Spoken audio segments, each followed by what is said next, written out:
All right. Welcome. I am Kostaltyn. Yes, you are. All right, so we're playing Kostaltyn. We moved everybody. Yeah, the Adam and Stow is full movement, but that's just because they don't move. But I'm wondering if that means that it actually calculates their movement. Next time we attack something with Adam, I want to see if their movement circle goes down after they fight. Assuming that that's the purpose of it. Excuse me. So yeah, so we're at war with Baal. We've just taken Kislev. Boyar. Boyar. Boyar. Highborn. just taken this. I assume he can't make it, but I don't know if I should maybe respec this guy out just in case. Alright, maybe just to be safe.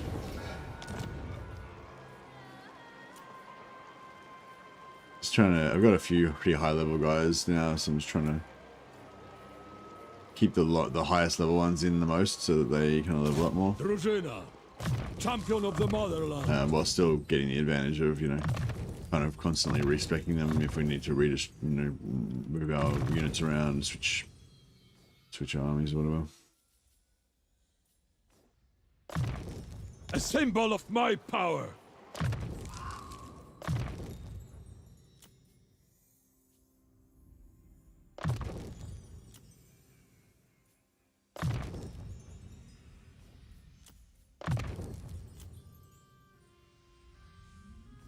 Patriarch. Alright,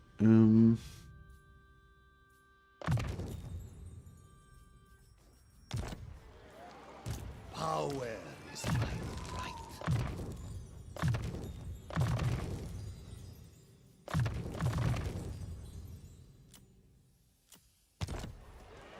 My decision is law.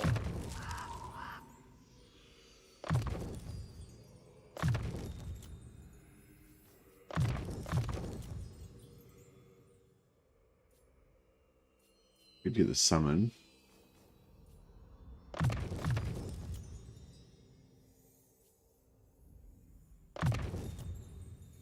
Wolf tongue spall. Wolf tough. Wolf tough.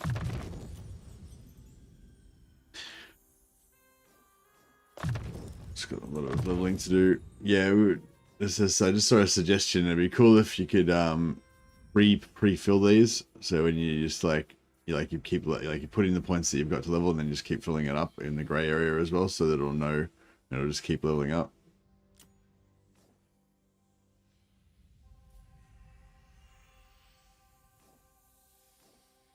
It'd be cool if you could just import their spec from another character that you've already leveled as well, so you don't need to. Midwinter is upon us. MSC Legend is streaming a Kislev campaign as well. It's cool to see the two best Total War streamers stream together. It proves to my wife that you guys are two different people. Is he actually streaming? I thought he was doing a premiere, like a live broadcast of a pre-recorded thing. Is he actually live streaming? I saw it online. It came up. I thought he was live streaming. Then I looked on it and it came up as not as a live stream, but as a. It's just a video. Okay, yeah. He's it's a premiere, so it's broadcasting live, but he's pre-recorded it. Yeah.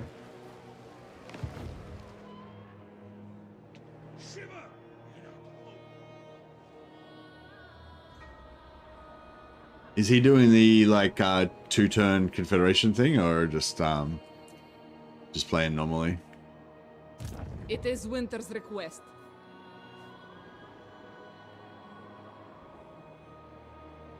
I'm a bit torn on that thing, because I feel like it's I kind of feel like you have to do the two-turn Confederation thing, at least to some degree, because it just feels like too powerful and too cool to just leave it on the table.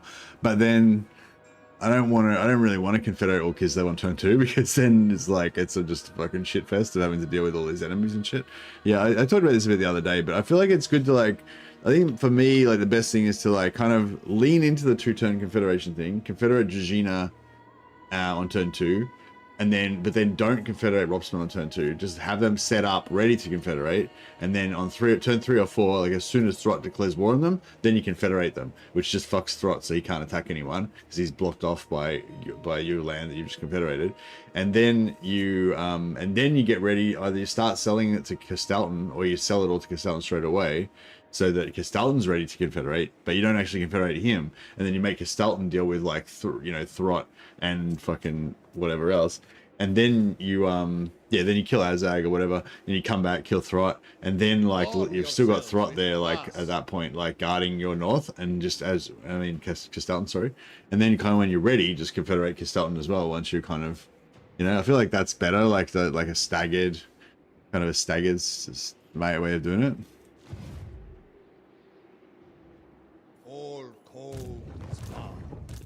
But yeah, I don't know. But that's like, yeah. Cold is purity. But see, it's like better and stronger. It just depends on what you want out of the campaign, really. If you want it to feel more, earned and less cheesy, then you shouldn't do that, obviously, because it's not going to give you that feeling. Betrayers all around.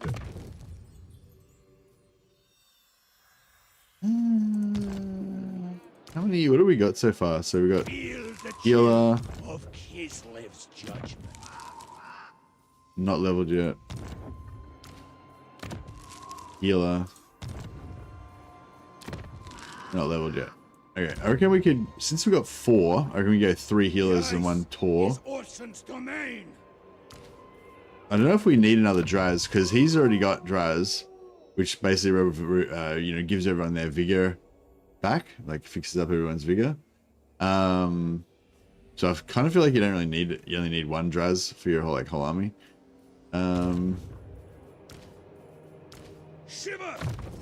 Yeah, so I might go towards battle him on this guy.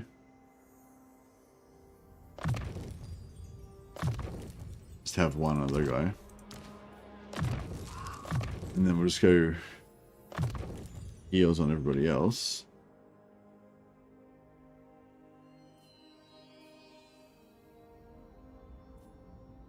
Biting Wind. Is Biting Wind good for an AoE to use on top of your hero blow?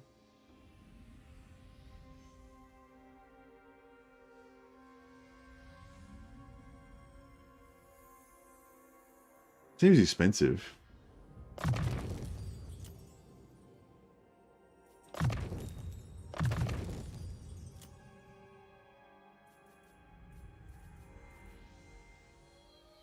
I'm a +10 for the army. Would save for the company lord.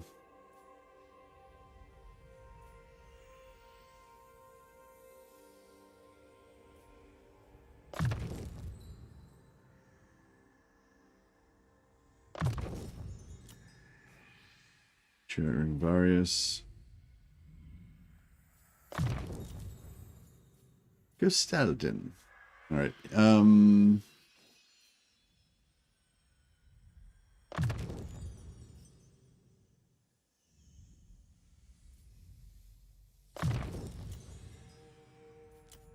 Alright, there's a lot of leveling to do there. Praise the cleansing snow. We're got enough money to last 1 more turn. The bear. Never need any more than that. Any more than 1 turn's worth of money is a waste.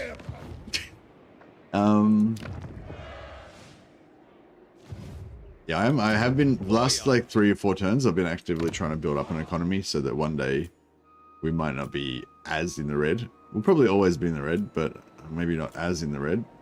Just a little bit less uncomfortable, a little bit less on the edge of bankruptcy and death all the time would be maybe nice. Yeah, this is unlike in here because we got to either sacrifice 2 turns to get to there, or we got to sacrifice like fucking 20 turns to get to here. Either way, I'm not really liking it.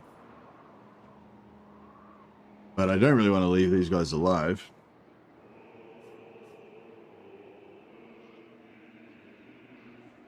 I'm sure there's a couple of units you could disband. There's heaps of units I could disband, but it would be an opportunity cost. Like over here, I'm I've got a 1.5 stacks, and I'm recruiting more units.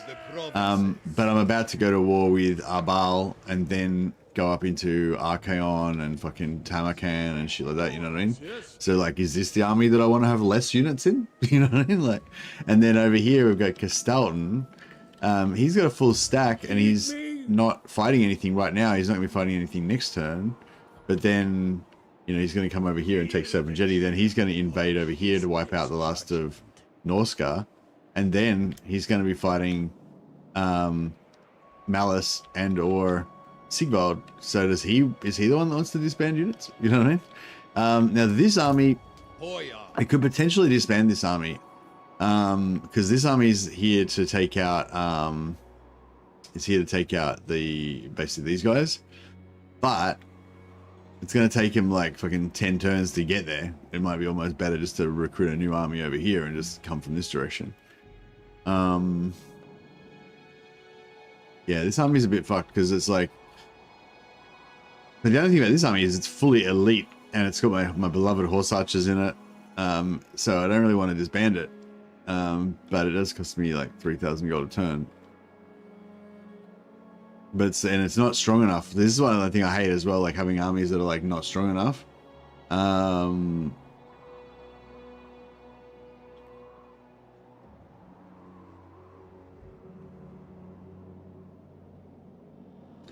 Remember, Kossars are always veteran recruit. No, they're not. Only if you take that that boon, which I don't have. They come in with no veterancy.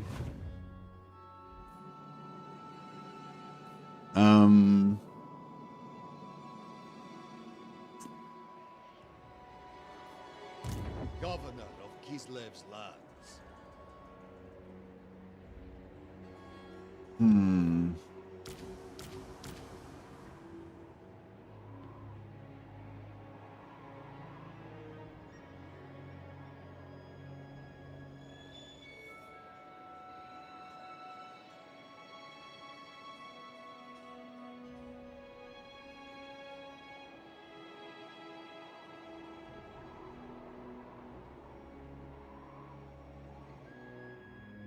Yeah, no, I would like to get the veterancy thing for the Kossars, I think. It's is it an Orthodoxy or is it it's over in Ice Court, isn't it?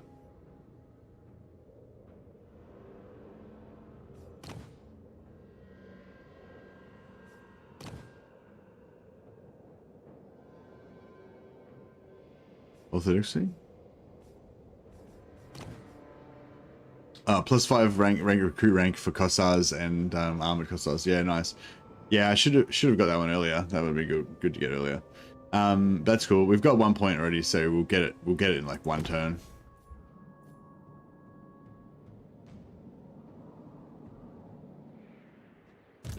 I stand for Kislev.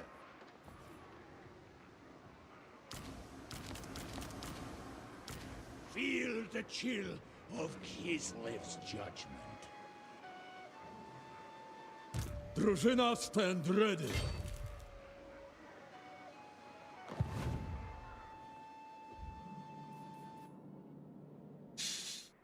Yeah. All right. Looking good. Wow, This guy's just got to try and get this so we can hopefully trigger the because our we bugged out our what do you call it, the Ulrika quest bugged out. Like, we finished the first section by building the frozen outpost, but we never got the second part. We have to get 15,000 gold. Oh no, we did. Oh wait, oh we did. Oh, crazy. So maybe I got her, but like I killed her or something. Oh, all right. Oh, cool. power is my right. Okay, that's weird.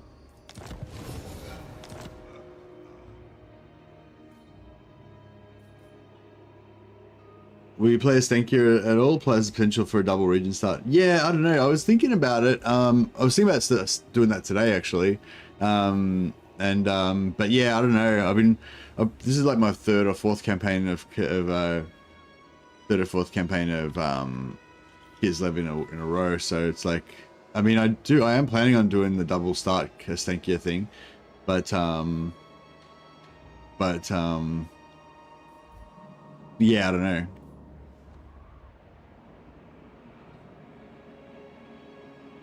Hey Rega, how you going, buddy? Anyway, all right. So yeah, so apparently I fucking killed fucking Ulrika somehow. I don't even know how that happened. Maybe there's like a million different pop-ups or something, and I just accidentally fucking clicked through them all or something. I don't remember it coming up at all.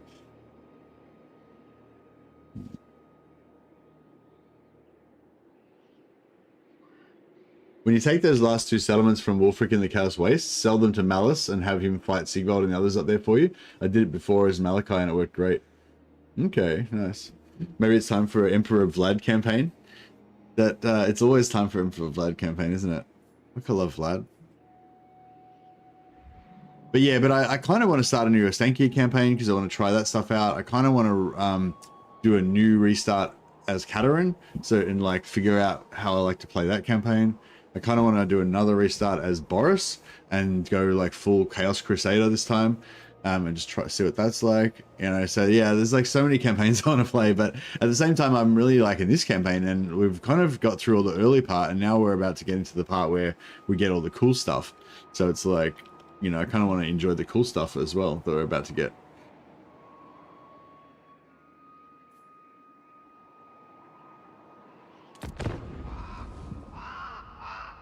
Chaos is the side of truth.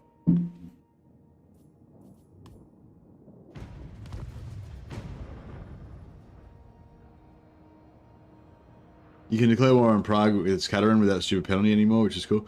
Yeah, if you yeah, you get -10 to global public order if you declare war on a Kislev faction, but you can just join the war from their enemies and then you don't get the penalty, which is pretty cool.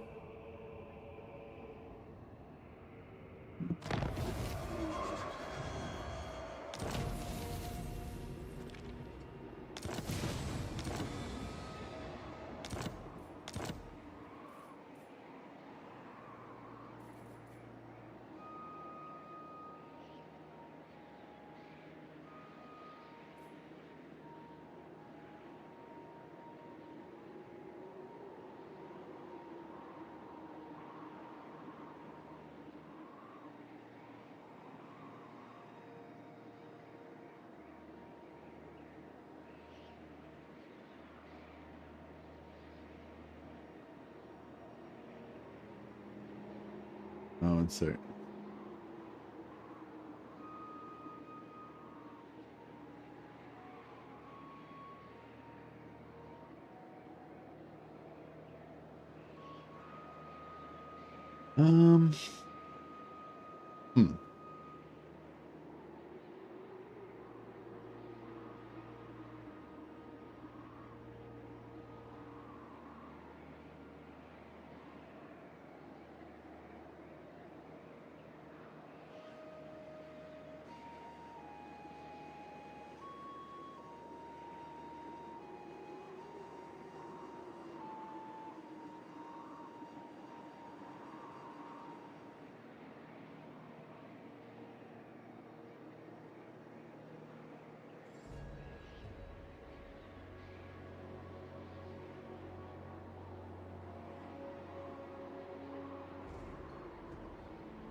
All right. Wow, we're not broke. We're still, it's end turn and we've still got enough money for another turn. How crazy is that? I'm a financial genius. Lord of all. Look at that. All right. If it honors Ursul.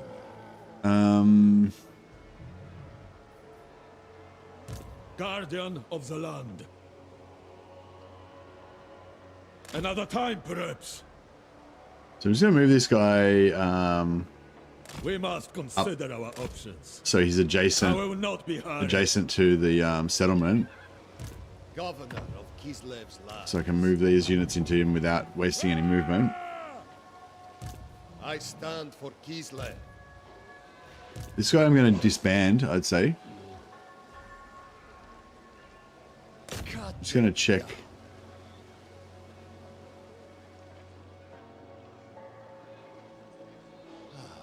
My natural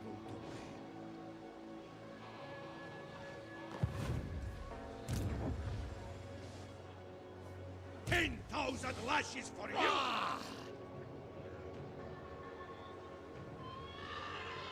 Pride in Kislev keeps us warm. Noble of the Oblast, follow my lead.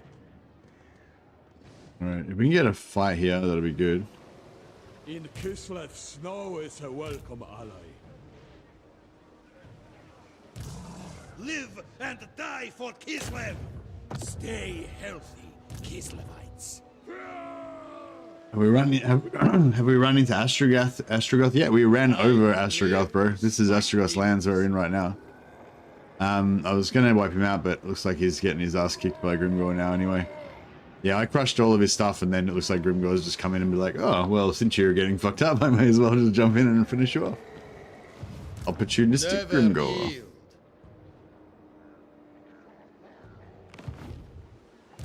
Kislev's chosen.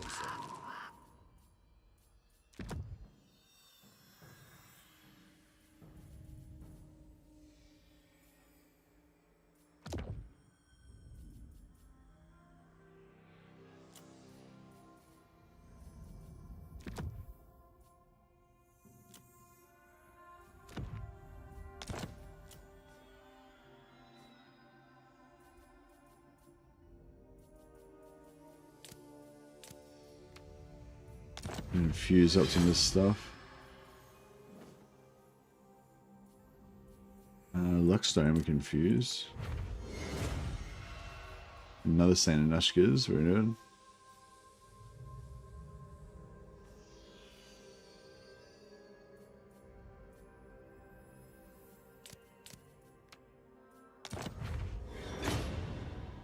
Van Horseman's, very nice.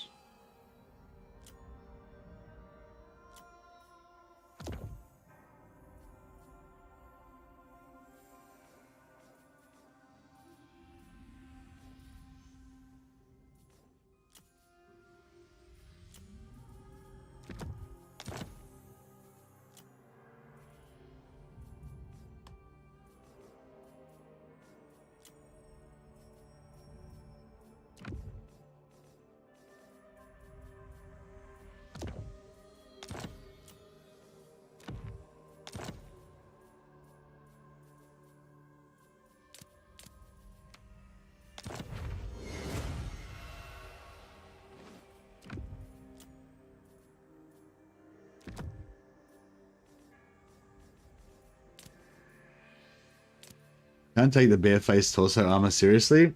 How do these guys sit down or slug squat? Very impractical. Yeah. There's a. I think the shield has a giant bare face on it as well, doesn't it?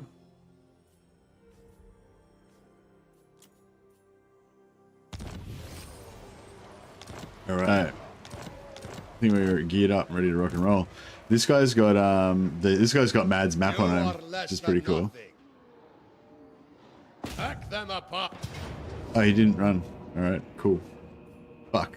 I didn't check what his army was. Holy shit. Oh my god. Jesus. Jesus. I don't know how this is gonna go. Fuck. Oh, I guess we can just auto-resolve it. Yeah, fuck. Maybe I should take the auto, because I don't know how this is gonna go. This looks bad.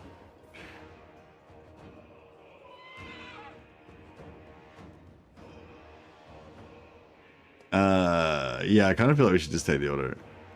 We are Kislev!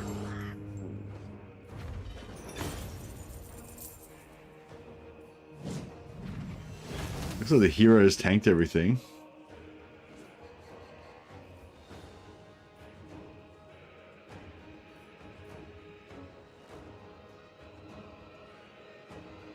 Auto-resolve for the auto-resolve gods, yeah. Yeah, that would have been rough. First got That would have been rough as shit. And it was nice that they actually brought the dude back to life.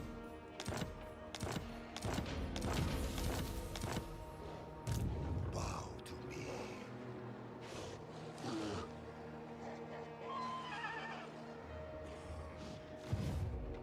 Glory be to the motherland.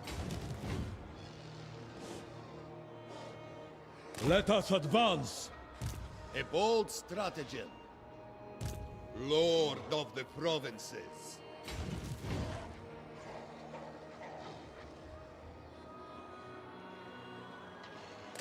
My supremacy is assured. I'm just gonna make sure these guys are all good.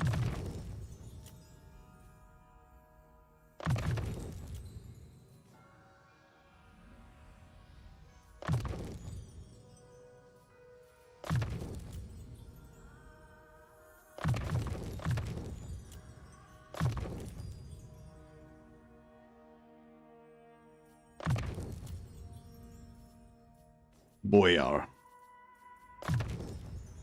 Boyar of Kislev.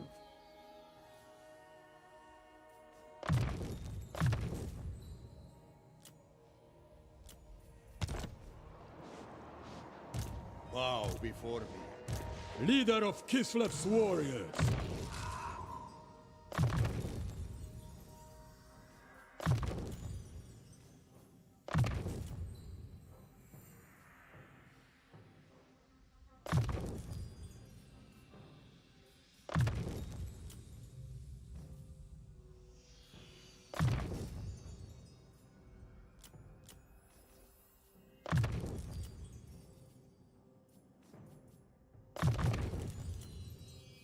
Pull up all these guys. And then we can heal all these guys in just a second. How to retrieve Boris as Katerin. He used to be in Pet. I accept this tribute. He used to be in Plesk here. Ten Kong. I don't know if that's how you say your name. Sorry. Yeah, Boris used to revive in Plesk. Does anyone know if he still revives in Plesk?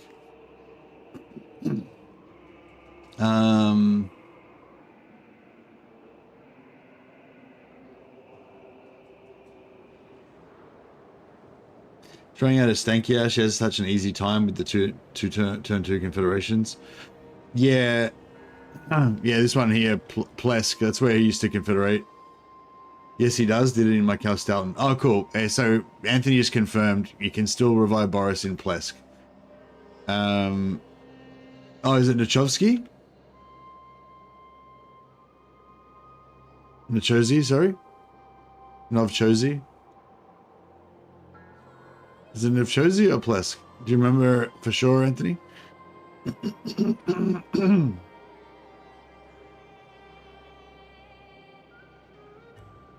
Oh, well, you can see on the old on the old Black Walls map. If you just go into my Discord and go into Warhammer 3 resources, scroll up a bit to get the Black Walls revive map, and then zoom in to that area. It is Plesk. No, it is no, is it Nachovsky? Fuck, can't really. No, I think maybe it is Nachovsky. Yeah, it's Novosh, whatever it is. It's Nachovsky, yeah. Not Novchosi. It's this one. You get that, Tenkong? So it's Novchosi. So you need to not own Volksgrad. If you're doing it, then you need to not own Volksgrad, and you just have to only own Nachovsky and make a rebellion. Or you need to give Nachovsky away to somebody else while you own Volksgrad. So these are separate provinces. Otherwise, the rebellion will always come in Volksgrad, which won't work. So Novchosi's got to be its own separate province. And then yeah, you get the rebellion there, and you're good to go. Hey, Dragonimus just rated us on Twitch. Thanks so much, Dragonimus. I appreciate it, man. Dragonimus is also a fellow raid economy enjoyer, apparently. Told he's just as bad as me, if not worse. Hey, Dragonis. Hey, Mercy, how do you like Kislev so far? Yeah, I'm really enjoying it, man. Really enjoying new Kislev. How about you? With this, my rule is absolute. Hey, Wrath. Drużyna stand ready.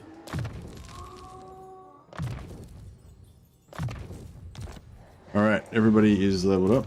I stand for Kislev. I'm gonna hit this guy, but I've got the boon on that gives me extra movement. So I'm gonna hit this guy. Never doubt the boyar. And that'll give me, hopefully when we win this, that'll give me extra movement. But also hopefully I can heal my guys. I'm just hoping he doesn't immediately die. Love the changes. Can't wait till Empire gets adamants too. Do you reckon they should give adamants to other factions? There's no other factions that has governors, is there? I kind of like, one thing I do like about this update as well is how they've tried to lean more into the kind of homeland. They've kind of tried to lean more into the kind of homeland, you know, defend the homeland kind of thing. Which, yeah, I think is pretty cool. Don't forget the bloodletter summons. Thanks, Spanner. I had already forgotten the bloodletter summons. If I go invisible, then they won't be able to bloodletter summon me, will they? Or will they just know where I am? I feel like they won't know where I am. I mean, normally with Menace Belows, they don't know where you are, right?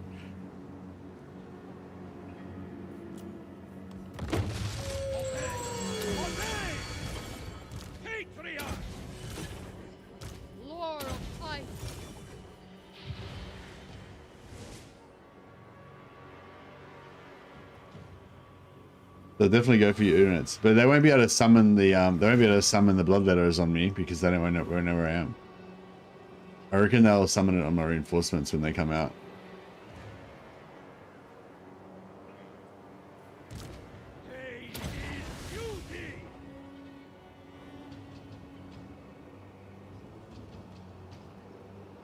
When this gets close, I might throw out my cat and see if I can get the cat to pull it. I don't know if they'll go for it, but The Orthodoxy endures. Kislev's true power. We are the ones. They are nothing.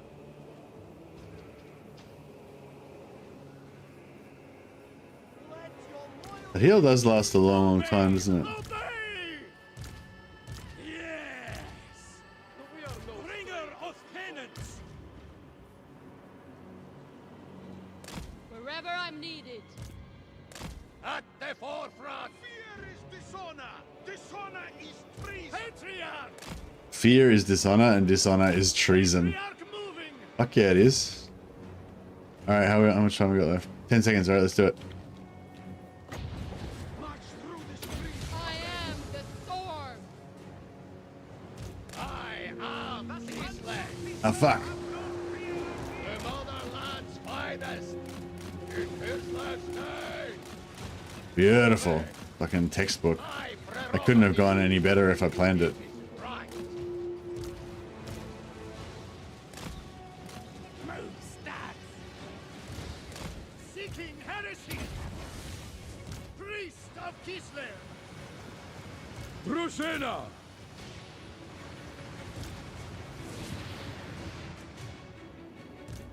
I demand I.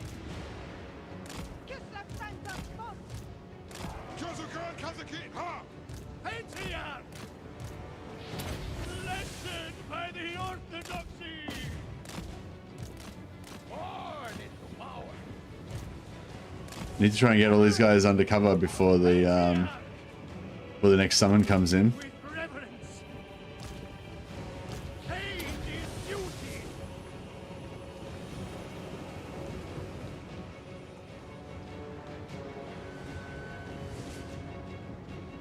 War machine.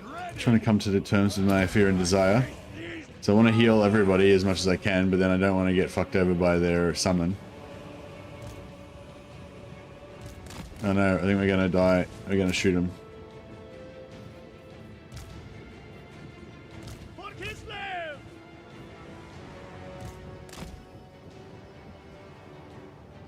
Alright, I think everyone's invisible. Patriarch! Yes! Blessed by the Orthodoxy! I am risen! I think they've got one more summon, right?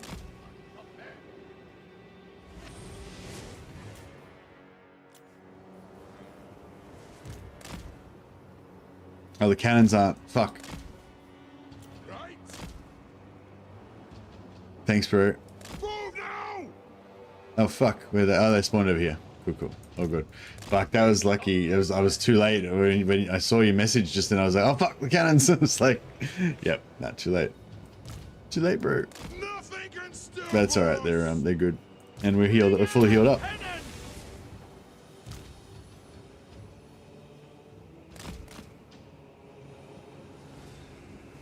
The Orthodoxy endures!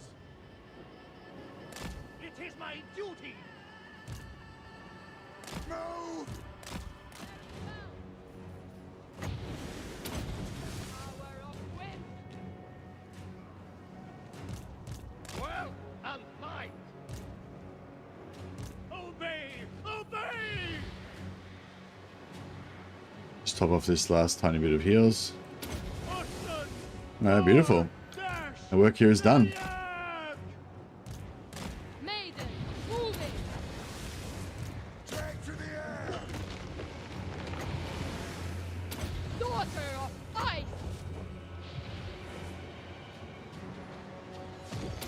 Feel the breeze. To the ancestor gods!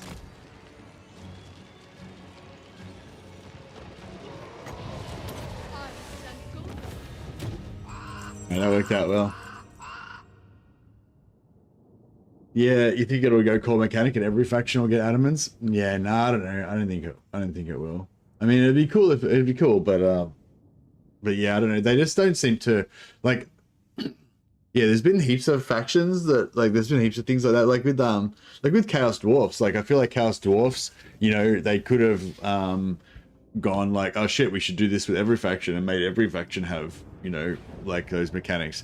But the thing is, like, there's always a subgroup that doesn't like it, you know, like Chaos Dwarfs. I think most people, like the majority of people, think Chaos Dwarfs is one of the best factions in the game, the most fun, the most, you know, most interesting to get into and stuff. But there's a large group of people that think Chaos Dwarfs is just way too complicated. There's just too much shit to deal with.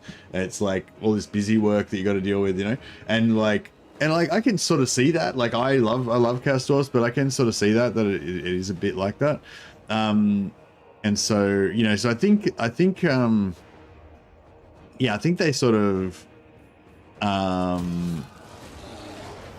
you know, they listen to that sort of feedback and they, I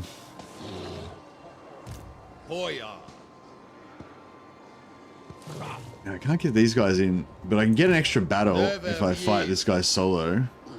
You shall be led into suffering. Nah, he's got the summons though. I can't be fucked. I might just and yeah, I might just fight the settlement and pull. But if we fight the settlement, he will not die. Would you stake your soul thus? All right, we'll try and kill him.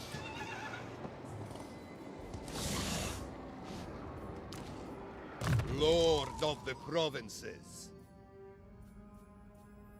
I don't know if I should go for lightning strike or.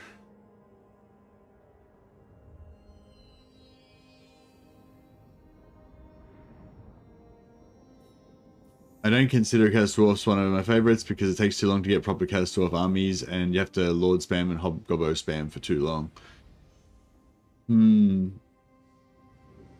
I'll never stop being mad about my range tech nerfs for Kislev, even though there's so much in the changes that I love. The Streltsy gets slightly less bonus range from tech now, yeah. It's not a huge problem though, is it? Any mercy? My Dowie Rules the World campaign's coming along nicely, but I gotta say tier 5 Nurgle is really, really scary. Nurgle versus Dwarfs is a good matchup, hey. Battle for the ages. With this, my rule is absolute. All right. So my objective of the exercise is to try to 100% wipe out this first army. I don't... we could auto-resolve it, but I don't want the garrison to get wiped out. If there's some trees that we can hide our dudes in... Oh, sweet. Cool map. They can keep Akshina nerfed. Screw Akshina. Yeah, I feel like Akshina could maybe be even more nerfed, but it's like, you know, you don't. No, I don't know. Maybe like they're probably fine as they are. Like, yeah, Akshina are probably fine as they are, I guess. But I'm saying like, yeah, I think it's fine for Akshina to be nerfed, but maybe not more nerfed. Maybe just the way they are now. But yeah, but you don't want everything to be nerfed too much to the point where there's like no difference. You know, well, there's like no difference playing anything because they're all the same shit. So it's like, it's a bit of a hard one because, you know, you want the new units to be exciting, different, feel powerful. You want people to get excited about playing them, you know, all that good stuff. But then you don't want it to be like just bullshit, overpowered to the point where there's no point playing anything else, you know? Like, yeah, that's kind of how I feel about, oh, you look at all our bears, a glorious bear posse. It's happening. It's happening. I reckon like 2 more bears and we can probably call this an official doomstack.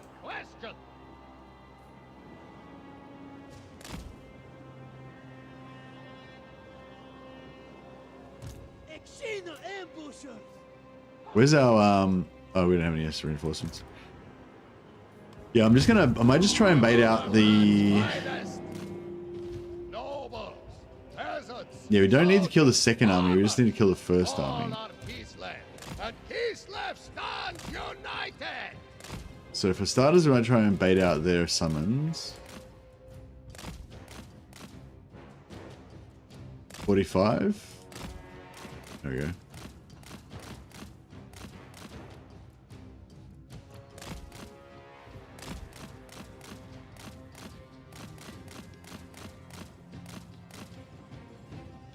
And here's the second one.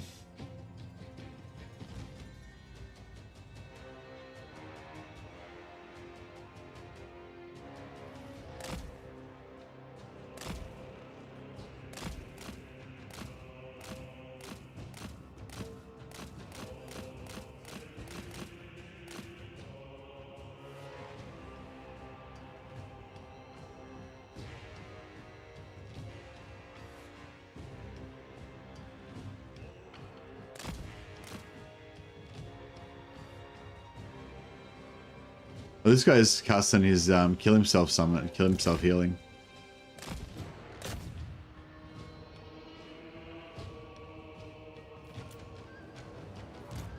Hearts of ice. Excellent. I wonder if we can kill these guys without these guys activating. Yeah, those fucking demons are a problem.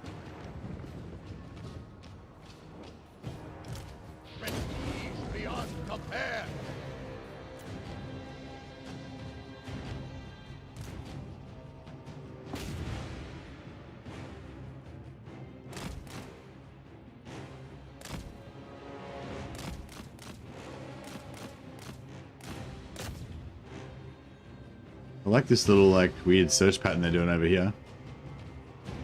Oh, shit.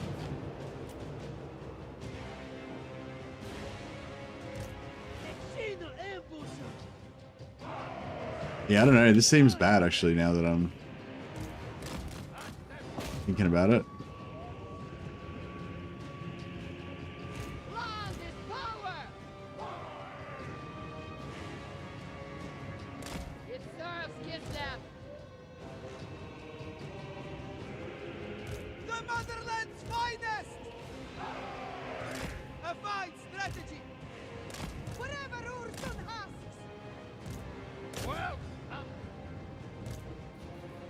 Oh, fuck, too late. Yeah, I should have, Repositioning. Yes. Cut them down. It shows fight.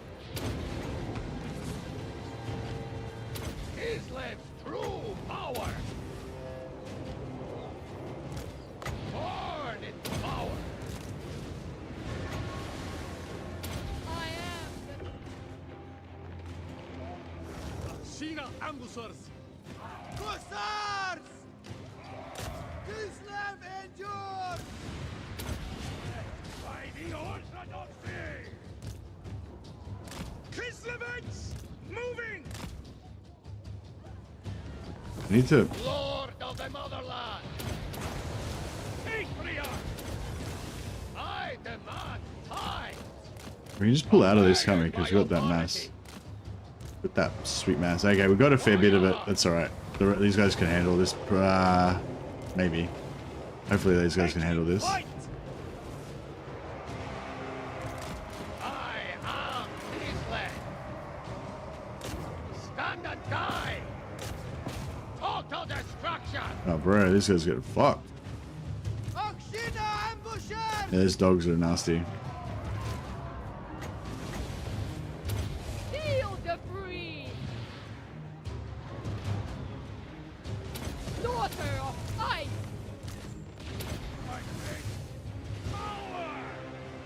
Defenders of Kislev! Retreat, comrades! Hussars! Making it so. Go with honor! They die! Brutal tenants! Repositioning! Spreading truth! Come on. Move, move, move, move, move, move. Seeking heresy! I'm stuck. Patriarch moving! Repositioning! For Kislev's honor! On the march! Kislevites moving! We fight for Ursel! Moving! Kislev's true power! Moving! Ice and glory! I am risen! Prestige beyond compare! Ocean! Door! Death! There's dogs. Annihilate them! The motherland's finest! Sheena ambushers! Land is power! Obey the Orthodoxy!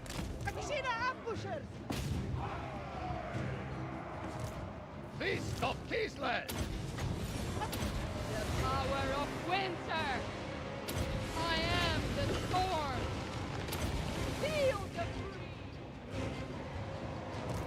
Sons of Kislev!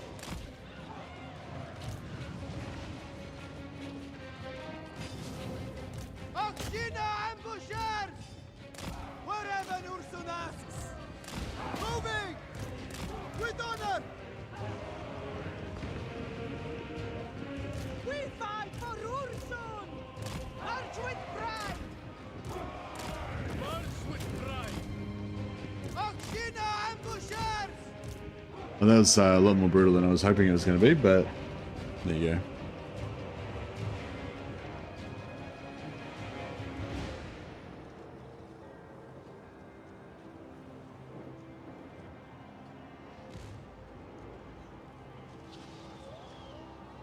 The motherland's finest! Yeah, I don't know which units belonged to the original faction that we were trying. I mean, army that we were trying to kill now, but oh well. I think most of the Chaos Warriors were for the secondary army.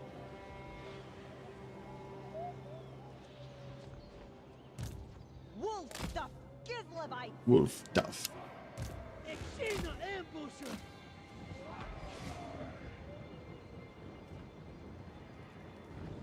But yeah, basically we want as little as possible of the second army killed, because when we kill them later on, we can kill them with the other two armies coming in, which means they get 50% of the XP. So if we wipe out more of it now, there'll be less of it for them to get 50% of the XP. Doesn't really make that much difference, but like a tiny little advantage. Yeah, I think we lost some of our elite actually now. Damn it, I wish I'd have put those gold runs in the back row now.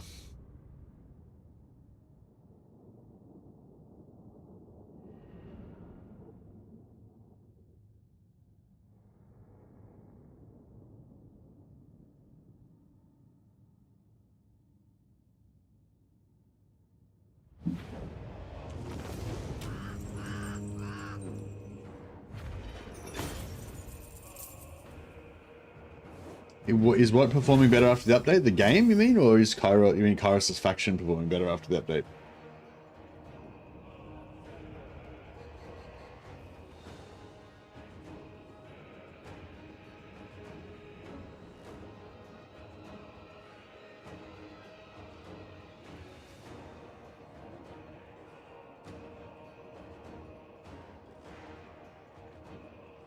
Some crashing issues with newer Intel processors. Yeah, I don't know anything about it.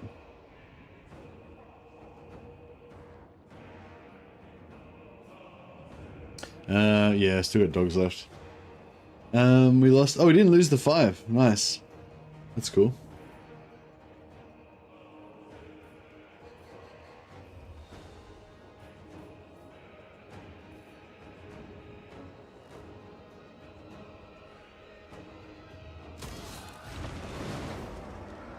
Oh, nice. We're still in range.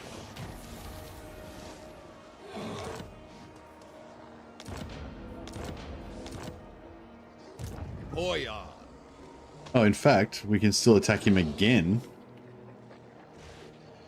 Warm yourselves with kvass.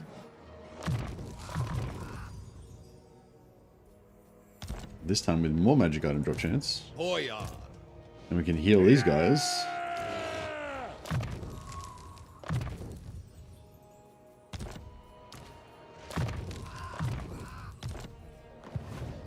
Kislev's chosen.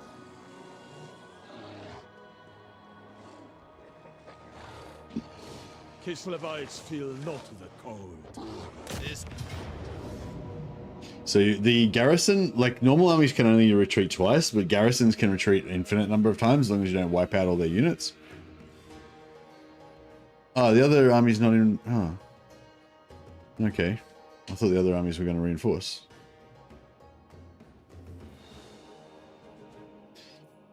But anyway, that's alright. We'll get another magic item drop chance on this dog army.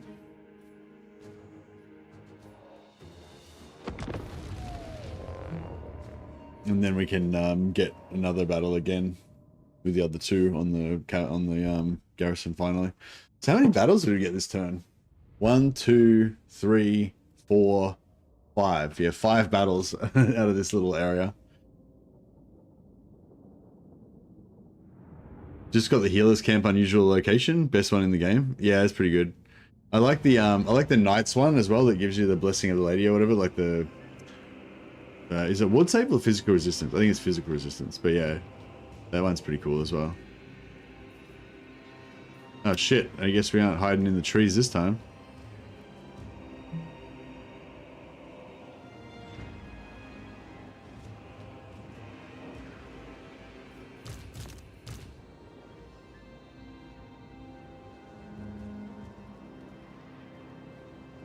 Where's the fucking map edge? Can't see shit.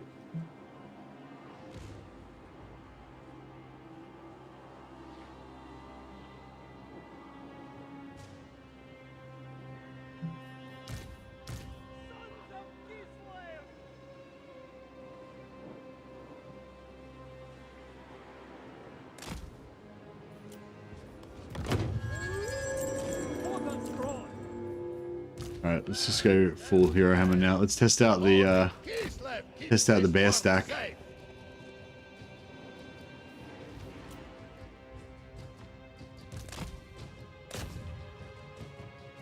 Mini stack. Oh bro, no. Oh shit. He got caught big time. Wherever I'm needed. Maiden, moving.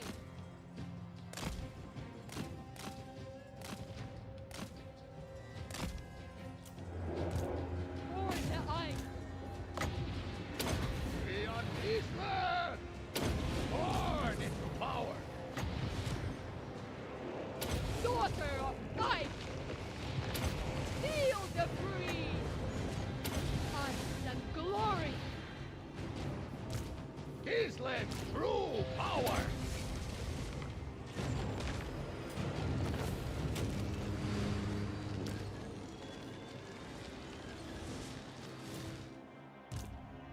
Alright, cool. And we can still fight the remaining settlement with the majority intact.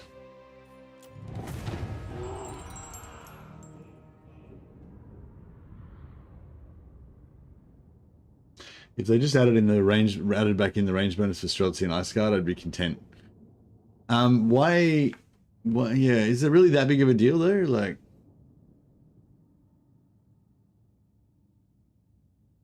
do you think Streltsy are not worth recruiting anymore?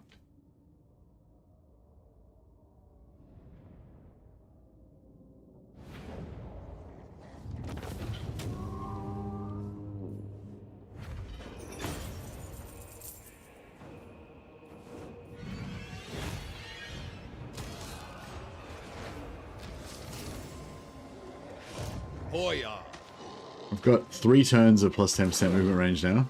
Plus he's got Mad's map as well. Bow to me. Hoya, Lord of all.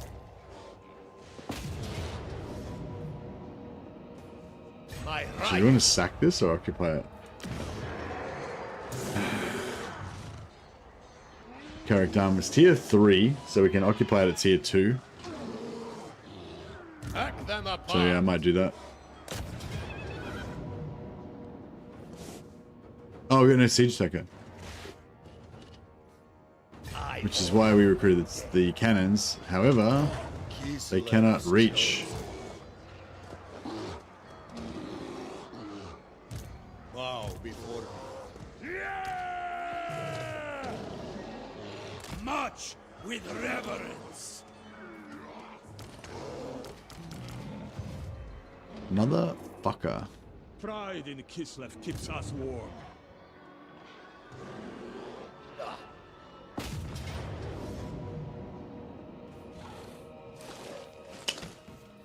God damn it. And you know what? If I had just wiped out the garrison, then we could have taken it this turn.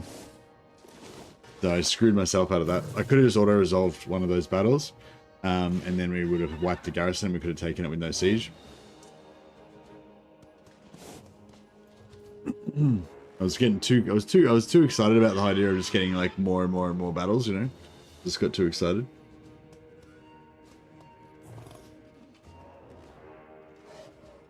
At this point, would it not be better for the settlement to wait until it gets to tier 4? Nah. It's never worth it to wait till the settlement gets up a level. Yeah, it's already gonna be like 2 turns or 3 turns for it to get up to tier 4. And we'd have to sit here fucking around and try and defend, you know, until then, you know. It's just like, I don't know. Yeah, in my mind, it's pretty much never worth waiting because you want the initiative, you know. You want to be like kill it. You want to be on the attack, just taking shit. You know. Yeah. If it was one turn, it was going to repair next turn. Then I may as well wait because I've got the other army here.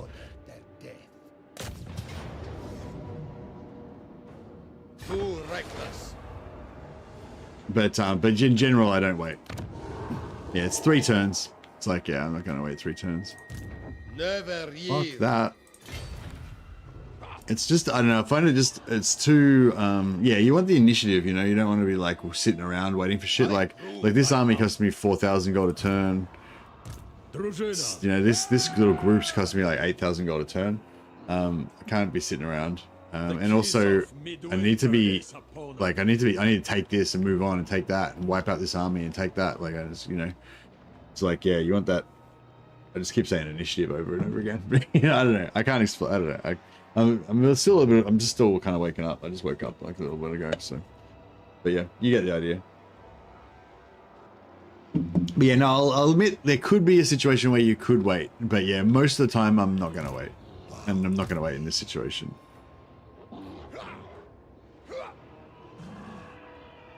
In Kislev, snow is a welcome ally.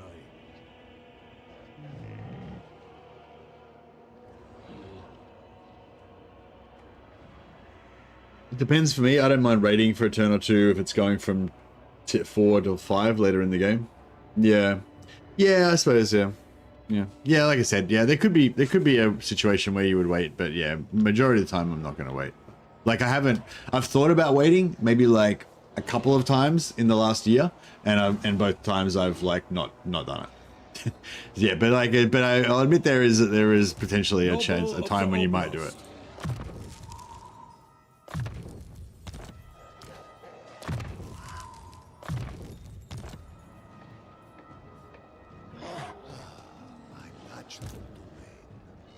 Defender of Kislev.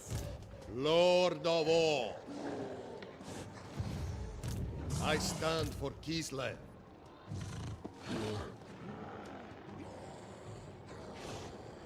All cold is barred.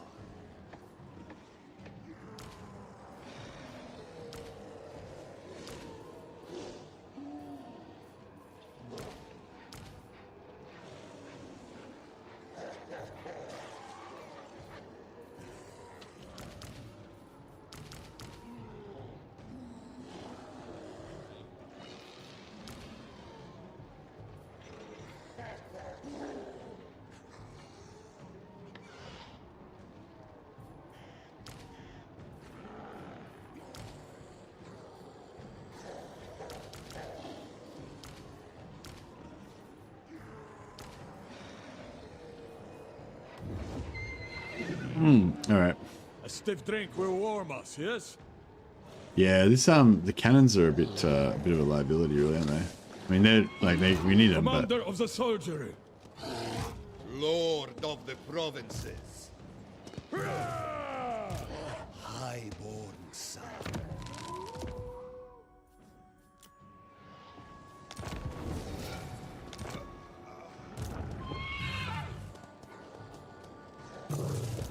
This is my right.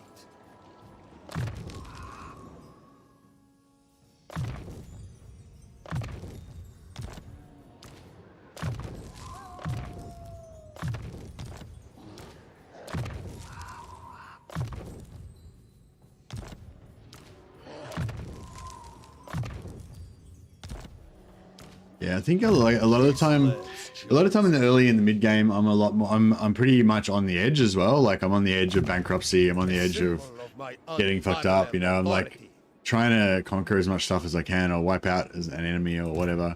And you know, I'm quite like, you know, it's I'm not really in that position to just like be luxurious and to do things that might be convenient or whatever. Like, you know, you just kind of got to do what you got to do.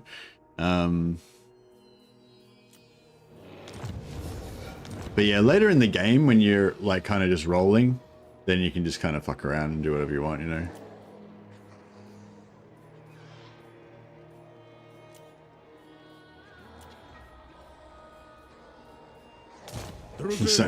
There's so many lords. The noble choice. Champion of the motherland. A symbol of my power. Yeah, Akshina, I don't think are that great, but they're tier 2, so you know. They're nice and quick to get. And I like them with the Bear Doom stack, because the Bear Doom stack is kind of indestructible, but your rest of your army is not. And so so having stealth units is kind of good, because you can just hide them somewhere in the corner if you don't need them, and then just use them if you need them. It's kind of my thinking. They're really fun on a stanky, hero blob, and then rain fire with snipe. Yeah, nice.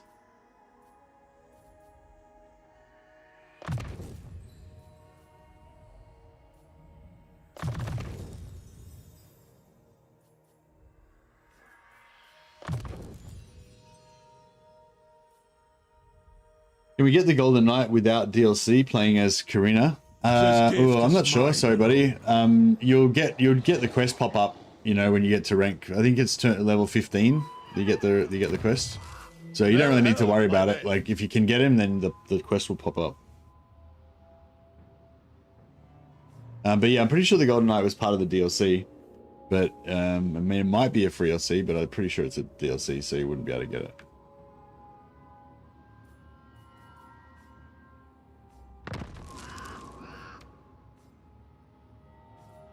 What's this one?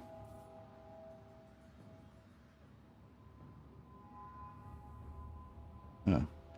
I can't remember what I chose, ice or frost. I think I chose frost. I think if I chose tempest on that one last time, so I'll just keep mixing it up.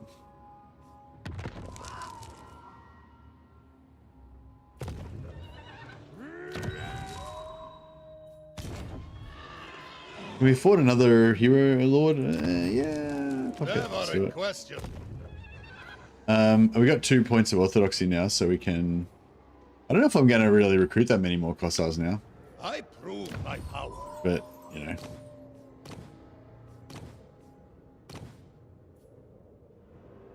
Let's do it anyway. Dale said you need to have the Estankia DLC to be able to get the Golden Knight. Thanks for that, Dale.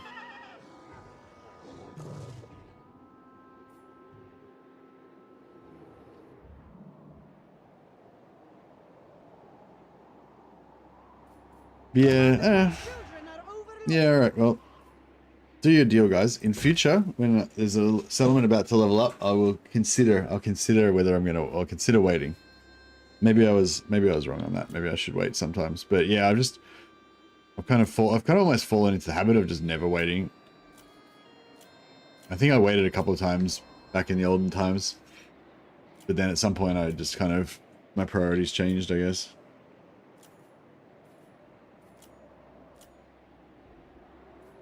And I just had a lot of times when it was not the best thing to do, so I just kind of made it my. You can override the frost. You can override the frost attacks of Kataran with the fire handgun thingy. Yeah, but you can only override it with flammable though, frostball. I mean, well, frostball. You only yeah. The problem is like, yeah, the problem is more like if you've got a good trait and then you override it with Kataran, then your good trait's fucked, you know. But yeah.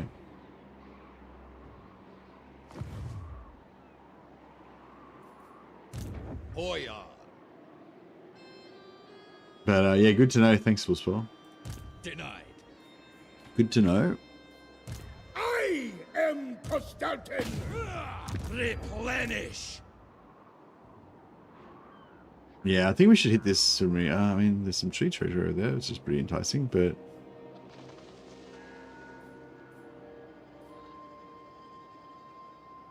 Make haste, fools. Hide your worthless forms.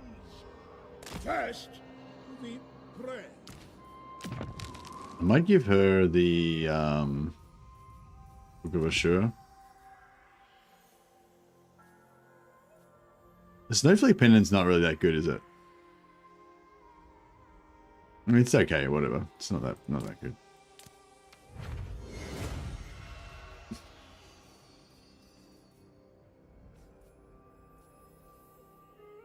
I'm just saying, yeah, no, that's cool.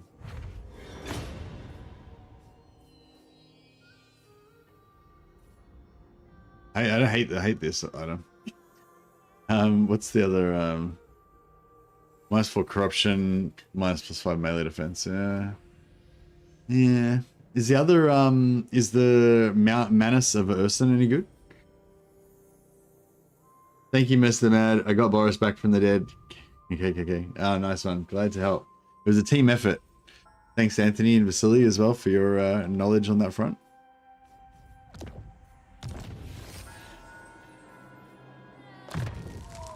Yeah, no, I've played a lot of Total War. I played a lot of Warhammer Total War, and I know a lot of things, but I also forget a lot of things and I get confused a lot of that. There's too many things, you know, and things get changed all the time. There's patches and shit, you know. So I definitely rely heavily on all of you guys to like help me remember something, you know. A lot of times I'll be like, wasn't there a thing about that? I think there was a thing, but I can't remember what the thing is. But then somebody will remember, you know, that's like, at least I can remember there was a thing, but I don't remember what the thing is. But then somebody else will pop up in chat and be able to explain it and stuff. So yeah, I definitely rely on you guys a lot. It's funny actually, like playing games and stuff. I've had this experience a few times now where I used to, you know, when I would get a new game that I was excited about, that was quite complex or whatever, you know, I would look up try and look up a lot of information about it and stuff. But nowadays, a lot of times when I'm playing a new game that is complex and I don't know much about it, it's because it's a new release and like a new release game that I've got, you know, I'm showing off whatever. And yeah, like I quite often do like literally think that I'll stream it so that somebody in chat will be able to help me play it, you know, because I'll literally rely on you guys to actually help me figure out how to play it, because I, you know, got some better brains out there. Even if it's a new game where I know nobody knows anything, like I know that if I have you guys helping me, like with like 100 sets of eyes on stuff, you know, you'll figure it out faster. And yeah, it's kind of a fun, like, I don't know, a fun streaming aspect that I didn't really realize before. Teamwork, yeah, it's pretty cool. You know, like when we were playing Kingdom Come Deliverance, it was basically like brand new. They were like, some people had like watched videos and shit and knew a few little secret tips, but a lot of stuff we were just kind of figuring out together as we went. And yeah, it was cool.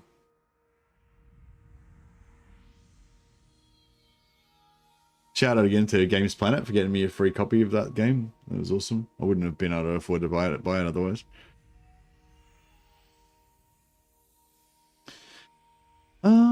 I want to get into this area so I can get my extra movement and stuff. I'll go for the devotion. A tool fit for a lord. I was thinking about just reducing this down, but I thought I'll just wait till I get the replenishment so that I can, you know, have more dudes to spread around. I don't know if I should wait. I don't know if I should take this guy down to take out these guys, or it's so like, you know what I mean? Like, fuck. Lord of all. 1, 2, 3, 4. Maybe attack on the 4th turn. Maybe not attack on until the 5th turn. We go this way. It's like 1, 2, 3. Same. All right. I think I'm gonna go this way, Extend my authority. and that way we can recruit extra from here if we need to.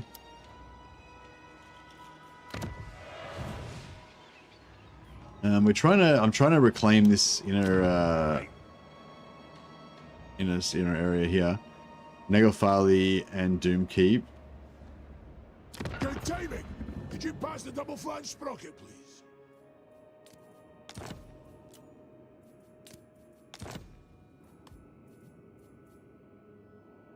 You're no sabadri. So basically, I'm keeping some of this territory for myself, but I'm selling the majority of it to Can I help you? selling the majority of it to the dwarfs, so they can guard the north for me.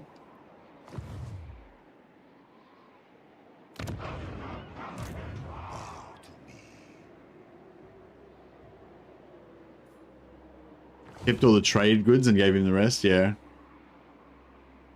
Is there a trade goods like especially good for Kislev? Do they have like some boons or whatever that give you extra money from them and stuff, or is it just generally trade's good?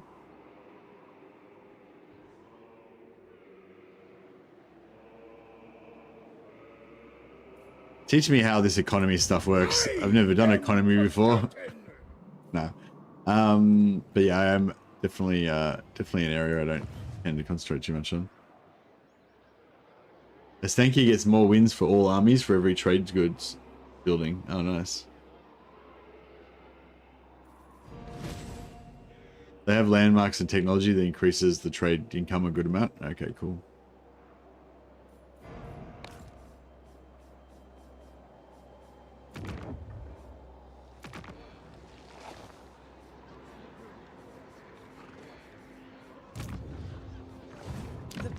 All right.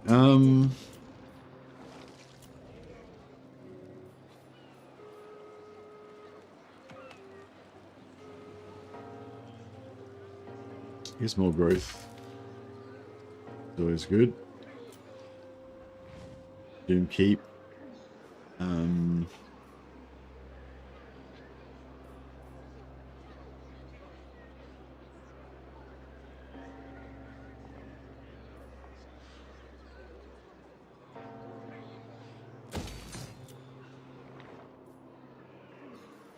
Yeah, Monolithic Catan. Sure, you can keep Monolithic Catan. No, it just feels too exposed, too hard to defend, too far away. Oh, he's already lost Monolith of Flesh. Oh, did he lose it or did... Oh, fuck, he's gonna lose me Sal and Cameron in a second. Hey, Cloak Monkey.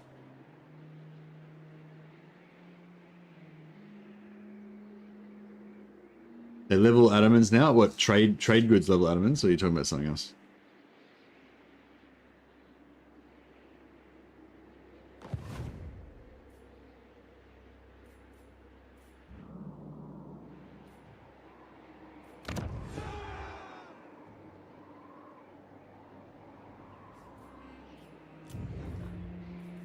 Alright, let's Hoya, Kislev's chosen. oh yeah.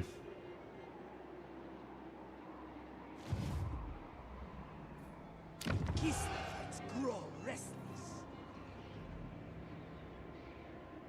What do you want? Come on, say your piece, pal. We'll keep Nagafali, we'll still him Monolithic Catan.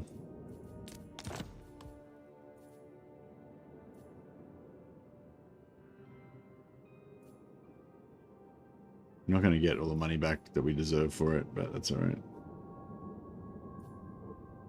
I kind of wanted to stop ripping him off so much so he can actually build up some strength. For you.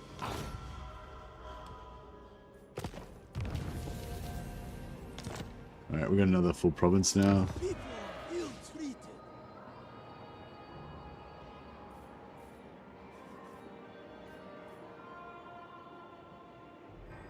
Ah, for deployed in this province, yeah, so it's not global though. Yeah.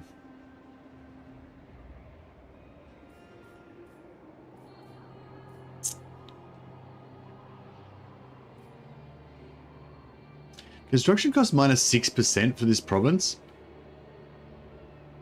Oh no, for province, capital, settlement, buildings, faction wide. Okay, that's pretty good, I guess.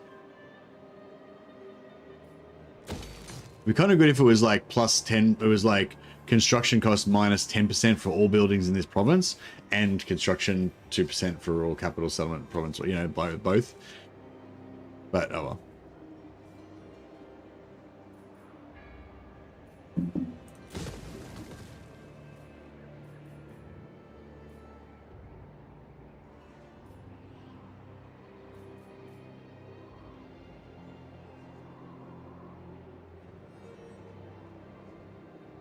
I might just put these level 1 growth buildings in here. I might pull them out again later.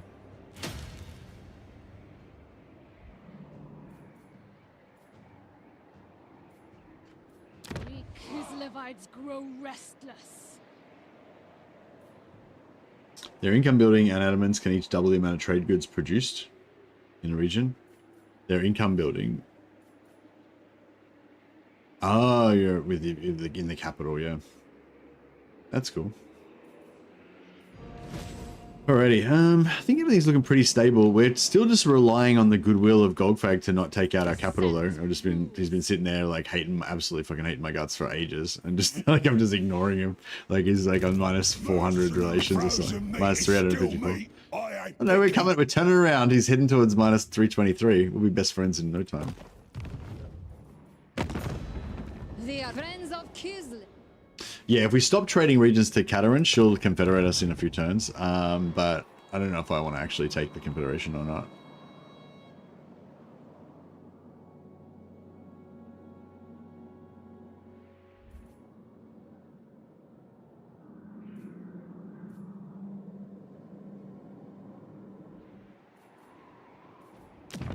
Highborn son.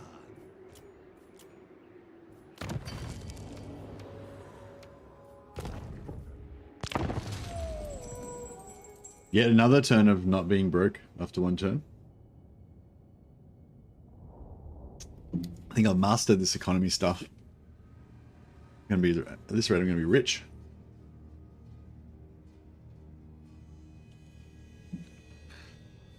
See if Abal. Your head will adorn Doesn't look Kislev. like Abal's doing anything.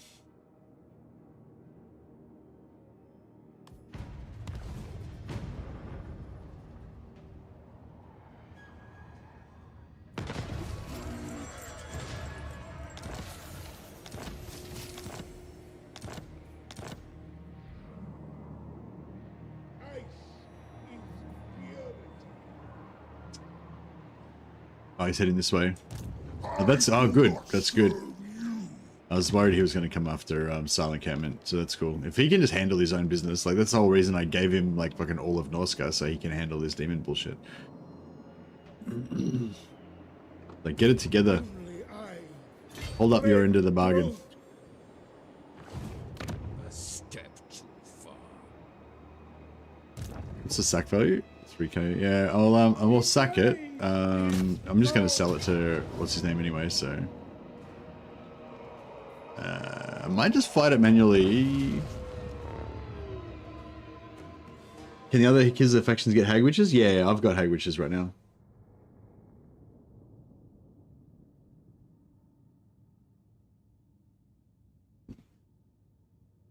Yeah, like I said, I'm like really enjoying this campaign, and I kind of really want to just keep playing it and get into like that kind of later game Kislev action. But you know, because like I don't know, like I think like I feel like this campaign is kind of a pretty good example of how to start Kostaltyn, assuming you don't want to do like a 2-turn Confederation type of thing, which I don't know if I really recommend. Like I think like if Nikaklo was here, he'd probably say that's the way to go, because that way you've got like 12 regions like on turn 2, you've got like 3 armies ready to go, and you can just fucking blitz in every direction at once, and you know, blah blah, like, and like that's cool if you can handle that and if you can pull it off, but and if you want to deal with that level of intensity, I think that's the thing for me as well. It's like not even like how hard it is, it's just like, do you want to deal with that level of intensity? You know what I mean? Do you want to be in like active serious wars with like 4 major factions on turn 3? You know what I mean? Like, and you know, like it's like, yeah, you could probably do it, but like, you know, every turn's going to take like 3 times as long as it would normally take, because you're kind of you're like, you know what I mean? If you confederate all of Kislev on turn 2, you're essentially playing like 3 factions at once kind of thing. So it's like, yeah, I don't know. It's like, I'm a bit torn on that. So it's like, on the one hand, it's like, I really want to do it because it's so power gamey and good. But on the other hand, it's like, is this really the Kislev experience that I want to have? You know, it's like, I don't know.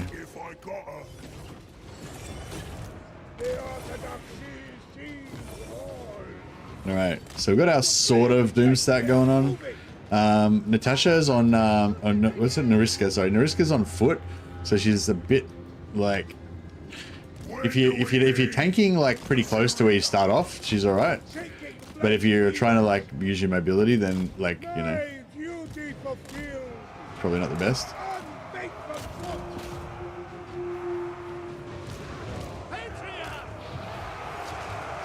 Kostaltyn's blessing! Blessed by the Orthodoxy! Hungry! My faith is power! Biggest in the tribe!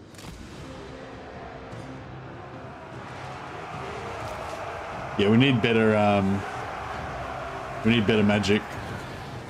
I some glory. But once she levels up, she'll be right. Oh yeah, this little AoE is quite perfect in these situations. Ice.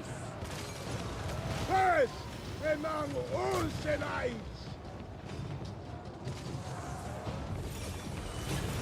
Russia! On the march! March for Kislev! Feel the breeze. Fall, heretic! I am Kislev!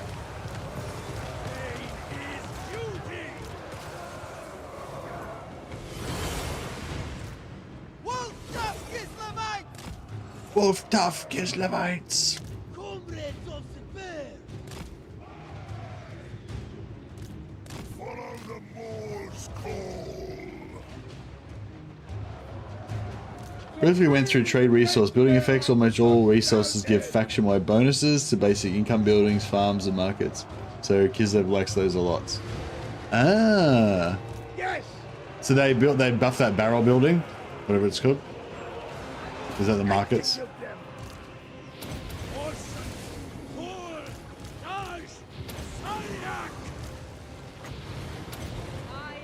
the storm.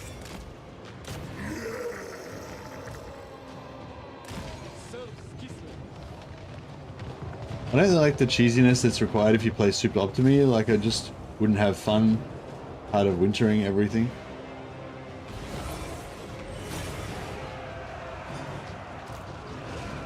I don't know. I definitely find something deeply satisfying about a good blob and just like pulling them all in and annihilating them all with a big spell. But yeah, the Patriarch Doomstack that's essentially what it's all about. Just pulling them into a big blob and then just nuking them with a big AoE spell. Or you can do this where you have your range all at the edge, kind of, or you have your range far away so they ignore them, and then creep them in and start just blasting the edge. And then yeah, that works pretty well even if you don't want to use magic. Assuming, you know, conditions are optimal and they don't just fucking bum rush you or whatever.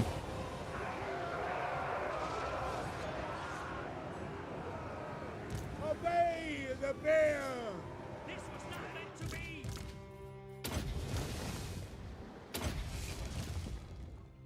Alright. Good.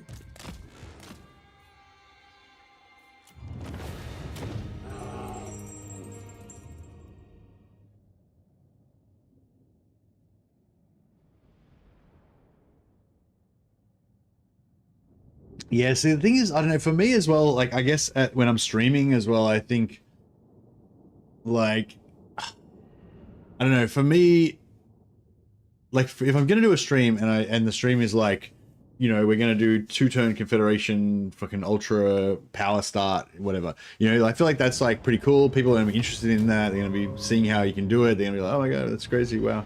You know, and like,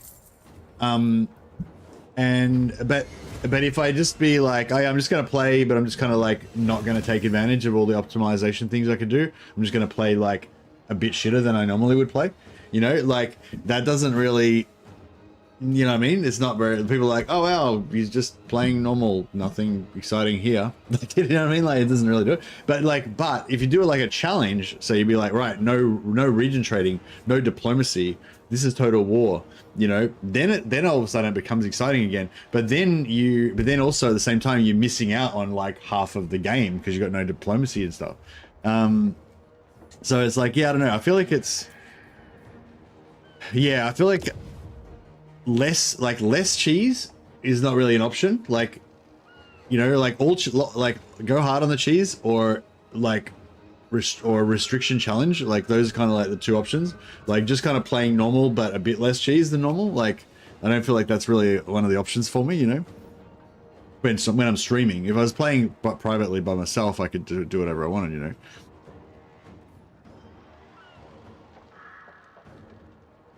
Break them. I am Kostaltyn. Obey. Claim for the Orthodoxy. Only I spread truth. Alrighty. Yeah, I mean, I could have occupied that at tier 3 to help him out a little bit, but you know, fuck him. He already let these Noggle guys invade over here. I'm gonna sell it to him anyway, so I don't really care about knocking it down a level. Those ogres need a name at this point, the legends. No place for We've already got an Anton Kaput, so we can't name him after you.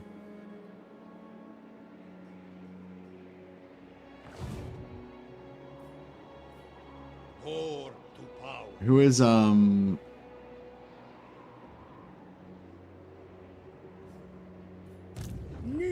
to we'll name him after Ten Kong.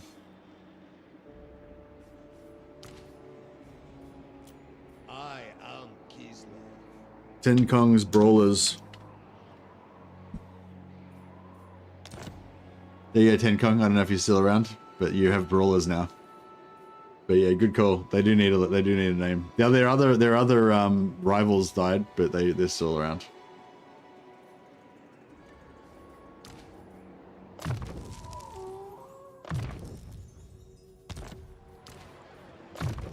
Oh yeah, somebody had a good idea actually the other day. They were saying that we should set up like a lottery type system so that it would like, if I need a rename at some point and there's no super chats or anything, I'll just like do the lottery and it'll just like randomly determine somebody from chat. Because that way, like the people who kind of lurk but don't necessarily chat much or whatever can get an, because like usually if I do that, I'll just ask people to make up names, and so people who, you know, people who don't really type or whatever, who are on their phones or they can't really take part. But if I did like a lottery system, I could just randomly. But I feel like the only thing with the lottery thing is like, you know, there could be somebody just casually watching that doesn't really care or whatever, and they're just watching for 5 minutes or something. And then, but I suppose statistically that's unlikely. Like it's much more likely to be somebody who's been watching for like 8 hours or whatever, I suppose. But yeah, no, like, I don't know. What do you guys think of the name lottery? I mean, it's not really a big deal. It's just like, what do we think here? Blizzard. I want to try out Blizzard. I think Hawks of Mishka does okay as well, doesn't it? I can't remember. It's been so long. Explosion does not affect friendly troops. Oh yeah, right. You can cast that on yourself. That's why it's on your own infantry, which is cool. Blizzard is what we want for bear blobs.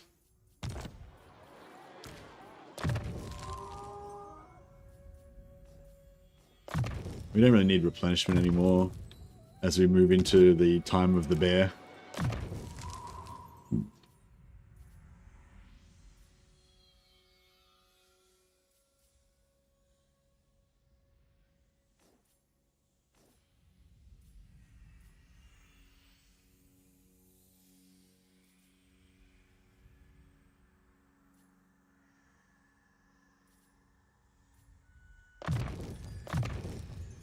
Get extra allegiance points so we get some more dwarf units. I think definitely, what was I going to say? Being allies with Malachi and getting dwarf allied recruitment dwarf units is really cool with Kislev. Yeah, I think that's like a, I don't know. Oh, minus 20% for Orthodoxy buildings, all provinces. All buildings faction wide. Sick. I should have probably got that. Check it out. I'm like not even bothering to get plus 10 income all for my entire province. Like economy? Psh, who needs that? We're doing it now. I'm getting quartermaster on all my high level lords. We're building money buildings. I'm gonna turn this around, guys. This was at minus 10,000 a few turns ago, so I feel like I've already made, you know, serious headway.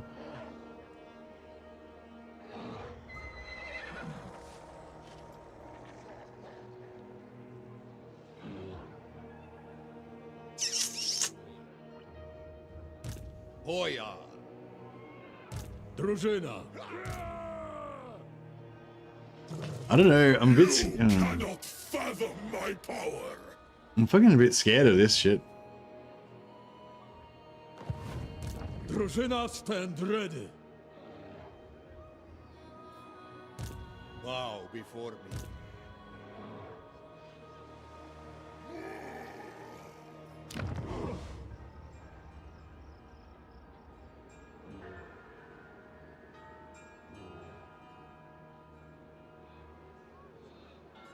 I rely on it a lot. I have either cannons or shotguns in most of my armies. Yeah, and it's like it's from a role playing point of view, it's really cool. It's like Kislev doesn't really get early siege attacker, so they have to import cannons from their allies and the dwarfs. It's like, you know, it's cool. Like it kind of fits in story wise as well, and just yeah, I think like just having the dwarfs as kind of part of the Kislev roster almost is like really cool. Do you reckon I can auto resolve this fight so that I don't have to deal with all this bullshit? Because I'm pretty scared. I don't want to have to fight that shit.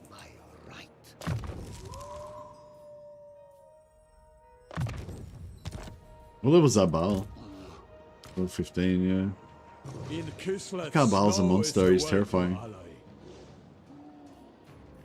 My decision is law. This land is ours.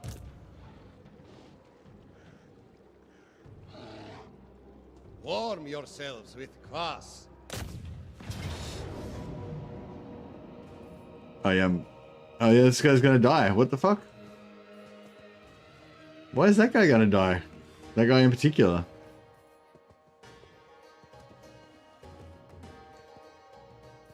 Can we banner him or something?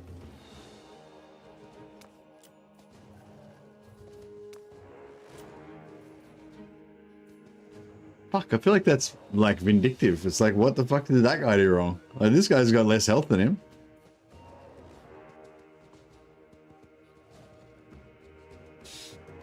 Do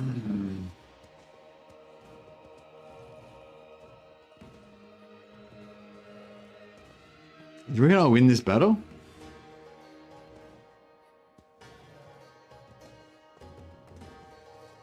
Which faction of Kislev is the strongest? Stankia will be the strongest, but just because she's got so much bullshit that she can do. But they're all pretty cool.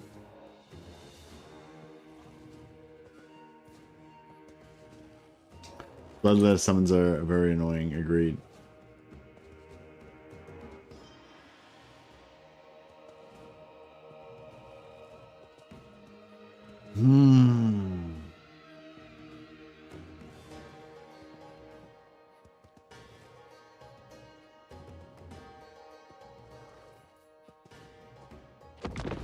If we fucking lose this battle, I suppose if we lose the battle, we can always retreat. So we're not in force march or anything.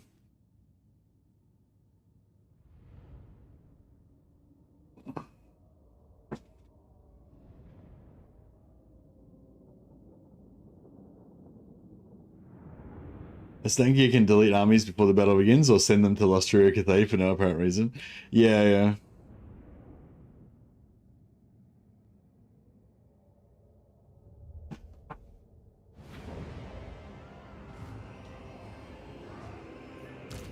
I am the squall.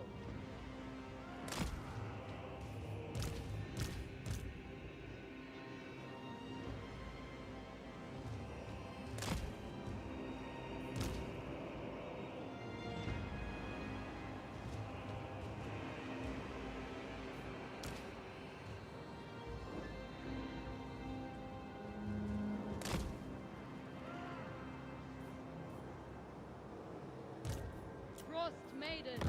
Will do!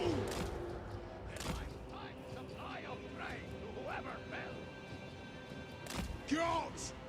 Kislev's bidding.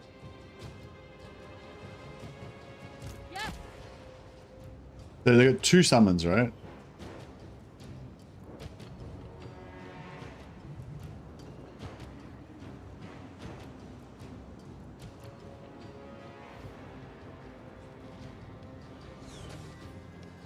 Frost Maiden. Lore of Ice. Frost Maiden. There it is. Okay, beautiful. Maiden. Moving.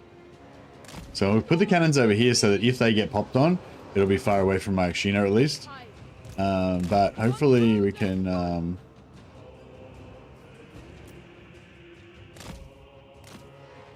hopefully we can get both of them to pop on our heroes, and then we can just re-pick up our cannons and we're good to go. Where are we going to set up? Over in the corner, maybe over here?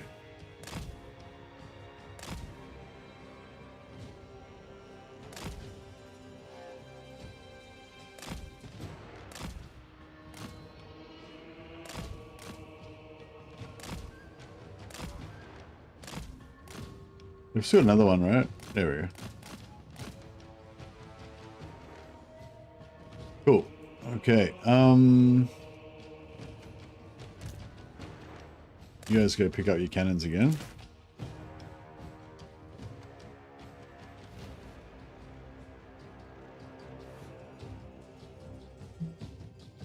Did you guys just see that Steam overlay thing come up?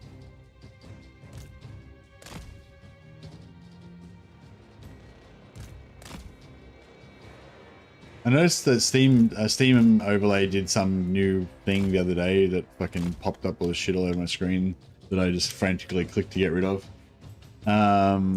And now, I don't know, random shit comes up on my screen. I need to go into my settings and get rid of it. But I'm not sure if it shows up on stream or not, because I think usually like Steam overlay stuff doesn't show up on stream, right?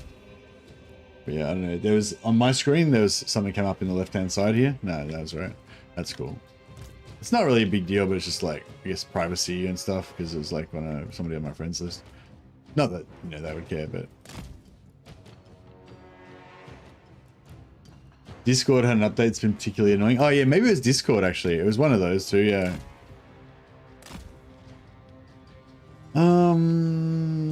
Should we set up in here? Maybe we should set up in here. No, it's not really.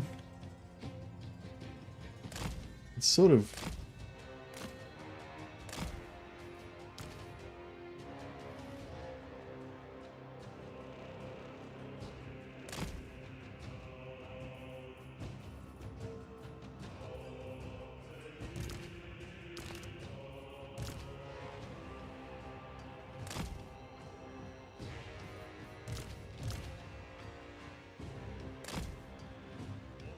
I don't know, this is fucking pretty scary.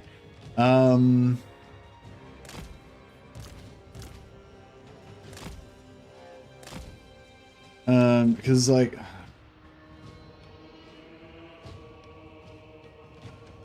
kind of think maybe over here is better actually. Just because it's further away and...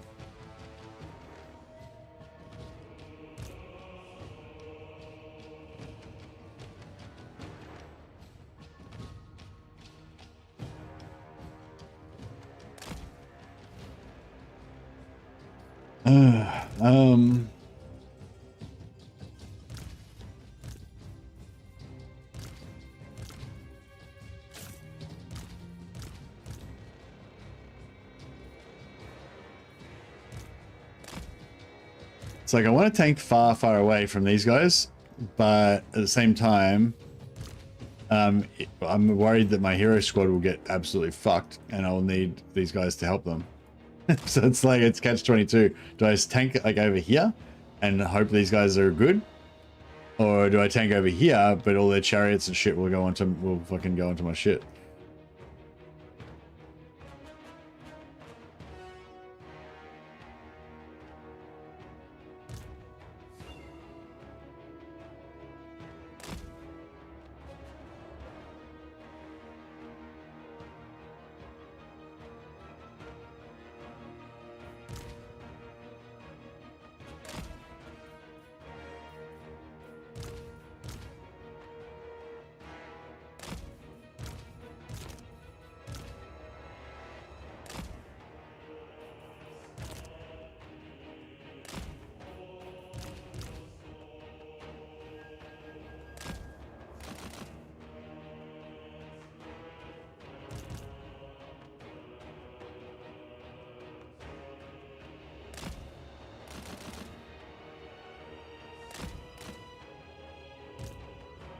Like, as soon as, like, they make contact with this, it's going to be just a fucking nightmare.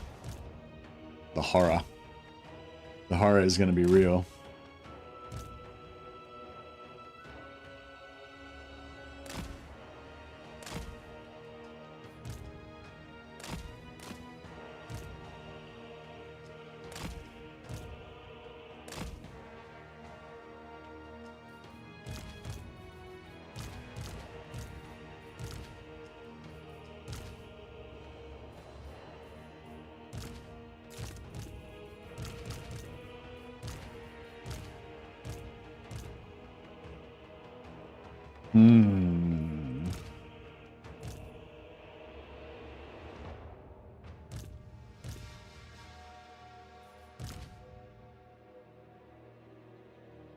Gotta remember to turn this back on as well.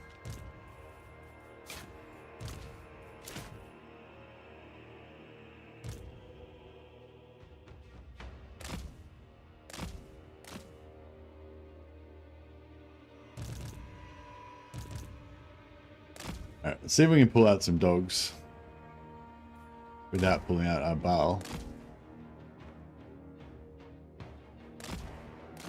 We'll just pull it, I don't know, whatever. Let's see if we can pull out something.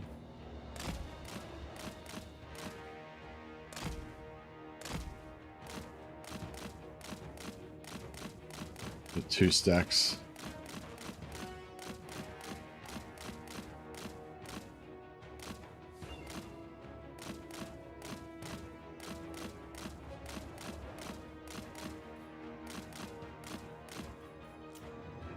Patriot!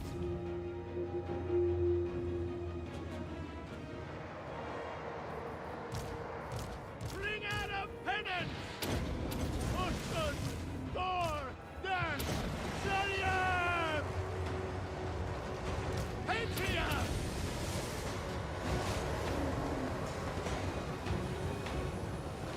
Fuck, we need to get the fuck out of there.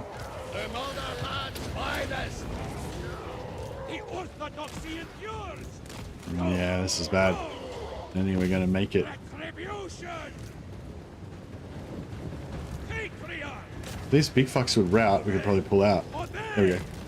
Send by There's another. Oh no, there's another lot of them. It is my duty! Patriot! I seek absolution! Fuck. Of some kind of Shit. spreading truth Oh fuck. for Kislev! The power of winter! My faith is power! Prestige beyond compare! Obey! Obey!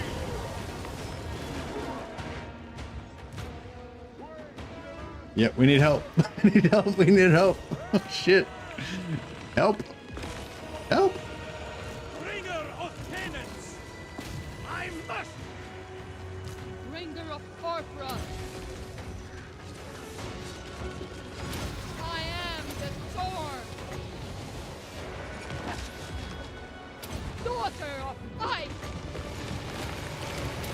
Feel the Look at breeze! this guy's getting just fucking drilled. He's dead. He's fucked. Risen! Got them! Patriarch move Should have taken the auto resolve. is my duty! This is why the auto resolve said one of them was gonna die, because one of them was definitely gonna die. Frost maiden, That's why. That's why. ice and That's why the auto resolve said that. Crusader!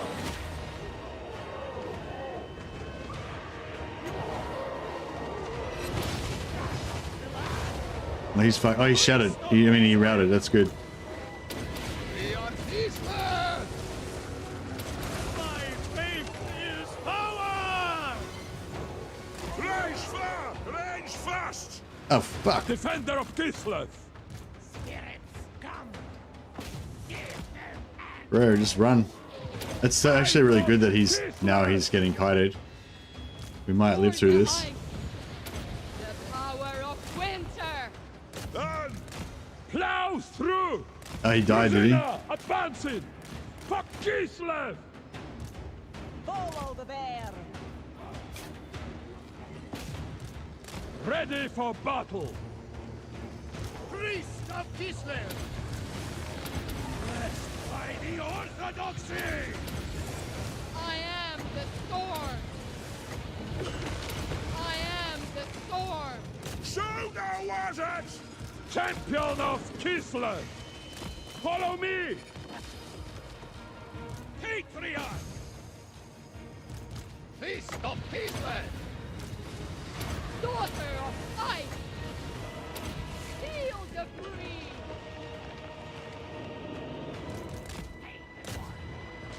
Fly! Pain is duty! We lost 2 patriarchs. Heretic die! Man, I should have just taken the auto resolve.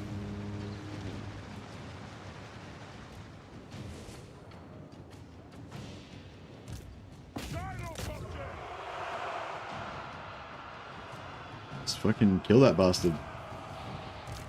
Patriot! The four as one speak! 1, 2, 3, 4, 5, 6, 7. We've still got 7 patriarchs, so I think we're alright.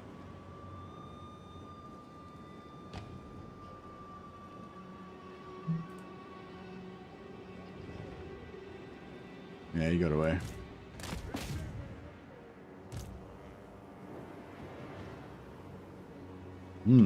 Alright, that was a rough one.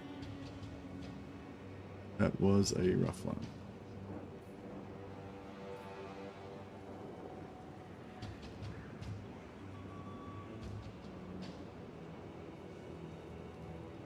Yeah, I should have taken it a bit more seriously. I should have thought about using the Dragina to route kite. If I had have used the Dragina to kite Arbal at the start, then we wouldn't have lost any patriarchs.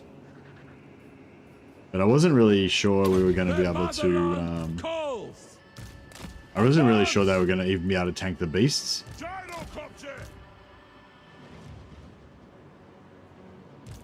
Rusena! The clans unite! Take me there! Taking the lead! Patriarch! Blessed by the Orthodoxy! Rusena! Ready! There's a lot of moving parts, yeah. But I think a lot of times my brain's just a bit lazy, you know, like I get to that point where there's just too much complexities, too many things. So I'm just like, oh fuck it, I'll just fucking have a crack and see what happens. We'll figure it out as we go along. It was the cat. Oh, the cat summon died. Oh, okay, cool.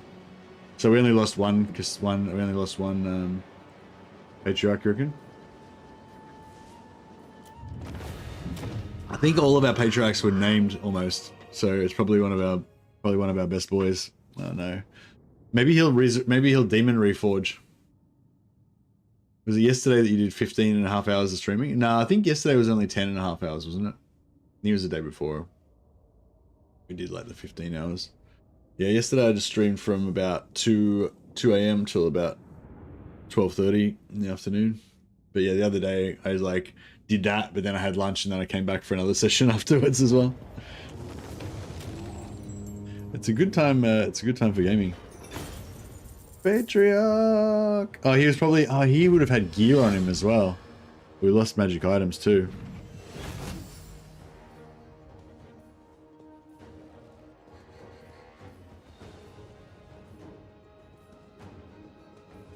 What care I for presents?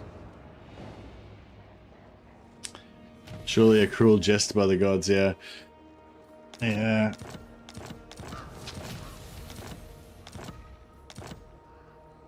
Boyar.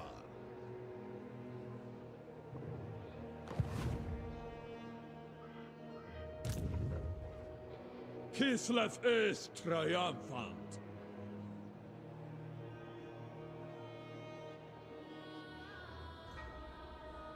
Can't kill him. I can't kill him and get back. Druzina. 1,000 of you could not take me!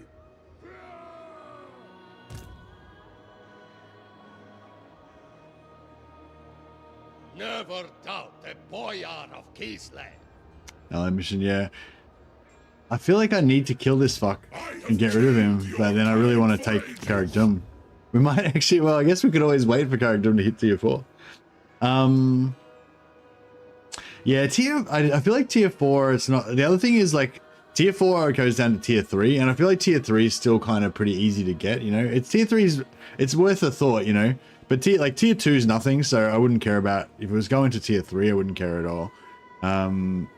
Yeah, tier 4, it means it's going to be, if it was tier 4, we could cap it at tier 3. That's kind of worth it, but yeah, it's not, if it was going to tier 5, then it's like, all right, that's, now we're going to get a tier 4 out of it. That's sort of worth considering, but yeah, tier 3 is like not that high level.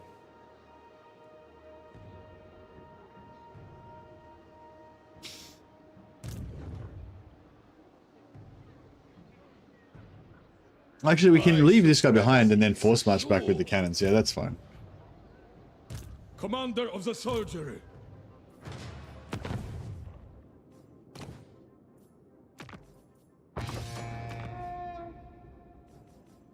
Who's Belsaru? Okay.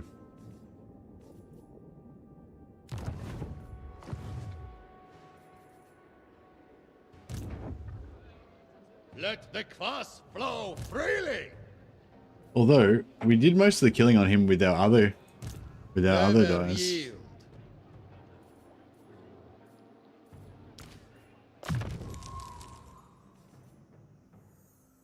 Magic item drop chance.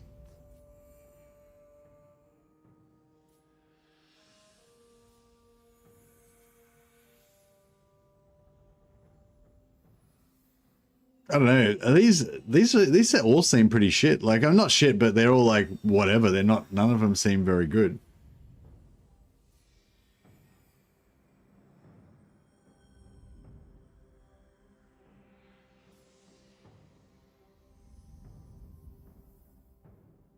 Oh, the construction cost minus 10% for all buildings local province. I guess is pretty good. You'd stack it up to get free buildings. Eagle Eye, Magic Item Drop Chance, Ambush Defense Chance. Yeah, Eagle Eye seems like the best option, yeah. If we were going to use... Yeah, I mean, I'm still think it's sort of interesting looking into that idea of stacking all the income bonuses on these guys, because they can get a 10% income bonus boost, plus you got the income bonus boost here. So I kind of like the idea of having just a shitload of them, like playing as Katarina or whatever, and just having like all your lands is covered in boosting, income boosting things, and like upkeep reduction and stuff. But yeah, for this one, she's just a war fighter. So we'll just give her the loot drops. She's not going to be going back home.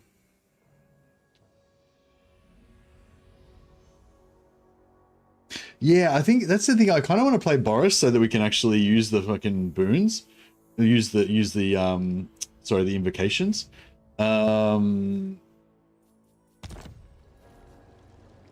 Because like no one else really can use invocations, right? Never doubt a boy. Like has anyone? So on your armies, you get these invocations that you can use if you've got higher than 50. If you've got higher than 50 control in the province. It's called devotion now, but yeah.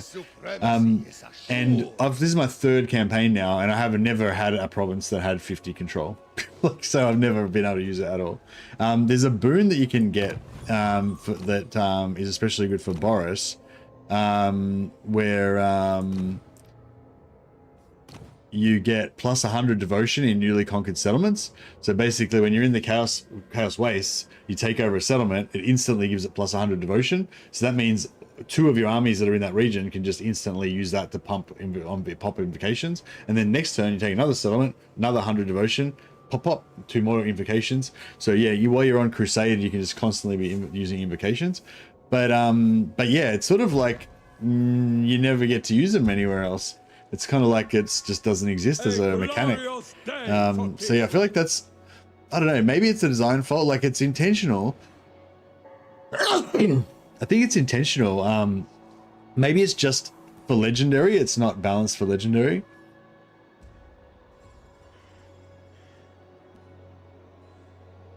Because we get in legendary, you get the, well, they don't get it. We get it. In legendary, you get this -8 for difficulty level. So yeah. How's the ranting crazy homeless guy campaign going? Yeah, it's going great. Going good.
Sorry, I don't know. Yeah, sorry, I've been doing that a bit lately, just typing away, get distracted by shit.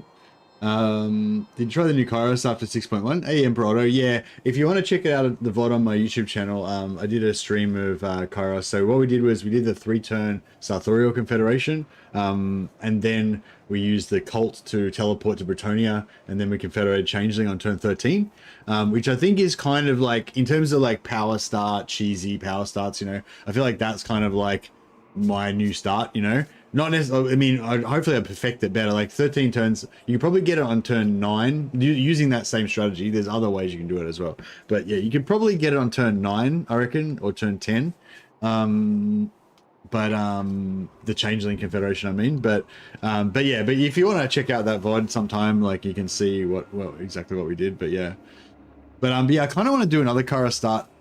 Another Karas playthrough because I feel like I didn't get to really play. I was kind of concentrating too much on the cheese and getting the confederations and stuff. But the thing is, I kind of want to do it again. I want to do the same thing again. So it's like, I don't know. I'm torn.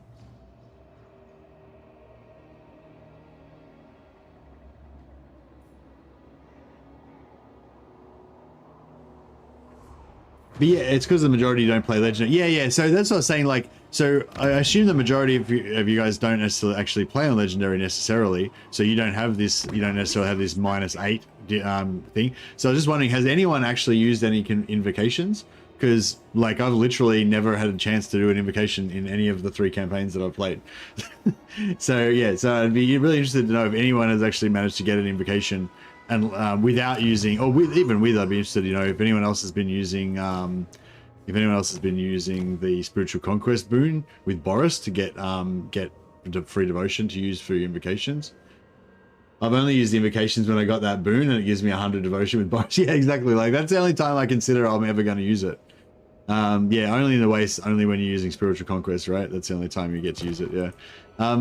But yeah, I'd be interested to know if people playing on normal or without the public order penalty, because I reckon even on normal, you would still basically never really get to use it. Because eventually when you stabilize public order in your homeland, but normally when you stabilize public order, you stabilize it at like +10 or something. You don't stabilize it at +50 or +100. You know what I mean? So you'd have to like really go hard on public order, I reckon, to get it up to a +100. Yeah, and then you're only going to have it in your like ultra core regions, right? By the time you get the public order up here, your armies are going to be fucking out here somewhere, you know. So it's like, yeah, I don't know.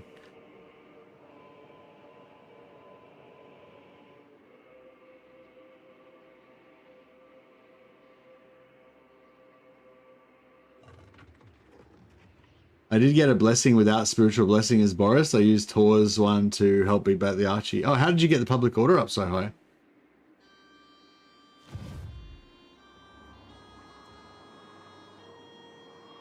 Use borrowed armies to sit in your province to boost public order.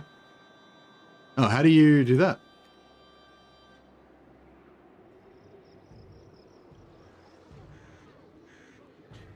Ava got one first turn about turn 35-ish in the Southern Oblast with the courthouses. Oh, nice. And what difficulty are you on? You tempt my wrath. We're gonna get fucked up here. Fuck it, let's do it. Let's do it. Actually, I should have put someone on a horse so they could kite our bar. Oh, actually, we could just auto-resolve him. I might just auto-resolve him because of the horror.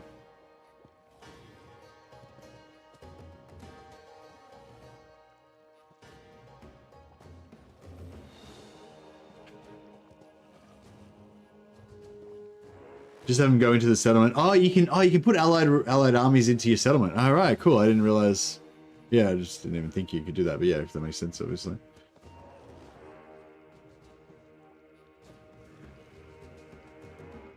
Does your ally get fucked over by the fact of you stealing all their armies to sit inside your settlements? Courage flows in our veins. Not bad.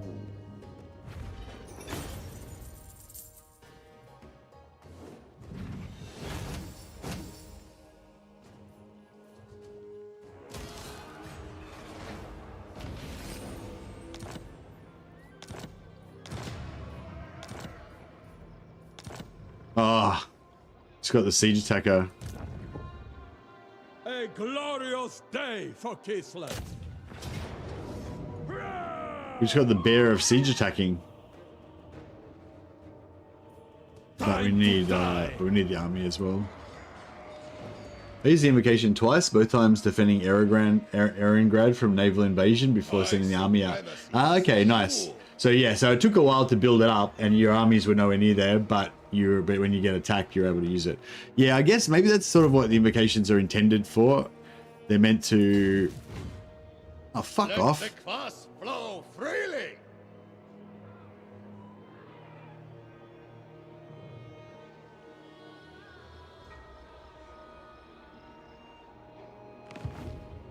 Cut them down!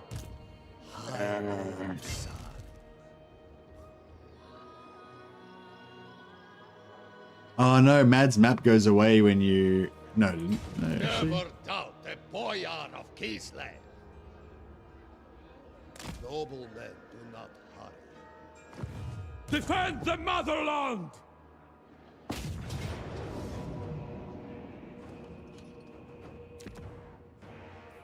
Yeah, we can't even... You will fall! What? Annoying. To battle! Easy fix for dictates and blessings is to have it be available at 0 public order. Yeah, that would be cool if they could make them a bit lower, or even just a bit lower. Instead of 50, make it 25 or 10 or something. Yeah, I think that would be a good idea actually, just to lower the value. Yeah, good call, Spanner. Lower the amount they're available at. But I mean, I guess like I said, they're probably balanced around normal, so it's probably easier to achieve 50 public order with normal. But yeah, I think it is. Maybe it is primarily supposed to be a defensive thing. So just like how you were saying how you defended Erengrad with it, that's probably exactly what it's meant to be for. Use it to soften up your enemies, see Adam and can sell out and fight. Yeah.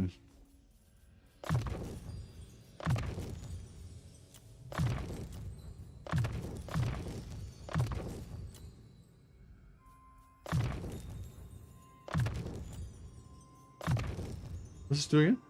Oh, yeah.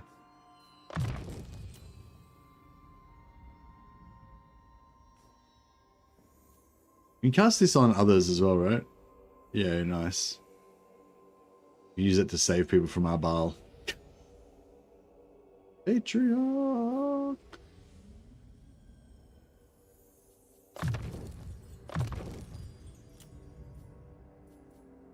Boyar. Alright, we'll give him lightning strike since we came this far. And actually I might give him a Justician as well. A tool fit for a lord.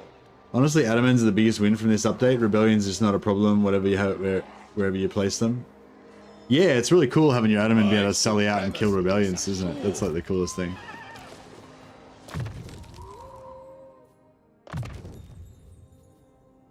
But yeah, I think I want to do another Kislev campaign. I don't know if I should do it back to back, but yeah, I kind of want to do another one and either playing as Katerin and focusing more on like economy, ice guard, upkeep reduction, and public order, trying to like really pump public order, or go Boris and like Crusader Boris type thing. But then there's also the whole like double start Ostankia thing, which is I think is pretty exciting to try out.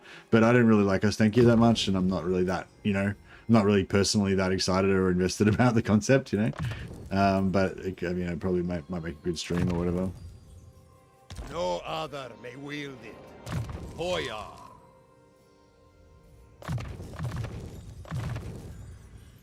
With this, my rule is absolute.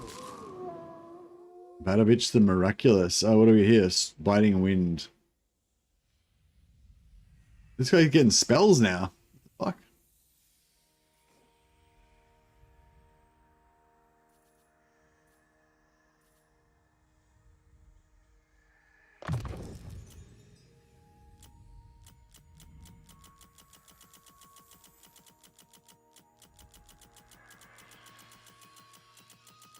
I think we've done all of our characters soon. At any chance you'll make an edited guide for the Sartorial plus changing confit? Yeah, decent chance, but no, not anytime soon. Sorry, Carl. Like if you're waiting to start your campaign or whatever, I'd probably just get on with it.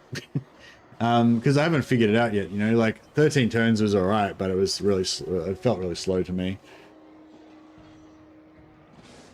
But yeah, I might do a guide for it if I can figure out a more graceful method.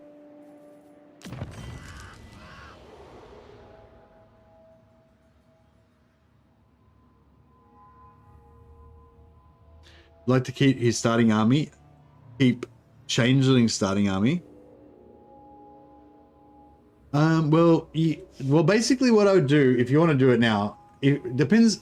There's so many different philosophies. That's the problem. Like with the Sartorial Confederation, it's like, it's only 3 turns. So you just do whatever the fuck you want after that. You know, it's just a 3-turn start. You start off with Sartorial and a heap of cash. And so I feel like it's a good start for everybody, you know, but like with the Changeling Confederation, you've got to make a few decisions that are like big, like, so if you want to get the Sartorial Confederation the way that I did it, then you have to migrate your main army to Bretonia on turn 4, sorry, which means that you can't conquer your starting position, which means you can't take over the other faction to the left of you. You can't vassalize Oxyotl or wipe out Oxyotl, at least not straight away.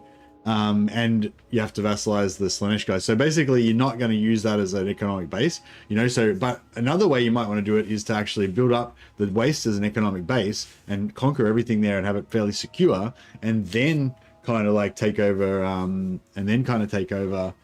the Changeling, you know what I mean? Or you might want to, so I guess what I'm saying is like, yeah, with the Sartorial one, it's only 3 turns. You get Sartorial, get even money. I feel like whatever strategy you want to do, if you want to get Sartorial, that's the way to do it, you know? But with the Changeling one, it's like, because it's like 10 turns or 8 turns or however long it's going to take to get him, you know, and you have to cut off other avenues. Like if you do it, you know, yeah. And do you know what I mean? Like, anyway, I don't know. So I'm a bit more like, I don't know, like if you're going to make a guide, you want to kind of make the guide like this is the best way to do it, or this is arguably the best way to do it. Whereas with the Changeling, it's like there's 3 or 4 clearly totally different ways to go. Like one is to consolidate the waste as an economic base and then jump out to your teleport locations to fuck people up and stuff, or to spread separate little colonies, you know. Another way is to consolidate your southern waste as an economic base and then invade into Lustria. And that's, if you want to go for an ultra expansionist power way or whatever, then that's what you want to do. But you can't be like invading into Lustria as fast as possible after you rolled over Oxyotl, like boom, boom, boom, boom, boom, and teleport your main army to fucking Bretonia on turn 3. You know what I mean? Like, so it's very much like a either or proposition, you know? But yeah, there's another method that Scrag Daddy's Reveal Shroud method, which you can do where you don't have to go to Bretonia. But that you don't get the Sartorial Confederation when you do that method, but you can potentially get Sartorial later, still with that method. And anyway, I think I've illustrated my point. There's many different ways to go about it. I'm not really sure which one would be the best. And I feel like it's one of those situations where the best just relies on what you think, what you like the most, you know? But yeah, I don't know. If somebody comes up with a good theory on what is the best, and I kind of semi-agree with it, then I might try and do a guide for that.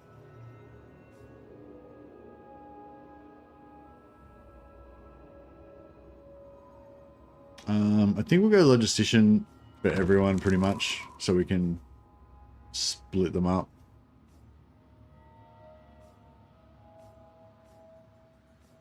Glacial Blasters is the best in general, and especially good with the bear blobs.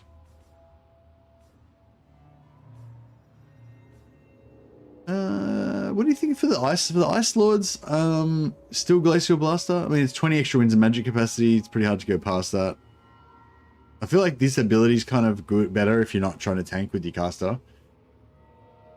But I don't like the like the Ice Shard is because you can shoot it at people, but it's I don't like the secondaries on it. But this one, like, you know, everything's good about it.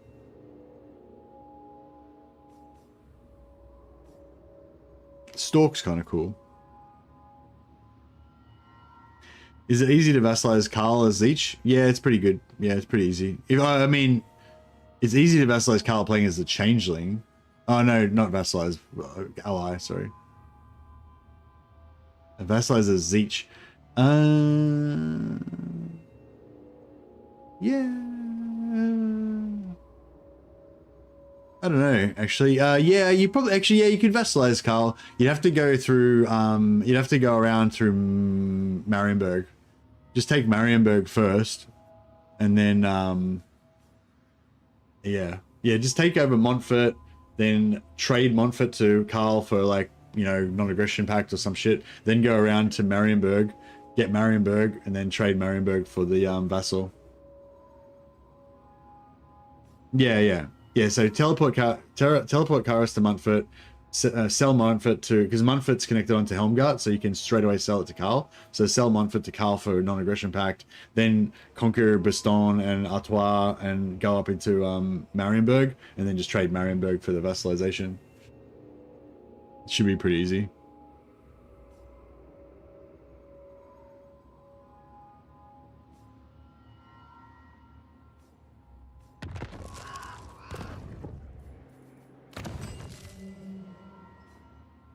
What's this one? Ice, I think? Yeah. I don't know actually which one's which, but that's fine. Yeah, now it's not too bad now. Like, I feel like, because with the 50% increased cost for Ice Switch, it was like fucking real bad. It was like 5,000 gold for these guys and whatever for these guys. But then when I got the minus 20% cost, then it was like, oh, it's actually not too bad now. I had trouble with the vassalization last time I played them. Everyone hated me too much, even with the settlements. Was that because you traded settlements to other people that they hated or whatever, or just their base hatred? Because their base hatred's only like minus 100, isn't it?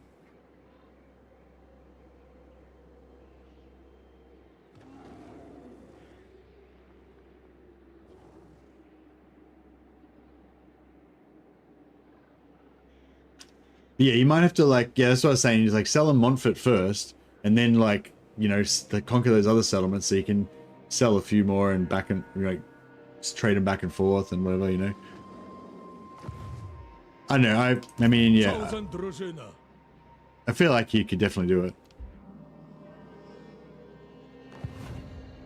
Although if you do all that region trading to make Karl your vassal, then the changeling will hate you for trading with Karl. So it'll make it harder to vassalize, harder to confederate changeling.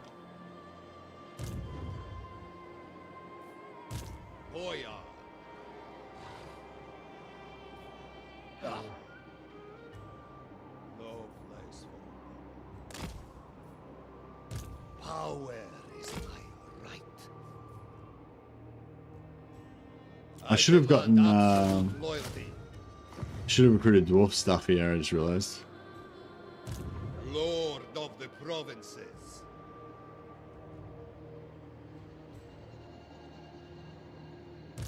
My decision is law.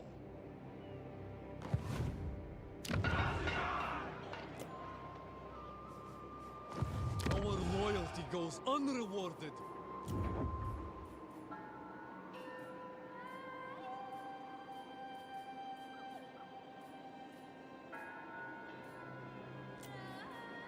Goya.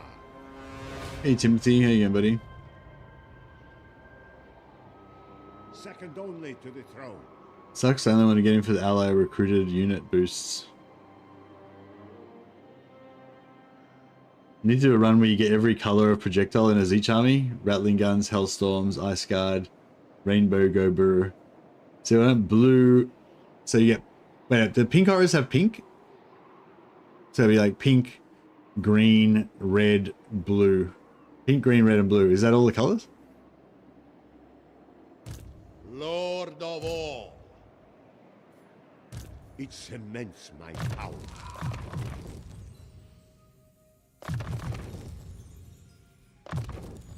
No other may wield it. Boyar of Kislev. Oh yeah, we've got siege attacker frostworms now. I kind of regret building the frostworms because, you know, we get the cannons from the dwarfs heaps earlier. Let no man falter. My authority is boundless.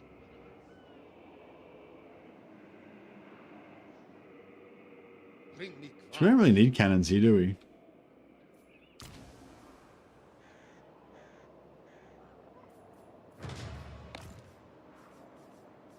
O Boyar for life.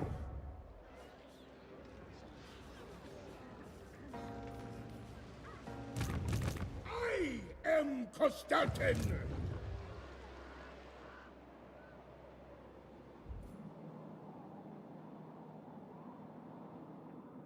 Yeah, I guess I'll come up here, like you said, and sell that stuff. Hey, Halo. What? What? Sisters of Avalon? What?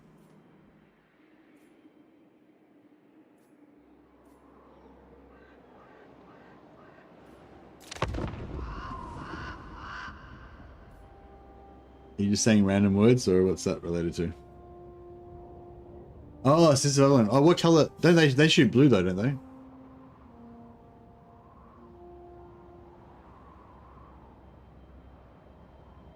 Is it weird that Shadows of Change is slowly changing from one of the worst DLCs to one of the best ones?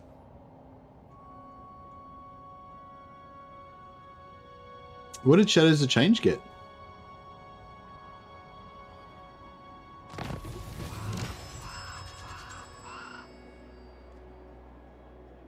Oh, I got the quest.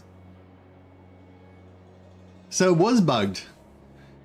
It's yellowy blue magic arrows. Oh, okay, there you go. You got to get the Sisters of Avalon as well, Kyle, so you can get yellowy blue magic arrows.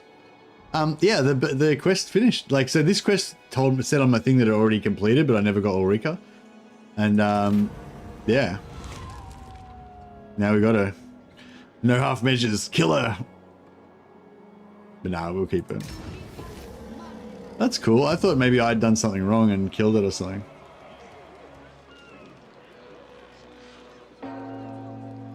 Yeah, I don't know if Shadows of Change really got any updates really. I don't like all the Shadows of Change got was the only thing Shadows of Change got was Mother Ostankya being able to teleport back to Kislev. Because this is all free rework with Kislev. Even if you just own Warhammer 3 without even if you just have Warhammer 3 and you don't have Shadows of Change, you still get all the Kislev rework stuff and everything. So yeah, so I don't know if yeah, I mean, I think yeah, so the Kislev rework that we got now should have come with Shadows of Change, and if it had of, then that would have made Shadows of Change like a really cool fucking launch and shit. And that is, yeah, so, and that is why, that is what, and they realized that, you know, like and that's why they're doing this update, you know, they're like, oh, we should have done a proper update. We should have given Zeech and Kislev and shit a bunch of extra free shit when we did Shadows of Change. Because that's the thing, they doubled the, like, they kind of doubled the value of Shadows of Change in the actual paid content, but they didn't put any rework in, and that's why it was still fucked. So now they've gone back and fixed that. So yeah, I get what you're saying now, Otto. Like, you know, in that sense, like, yeah, if you include the update as part of it, but yeah, I get what you're saying now. Yeah, no, I think Shadows of Change. I think they've nearly fixed Shadows of Change now. The only thing they need is to give a free LC Zeech Lord, basically. Like, if they if they gave us a free LC Zeech Lord, like a kind of mortal lord, mortal free LC Zeech Lord, then I'd say then everything, all the badness with Shadow Change is essentially fixed now. You know, the thing I was really still pissed off about was that, like, there was no free LC updates. I think I'm really happy that I think they've really realized that now, that the free LC updates are fucking important. Every time there's a DLC, there has to be big free LC updates at the same time. And, like, you know, like, I mean, it doesn't have to be, but it's really shit when there isn't, you know? And, I think for some reason they decided that wasn't important and they had to focus on the bottom line or whatever. But now it seems like they've fully turned around on that, and they realize that free LC updates are massive. Must have them, you know. So if that is the case, then I'm really happy, because it's something I've ranted on quite a lot, and I'm really, you know, yeah, I just think it's massive. I want my hero in my army, but I don't want to lose any of my Chad veterans.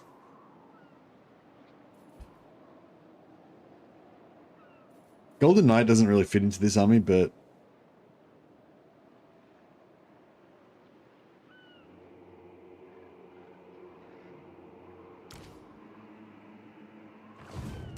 Ulrika Magdava. Ulrika Magdaba.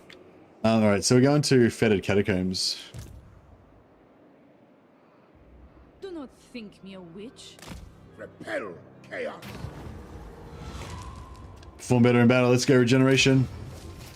Heavy iron. 15%. 15 armor, weapon strength, armor piercing damage. Nice. I am Kostaltyn. Clinging to the shadows. Betrayers. Betrayers all around. Betrayer! I must pray to the bear.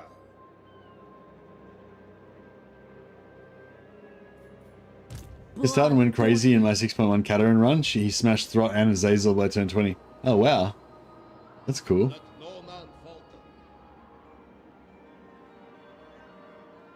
It is not yet night. You can get a technology for immune to chaos waste attrition. This lets you replenish too. Yeah, but it makes, yeah, somebody was pointing out before that it makes you immune to chaos waste attrition, but it doesn't make you immune to chaos corruption attrition.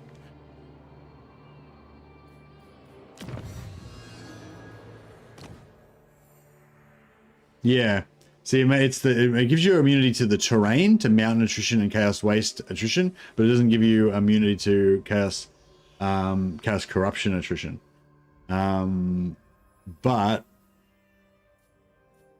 Stanky gives 50% chaos attrition for all armies. Is that in her skill line or in her faction mechanics?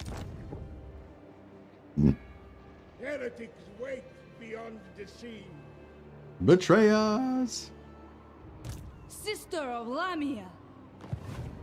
Nice. Yeah, is it kind of hard to confederate Estankia as non-Estankia faction because she's so far away?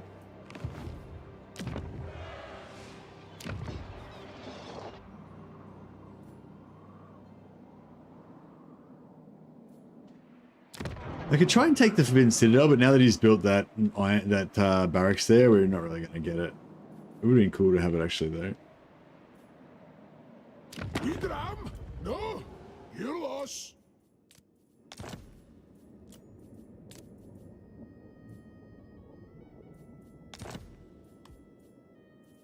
You're no so bad, really.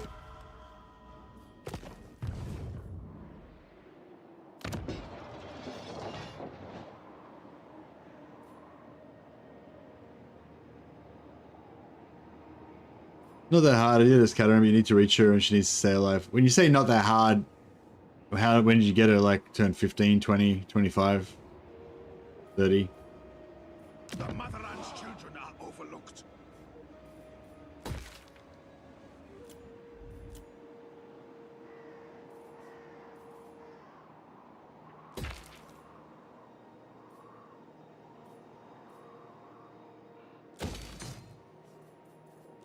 Look at all this economy. Crazy. I'm crazy economy.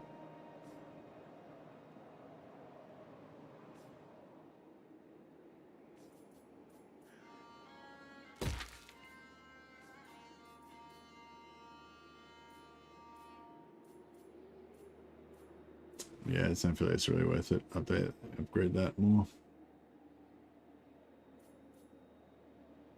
I mean, maybe.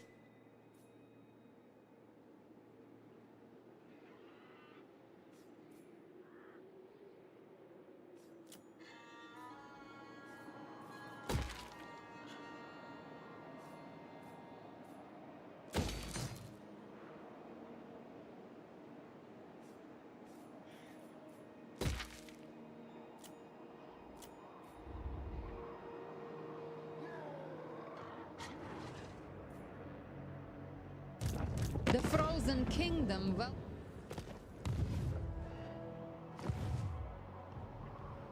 Can't believe we can't Destroy fucking. them for Kislev! I can't believe we can't fucking siege this. Fight for Kislev! Between 15 and 20, yeah. You will fall!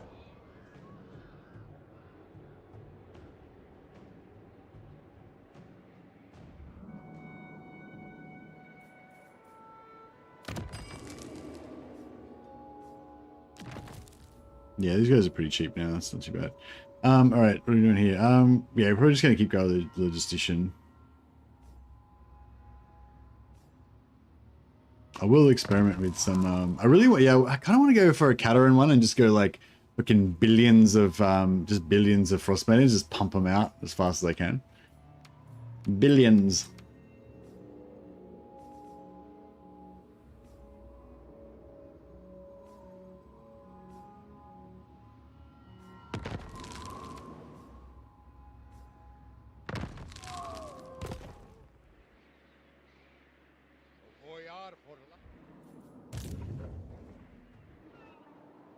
Bring me kvass.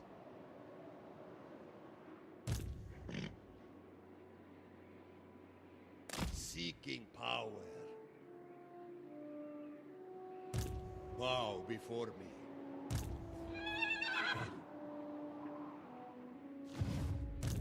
Bow to me. We rest for now. March. Pain is irrelevant. Northmen come! Tribesmen, gather! Kislev's chosen. On your feet! Baron of the motherland. The right to rule.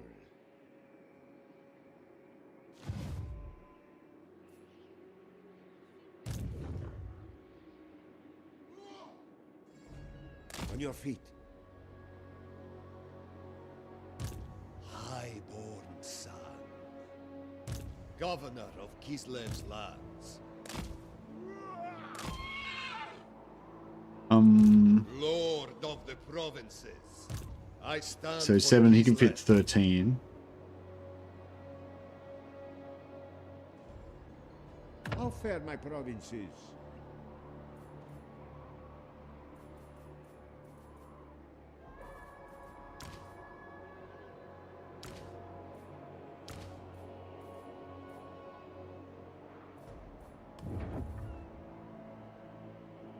No place for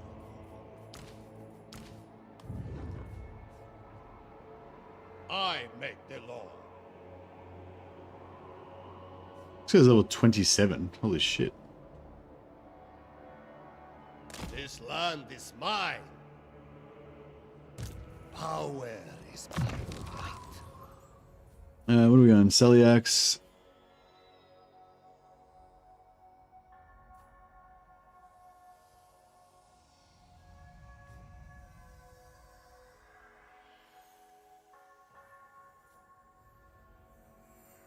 Oh, Frenzy. Frenzy's pretty good.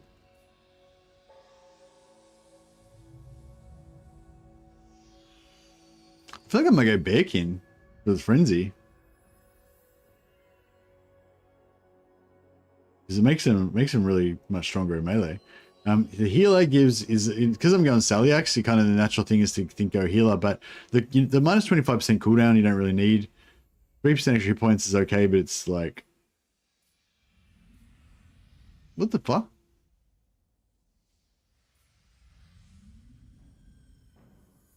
Wait up.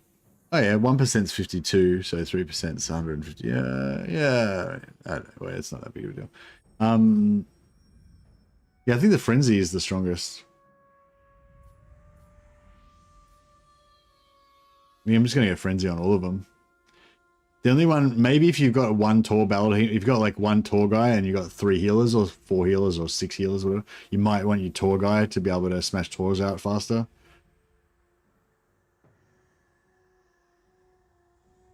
But yeah, I feel like just going Frenzy. If you're going, especially if you're going for a Patriarch Doomstack, just going Frenzy on all of them is like where it's at, I think. Because you're relying on them a little bit for your single target, Kislev's chosen. you know, for your damage, basically.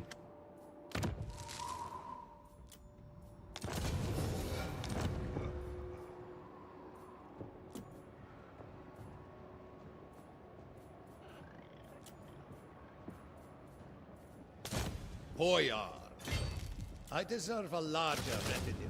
I'm happy I got that that boon to give him the +5 recruitment rank. Actually getting a lot of use out of that. Alright, what do we got? Melee attack in own territory. Guess it's good for fighting rebellions.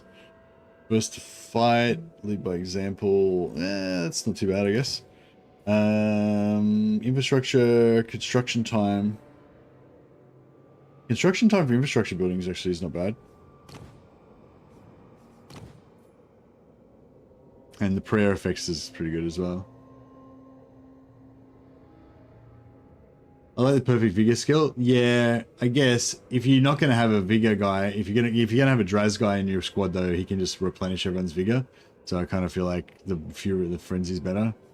But but to be fair, I don't have any Draz guys at the moment, except for Kostaltyn.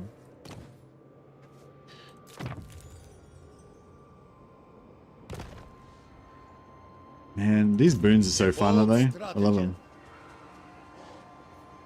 Governor of Kislev's lands.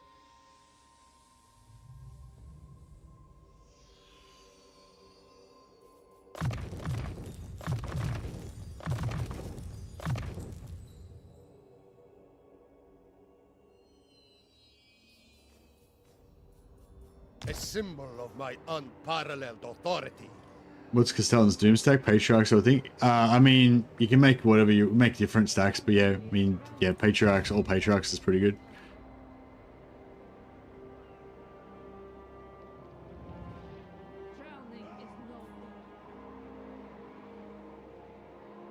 But yeah, Kostaltyn, Kostaltyn gives rage to his whole army. So physical resistance and melee attack. So you probably want, if you're going to make a doom stack around him, you probably want to make it a melee stack if you want to take advantage of his, if you want to take advantage of rage. Also, he's got heroic resilience for the whole army, which is melee defense. So again, you know, melee units. Charge bonus and speed for the Lord's army. So cavalry is what you're thinking about with that. And immune psychology for the Lord's army as well, so you can take on demons and whatever. Oh yeah, +5 melee attack in a 35-meter radius around him. So again, melee, particularly small groups of melee that are going to stay within the 35-meter radius, like a Patriarch Doomstack, but also groups of cavalry. And 55-meter radius is just quite big. For weakness to fire. Iron Drakes, yeah. Yeah, so I'd say yeah. I mean, Patriarch Doomstack basically uses everything that he's got to make him better.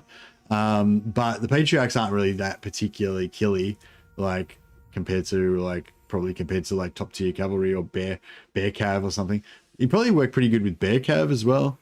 All this stuff would work well with bear cav because they're a small entities, so they could go around in a big blob and kind of mop stuff up. But I don't know if bear cav are actually like that good like that. But yeah, I think yeah, any sort of cavalry thing would be good with him as well. But yeah, if you want a stack that's just invincible, then yeah, Patriarchs. And now they've put in a lot more spam, a lot more character. Like you can spam a lot more Patriarchs now than you used to be able to.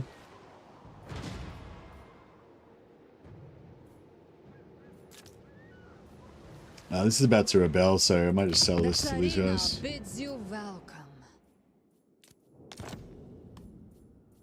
Kislevites must stand together. Mid game, I usually go war sleds. Oh yeah, war sleds. I didn't even think of them. Yeah, that'd work, I guess. But it wouldn't really be. I think that's more just because war sleds are good, not because they're particularly good with him, though, right? Because none of his stuff is really going to do much to war sleds. Because war sleds, I think, or correct me if I'm wrong, but I think war sleds rely mainly on impact damage and charge attack. I guess the charge attack would still be bonus. Yeah, a lot of the melee stuff wouldn't really work with them. Speed, oh yeah, the speed bonus. No, yeah, sorry, that's huge, yeah. Speed bonus is huge, yeah.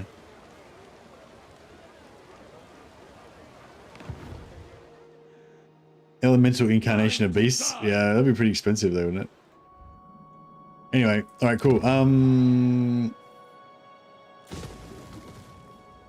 yeah, so we got -1 construction time on infrastructure, but this is only 1 turn anyway, so it doesn't make any difference. But that was 2 turns, now it's 1 turn. That was 2 turns, now it's 1 turn. So our boons are paying off already.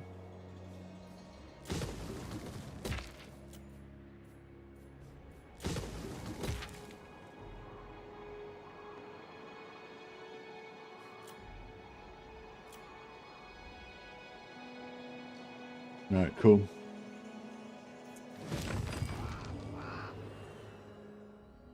So I've got, how many provinces have I got?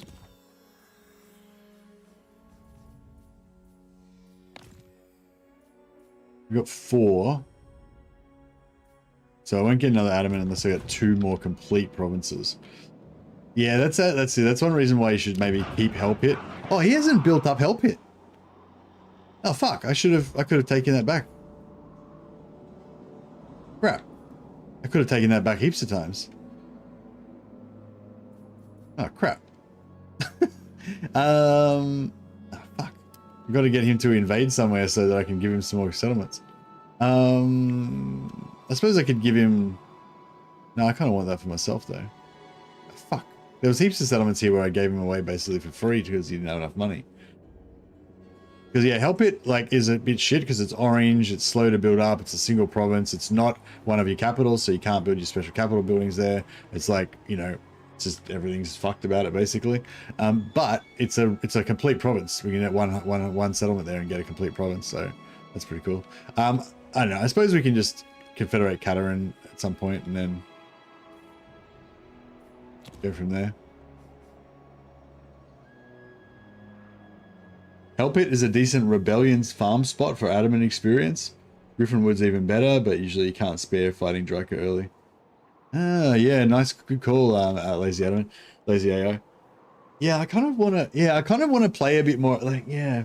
There's a part of me that wants to play a sort of like a SimCity style, you know, like maybe just play on easy and just don't worry about the enemies. Just focus on building up my adamants and forcing rebellions and just having shitloads of heroes everywhere, like buffing everything and making it, you know, like just like a non-combat style campaign where you don't worry about the enemies. You could probably set it up reasonably well. Like if you just made, if you had, like if Malachi was really strong and Ungram was really strong, then you could probably just give everything here to Malachi and give everything here to Ungram, and then just live in happiness in the middle there. But yeah, it relies on luck whether they have to both roll really high on faction potential. Bow before me.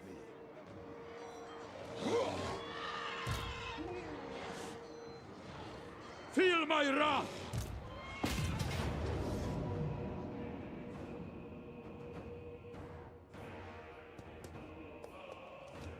To battle! Power. Right.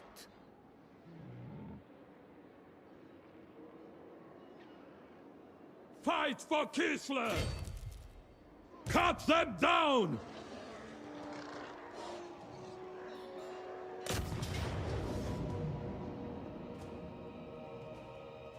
We need better ground. You keep bringing up new campaigns, maybe you should start a new one. Yeah, I'm really torn because I really want to keep playing this campaign because, like, you know, we're just getting our patriarch bear doom stacks going, and you know, we're just getting into like a lot of the cool stuff. But it is, I feel like it is kind of one at this point. You know, Arbal was scary. Ostrogoth was scary. They're both dead now. You know, Norsca's conquered. Like, do you know what I mean? Yeah, I feel like we're just getting into the steamrolling phase, which is actually the perfect time for me to do what I was just talking about before, where I can just fuck around with my settlements and not worry about anything, you know?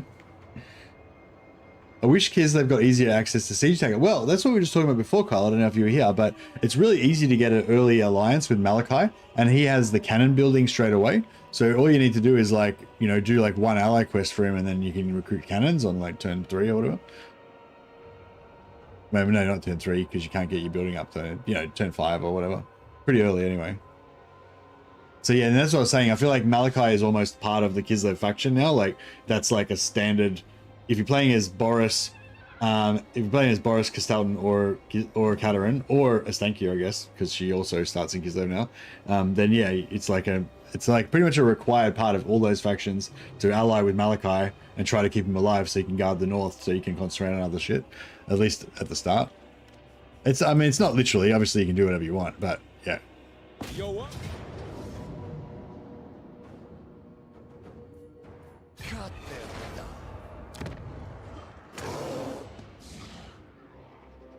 Yeah, I think not only am I not going to wait to get it to tier 4, but I think I'm going to sack it and knock it all the way down to tier 1. Hack them apart.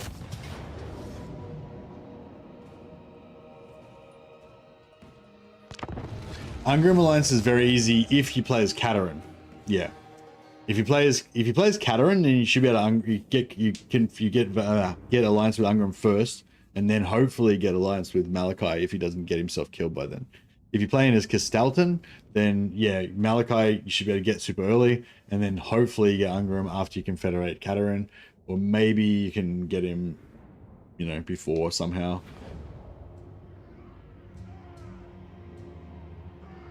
Didn't think of that. I used Franz and Elspeth. Oh, okay. Yeah, I mean, yeah, you can use the Empire to get artillery, but it's just going to take you way, way longer.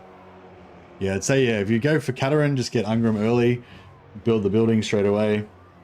And if you're going to go for, yeah, because I built the Frostworm building, thinking I need that tier 3 Frostworm siege attacker as soon as possible. When of course you don't need to at all, because you get either Ungrim or Malachi like way earlier than you can get Frostworms out.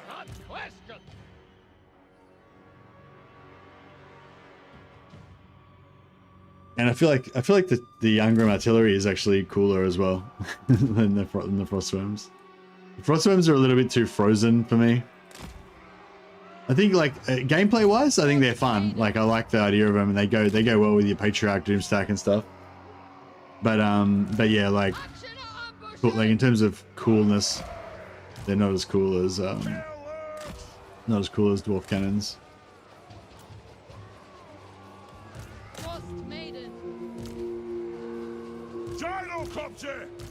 I am the squall. Move now! Nothing can stop us! Cobra of the bear.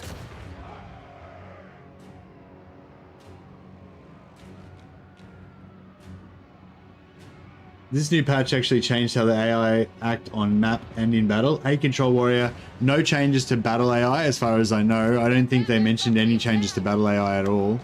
Nothing significant anyway. For campaign though, they put in the AI passivity fix that came from the beta, so they don't like there was an issue before where this guy's getting shot by my own cannon. I'd hope the cannons are aiming high. Did this guy just get hit by a cannon? I think the cannons are killing my dudes. Gold rises.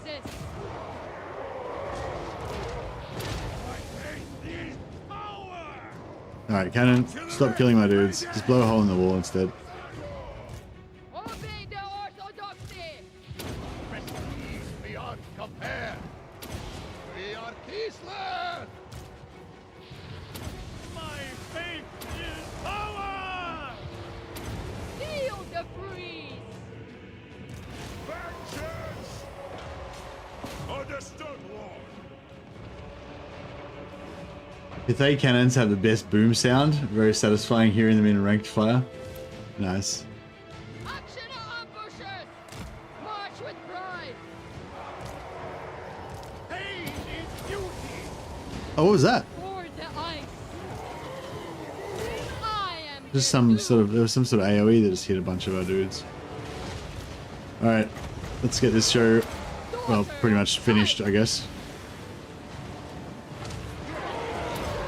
power of winter. Ice and glory.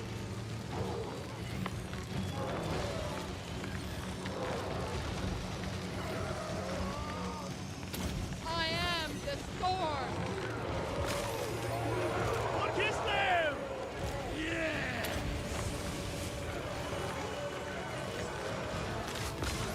Prefer Ice Mage over Tempest? Yeah, I don't know. I think I prefer Ice Mage as well, yeah. But I just alternate them. I just go for both. Just to get a bit of variety, get the variety, you know. Get the flavors. Range fast! Fire!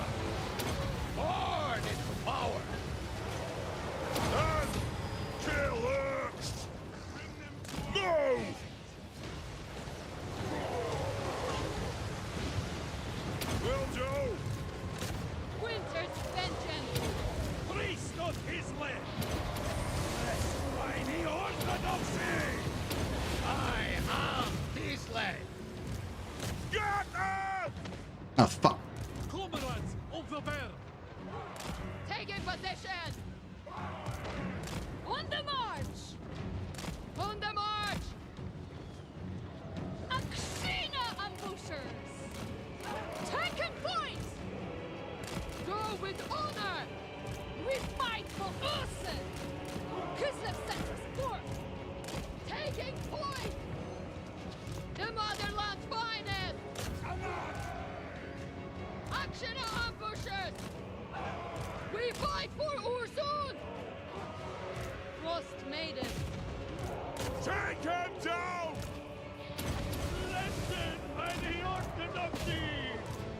Wherever Ursun asks! A fine strategy! Kislevites moving! And that summon is fucked, isn't it? That's so annoying. Lord of Ice!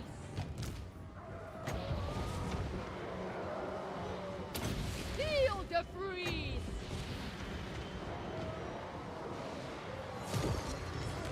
Daughter of Ice!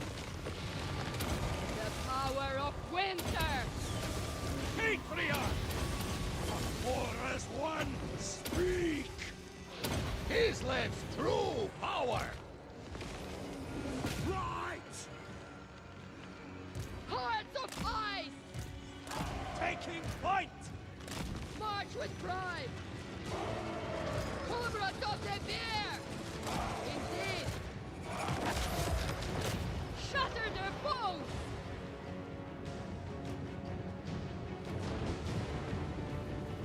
I think they're done. We're just waiting for them to melt. There we go. Off we go!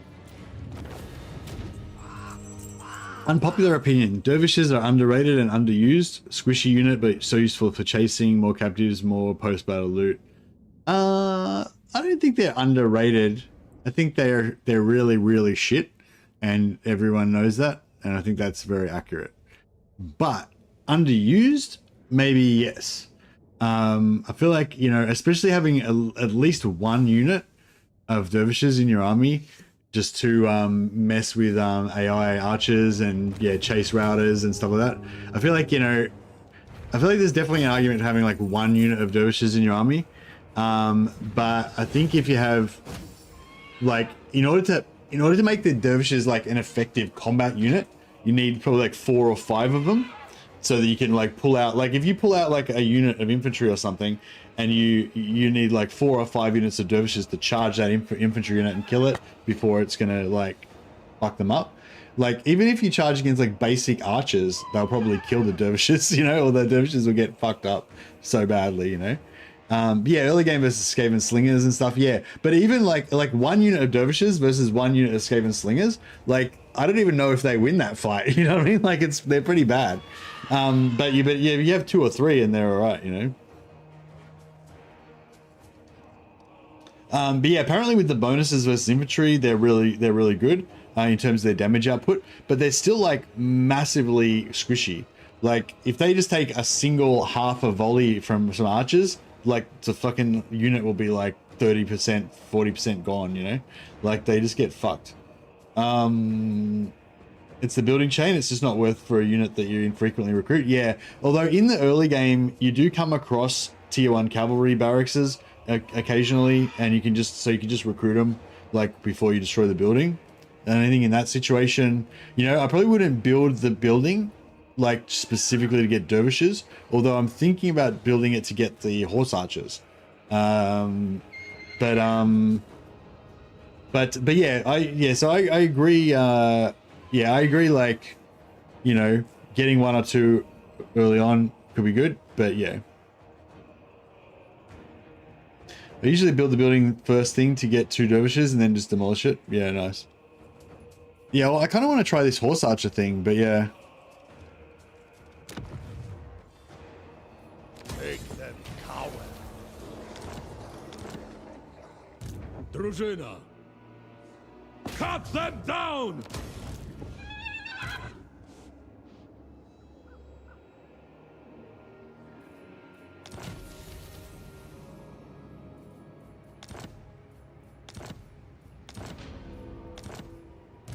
Boyar!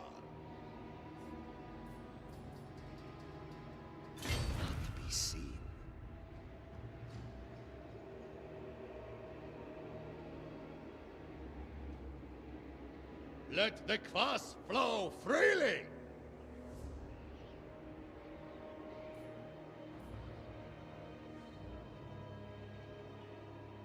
I don't get why here we're in Carrick Dum and here we're not getting Chaos Waste Attrition. And in Carrick Dum here, we're getting Chaos Waste Attrition. Like, it's the same fucking province. It's all Chaos Waste. Wait up, no, it's not Chaos Waste. It's Mountain.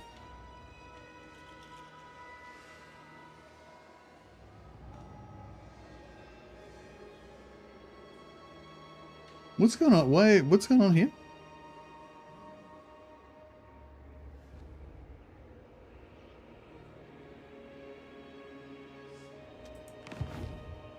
My feeling is everyone spams Kossars and Warriors and they don't have the mobility to run down routers. I don't think Dervishes are a combat unit. They're a unit that's for running down routers. Yeah, I think that's true. But yeah, I was just saying, like, yeah, I kind of agree with what you're saying there. I think like they are a bit underused, and definitely grabbing 1 or 2 in every army in the early game could be good.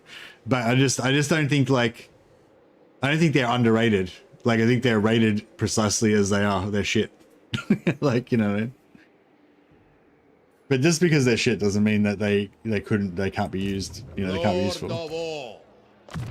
But anyway, yeah, essentially I agree with you, yeah.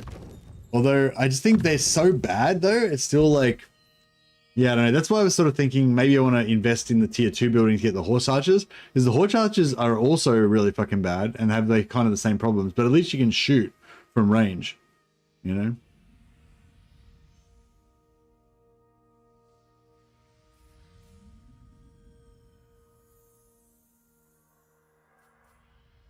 Yeah, but that's what I'm saying. I don't think they're underrated. Like, I think people, like, if you ask somebody about what you just said, I think everyone would agree. Yes, they are fast. Yes, you can use them to chase down routers. That's what I'm saying. I don't think they're underrated, but I agree they might be a bit underused.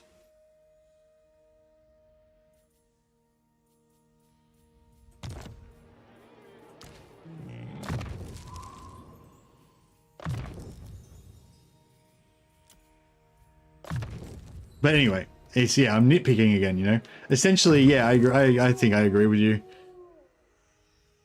Winged Hussars are pretty decent, and I do like Griffin Legion. Yeah, well, yeah. Getting some proper cav, like, that would be good. Although, I feel like I would say underutilized than underrated, which is mostly opportunity cost. Yeah, it's the opportunity cost thing as well. Because that's the thing, like, even though they're running down routers and shit is cool, like, you're losing a combat unit that can actually do shit, you know? So like that's the thing, I think you can pretty much make an argument for 1 unit of dervishes in the early game, like, you know, like 18 Kossars and 1 dervishes is probably slightly better than 19 Kossars. But but if you go like 3, or if you go like 2 or 3 dervishes, that means that you're going, you know, 18 Kossars, 17 Kossars, 16 Kossars, and then it's like you've lost 4 units of Kossars. So you're like, a lot of damage is gone at that point. So it starts to be a bit like, fuck, do I really want all these fucking dervishes that are essentially fucking useless? You know? Griffin Legion underperformed for me. Yeah, I find that's a good point. Like, even with the better cavalry, I find they still die. Like, I feel like they're a bit squishy.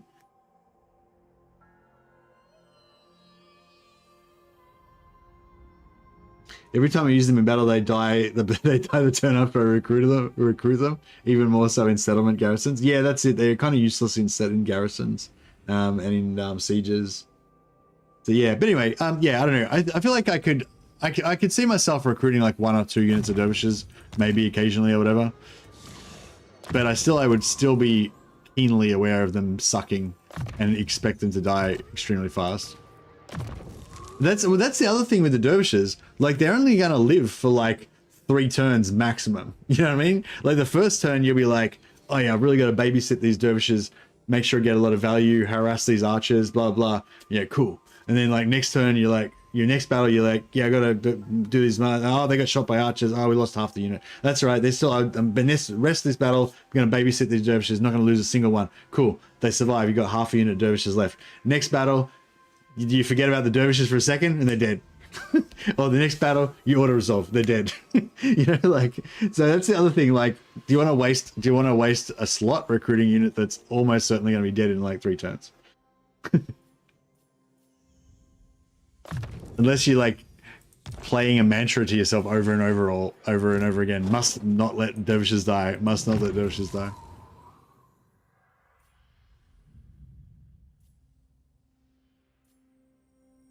Free spells. Huzzah.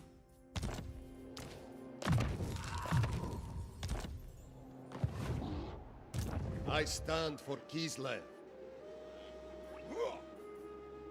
We rest for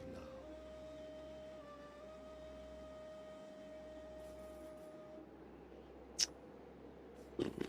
Never doubt a boyar. Let's what more boons can we get? Melee melee defense +3. Oh yeah, somebody was saying this melee defense +3 just applies to every unit. It doesn't even matter whether they're over rank 7 or not. Was that the one? Oh no, it was the other one. The one that only applies to low level units.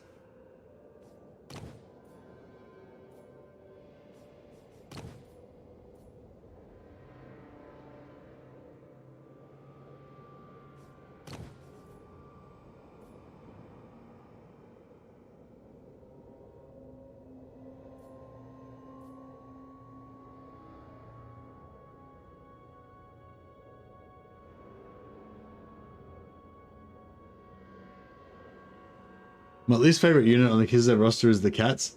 Yeah, the cats fucking die a lot too. I did do a full cat doom stack with Katarin one time, like, you know, Katarin 5 fucking, oh, you know, Katarin and like 5 patriarchs and a couple of frost maidens or whatever, and like 10 or 15 of the cats, and it was actually pretty good. I mean they're a bit squishy, but like kind of about the same as patriarchs, I guess.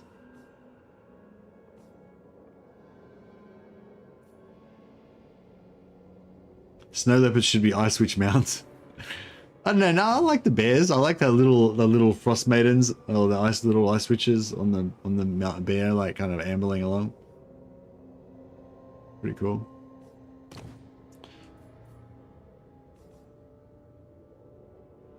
Where's the one that gives you the bonuses to units that are under level 3 or whatever?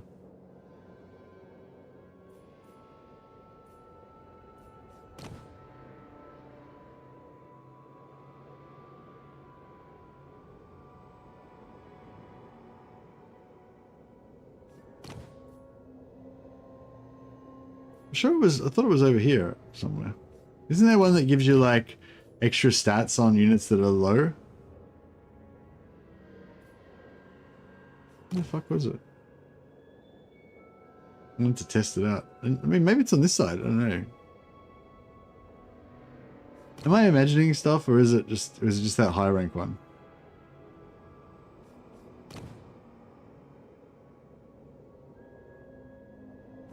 Yeah, isn't there one that's like I don't know, bonuses for units that are under rank 3 or something? Or under rank 4?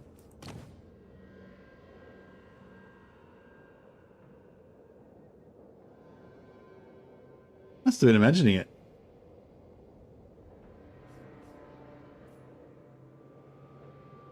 It's in the tech tree. Ah, okay, cool. Yes, there was one like this. I thought that it was for low units.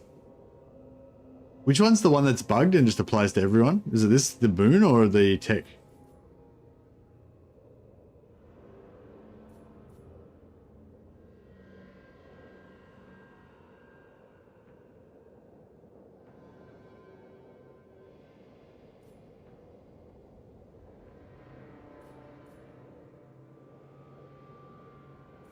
Well, we could try this one out. So is it 3 melee defense and weapon strength? Champion of the motherland. Yeah. So these guys are 38, 39, Let the kvass flow freely. 37, and weapon strength 35.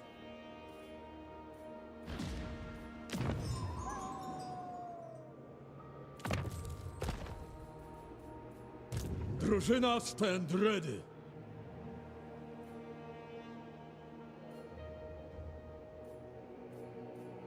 Yeah, no, just that one just works normally. Yeah, somebody, maybe it was, I think it was the other one, yeah, the tech one maybe.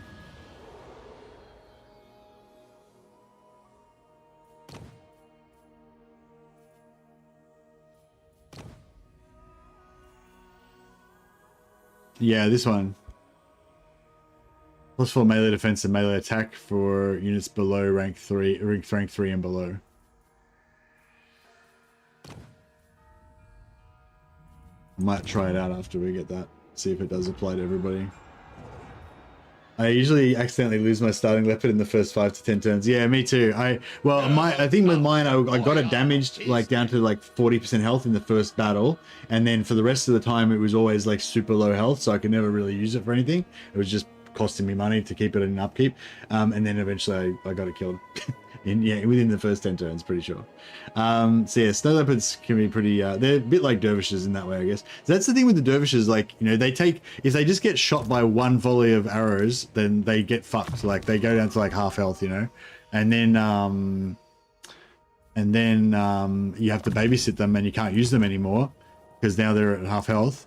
And like, you know, and like, yeah, they're really shit, you know? They're really shit.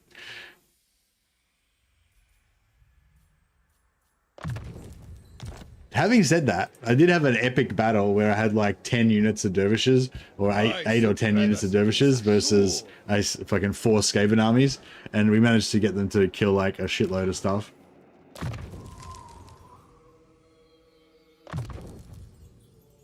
They fought like champions.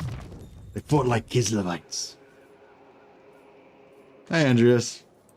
Never doubt the boyar of Kislev.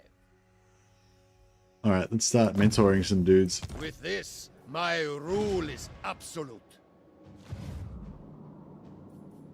But yeah, I think I am looking for a new campaign start. But yeah, I don't know, I'm torn. I like, I kind of want to try the double start Ostankia, where we like teleport, see if we can teleport back, but also keep a foothold in over in Negron and keep building up there.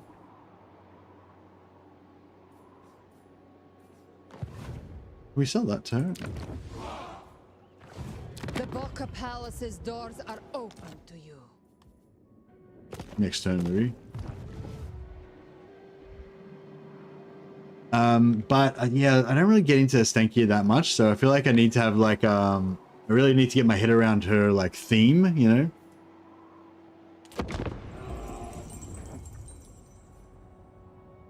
So yeah, like the way I'm imagining it is that my character is not going to be Mother Stankia. My character is going to be Vasily Boyar, who's you know, a local lord who cares about his people and the land. And there's an evil witch that he gets advice from, even though, you know, she disgusts him because she's into all like weird forest demon shit. You know, he needs her to save his people, and you know, that kind of vibe. Holy decree.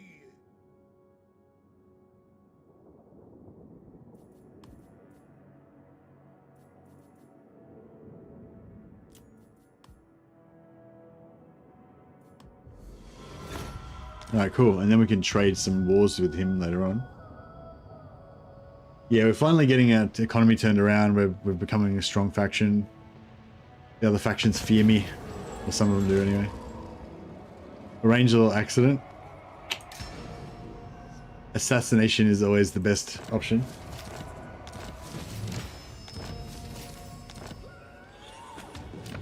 Alright, so I gotta try and remember to check this technology.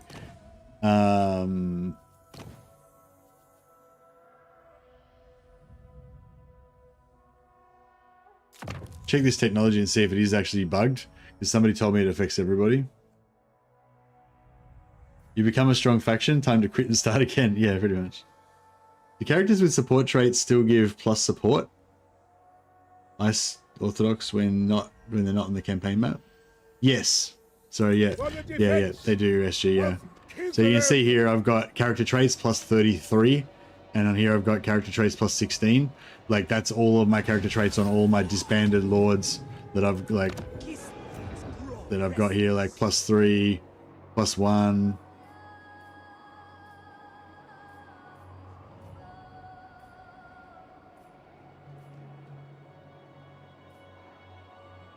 No, I got more. +3. Yeah, anyway, yeah, it does add.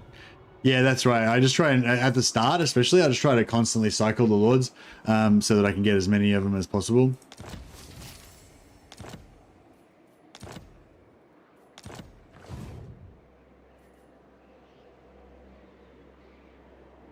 But yeah, so I guess it's like, yeah, what do you think? Do you guys want to see like Boris crusading? So play as Boris, but maybe don't. Oh, I don't know. Maybe I'll play as Boris. I'll probably still migrate over here, but then I'll try and attack. I don't know. So okay, yeah. So basically, I wanted to use Boris and use this spiritual conquest so that we can get heaps of devotion, so we can constantly be using invocations all the time. Yeah. So I don't know whether to go. So if I was gonna, so I want to do Boris and basically use that to be conquering Chaos Wastes, but I don't know whether I want to like migrate to Frozen Landing, confederate my way into here so that Prague becomes my capital, and then kind of like go back out again and start conquering the Chaos Wastes. But that means you take fucking ages to sort of get to it, you know, get to the Chaos Wasty stuff. Or maybe we could do it the other way. Start off as Boris, stay in your normal start location, yeah, like actually settle in Tower of Torment, and then just conquer out this direction, and then around, yeah, through a Baal and back down around, and then make Prague our capital afterwards. Something like that. So yeah, so anyway, Crusader Boris, double start Astankia, or another shot at Kairos. Another shot at Kairos with probably trying to confederate the Changeling again, but trying to figure out a way to do it that's like either faster, better, or more fun and less like janky. Because at a certain point when you're just region trading constantly 17 times a turn and fucking, you know, reveal shrouding for 17 million factions so that you can sell wars to the entire map, and like, you know what I mean? It stops being like, it just feels like you at some point, like, I don't get me wrong, I love cheesing, I love doing that shit to get an early advantage and let you do cool shit that you couldn't otherwise do. But I feel like when that Changeling campaign, it was just like, you know, I was doing so much of that shit that it's felt like, you know, you're not even playing the game anymore. You're just like mechanically, you're just exploiting mechanics constantly and nothing kind of, yeah, I know, it was a bit too much for me. but I feel like if we're going to do a early Confederation, you're still going to have to do stuff like that. But you could do a slightly less early Confederation, like 5 turns later, without having to do all that shit. So, yeah, I don't know. I don't know. I'll put up a poll. I think that's pretty much my options. Oh, well, which one of those is the shittest one? Oh, sorry. The 4th option was going to be Chill Katarin campaign, where we focus on economy. But I feel like that's probably not really, no one cares about that.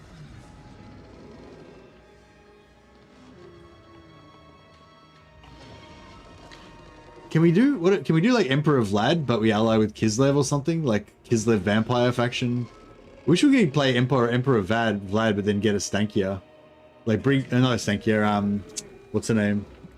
Ulrika. Bring Ulrika back into the vampire fold.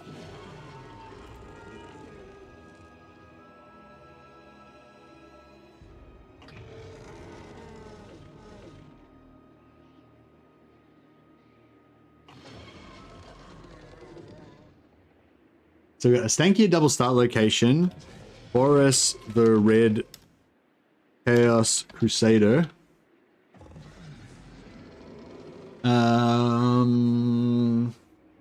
What was the other one? Oh yeah, Zeech, Kairos. Better Changeling Confederation.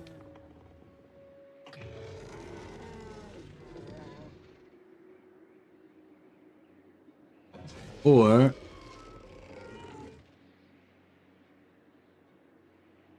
I don't think it's there yet, but it should be easy to mod a Stankia to always move back to Kislev. Yeah, I think they said that they intentionally left it open so that you could, they could mod it to make her move back. But you know, like the AI doesn't do it, but they opened it so that, yeah. I bet Vlad. Yeah, well, I was sort of thinking, what can we play? What's another faction we could play where we could sort of interact with the new Kislev in a meaningful way? I don't know, I just feel like without actually having the mechanics yourself, you don't really get to enjoy it very much.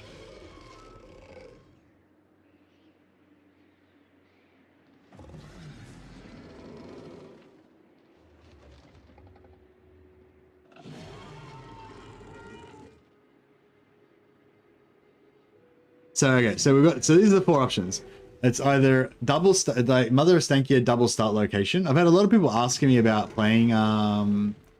You've done the Vlad before. I've done the Vlad many times. It's one of my favorite campaigns. I've played Vlad Emperor about like 17 times at least, I would say. That's the whole point. So it's like, yeah, so it's like by the Mother of Stankia double start location style. Boris the Red Crusader stay in the Chaos Wastes, which I've never actually done before, so that'd be fun. Kairos, but with Kairos migrating to the Empire or something with a changeling Confederation, or just one of our favorite factions, either Emperor Vlad or Karl Franz. those are the options. I'll just pop the poll up on Twitch as well, because I sometimes neglect Twitch. If it's a short poll like this, I have no problem putting it on Twitch. For the long polls, I feel like it's not much point worrying about it, but if it's a short poll, then we can put it up. I might not start the new stream today. I might just do a second stream of like Bannerlord or something. But this would be the next one.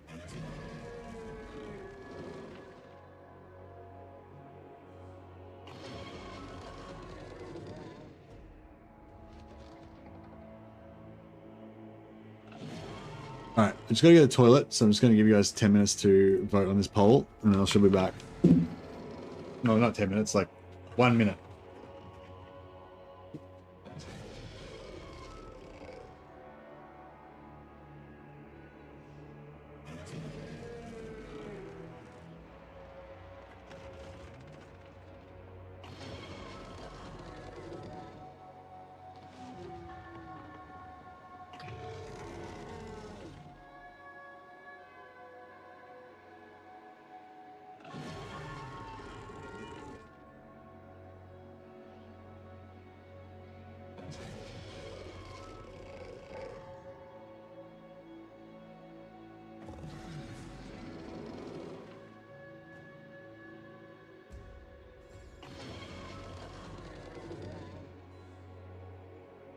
If Emperor wins, we need a new poll. Oh, is Emperor Vlad Karl Franz winning?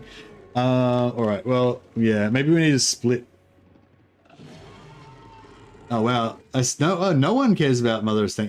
This is early, too early. I think we need more votes. Sorry, guys. All of you who have not voted, I need more votes, because there's 50 people in chat, and there's only like, we only got 9 votes. So, yeah, so it's like 9 votes is not enough to really know whether it's like, you know, an actual representation or not. Need at least like 20 votes, I think. I need like 7 more people to vote. Happiest with Empire of Empire counts? I'm sick to death of Kislev. Clockmaker doesn't like Kislev. Clockmaker's like, I hate Kairos, but I hate Kislev more. So Kairos. Heinrich Kemmler, the Mad Necromancer. Nice. But yeah, no, I've definitely done Vlad before. I've played Vlad and Vlad von Kostaltyn and Karl Franz are probably 2 of my most common ones. But I do like to play. I do like to kind of play either Vlad or Karl Franz or both, kind of every time there's a new update, because I feel like, you know, I feel like Karl Franz is like the main campaign of the whole game, and like, so that's the, like, playing Karl Franz is like how you judge the new patch. You know what I mean? Like, yeah, like I mean, I don't know, like, there's different ways you could evaluate it, but like the most generally accepted average baseline, I think, is like the Karl Franz campaign, you know?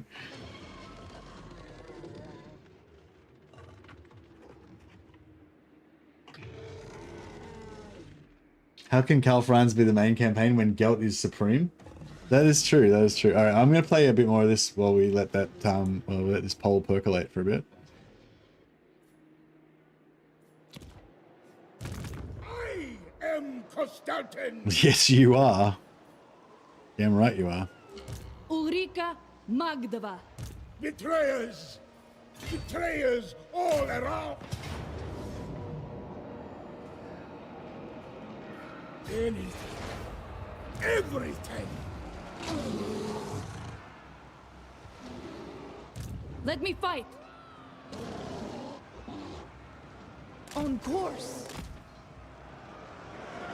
We fight and die in Orthodoxy's name.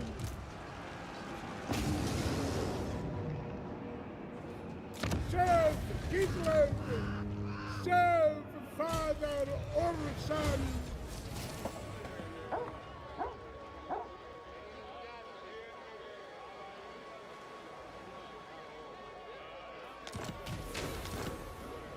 Only I spread truth.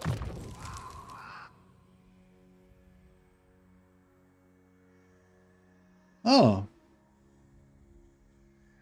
I didn't even notice that one.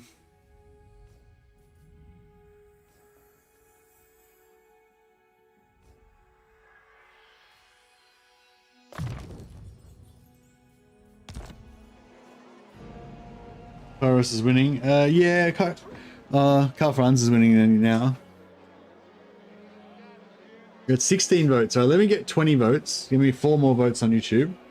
We got a few votes on, and we got a few votes on Twitch we can add on. Kairos needs to come to Kislev to wipe the map clean.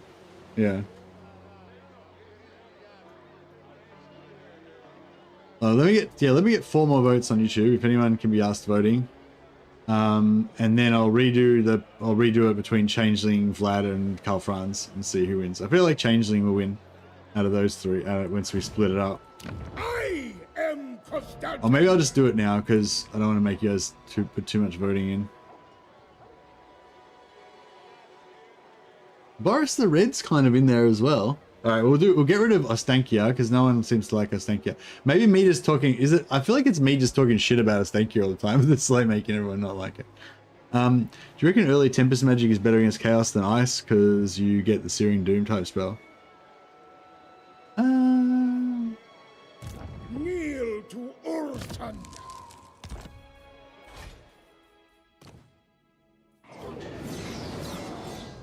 Lure of Tempest. Okay, so Lure of Tempest, you get Hailstorm, which is 33% armor piercing. Later on you get Mishka, which is not armor piercing at all, but you can cast it on your own shit. Or you get Blizzard, which is 100% armor piercing. Okay, so Blizzard and Hailstorm are both good armor piercing options.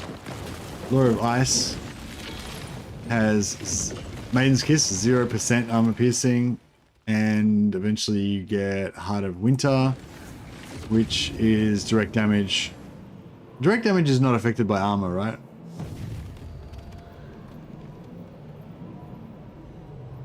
Oh, and also Heart of Winter doesn't. You can cast it on your own troops as well.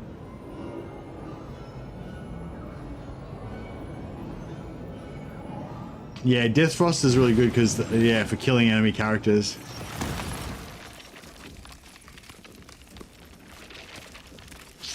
Yeah, actually an Ice Sheet, and also Ice Sheet plus Ice Maiden's Kiss is really good for slowing down their front line to keep their melee away from you.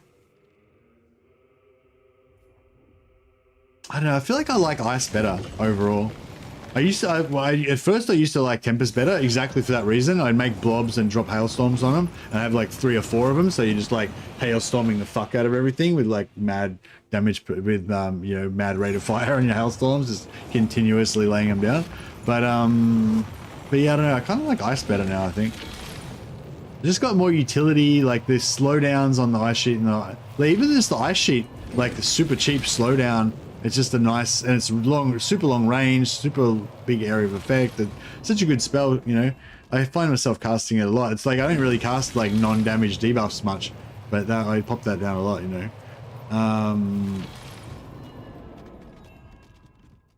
Heart of Winter and Ice Sheet can nuke reinforcing armies. Oh, really? You just put Ice Sheet and Heart of Winter right on the edge of the map and just... Lure of Tempest, Hailstorm with magic discount goes Burrow. Tempest casters come close to what Gelt was pre-rework with 2 wins of magic Searing Doom, although Ice Sheet becomes free. Ice Sheet also becomes free. Yeah, nice. Normally go 1 of each early on. Yeah, I normally just alternate so that I don't bother, so I don't waste energy thinking about it.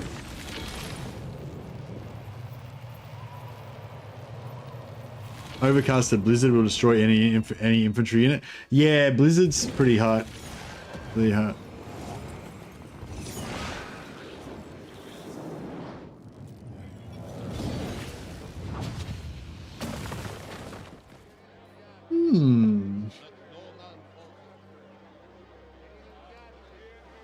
All right, I think we're gonna have to do a new poll.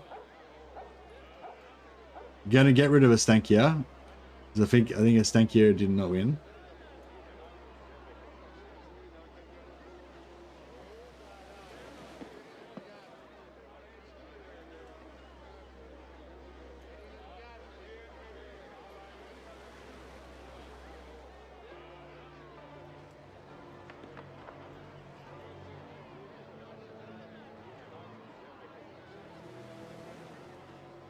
How did Twitch go? Twitch went for Kairos. Yeah, pretty much Kairos. Pretty much the same as on Twitch as on YouTube. It's sort of split between Boris, Kairos, Emperor Karl, and Vlad.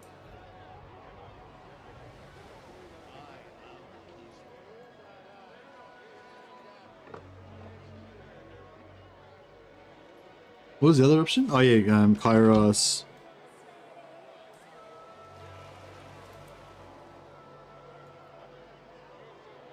All right, second poll. Sorry about the double polling, but we've got a bit of a discrepancy.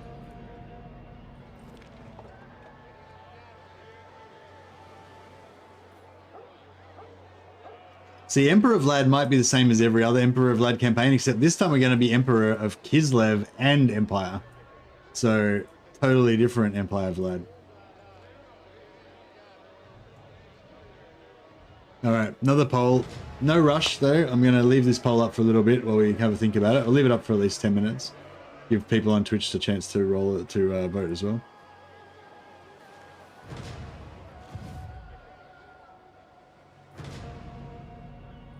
"100% Emperor Vlad right now." The snow evokes memories of home.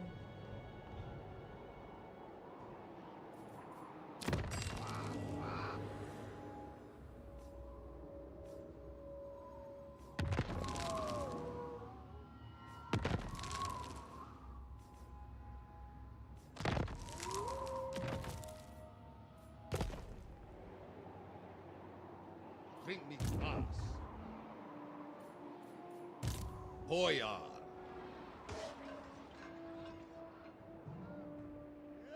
Alrighty, No place for let us do this.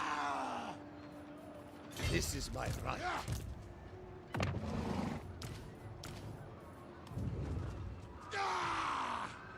I think vampire counts start with one less vampire hero now. Really? My decision is law. Wait. Vampire counts, or like Von Carstein, that is, they always started off with either Isabella or Vlad plus one other hero, right? Oh no. No, when you start as Vlad, you get Isabella plus one vampire hero. When you start as Isabella, you get 2 or 3, don't you? Advance for Kislev.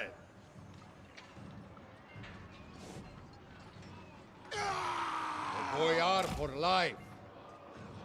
Used to be 2 vampires. Plus Vlad. We know. Oh, Vlad starts off already in the army and the 2 vampires are on the campaign map.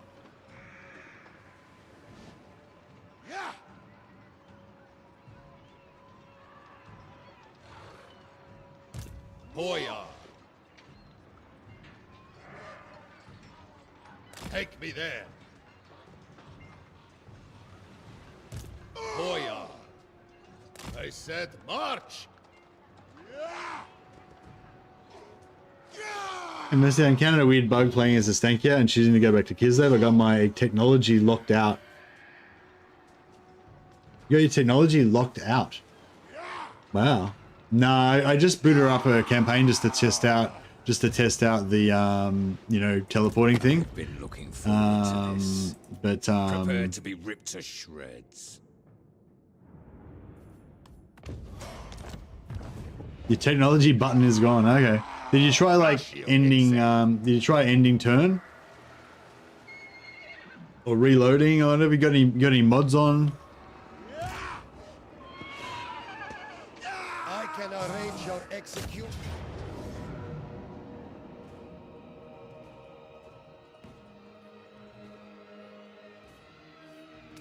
Oh, you went through 14 turns without getting.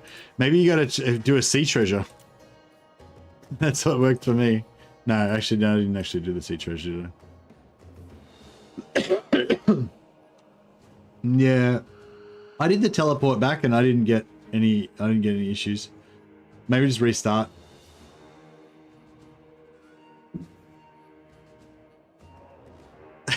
Okay, it's pretty. I feel like it's really funny that you teleported back like at the end of turn 1, and then rather than and you lost all your technology, and then instead of like restarting and doing turn 1 again, you played on for 14 turns hoping that it would come back.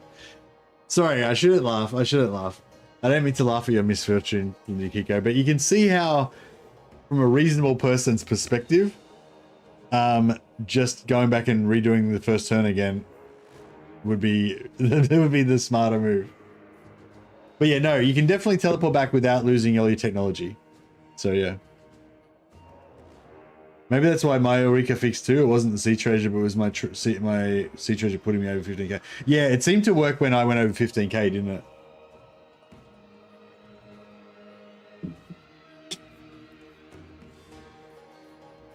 I'm just gonna Courage flows in our veins.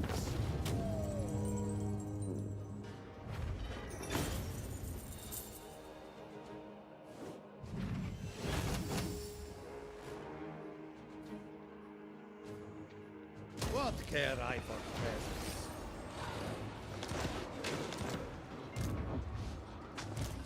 Bow to me. For Mother Kislev.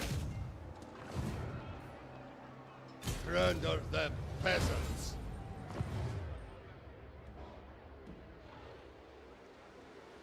Let the kvass flow freely. Wow, it's evenly split between Emperor of... Oh, it's... So not many people are into Khalfrans, actually. It's pretty much evenly split between Emperor of Vlad, Chaos Crusader Boris, or Kairos Changeling Confederation. On YouTube. How's Twitch going?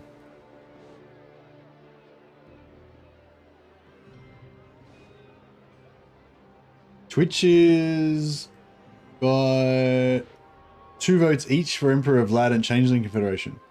Okay, yeah, so pretty similar.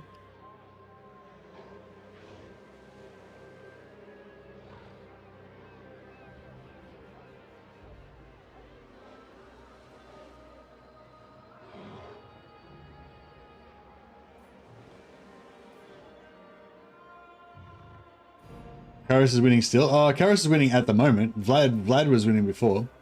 My supremacy. Boris was nearly even with them, but now Boris has fallen down a little bit and Changeling's pulled ahead a bit.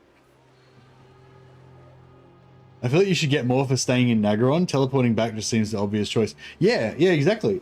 It's like, why the fuck wouldn't you? Like, that was my whole problem with the Ostankia dilemma, because previously with Mother Ostankia, at least in my mind, like the mission was to get back to the Kislev, and I made a guide on how to do it really pretty fast. Like, I can't remember. Basically, you can get back to Kislev and Confederate Katarin by like turn 20 or something.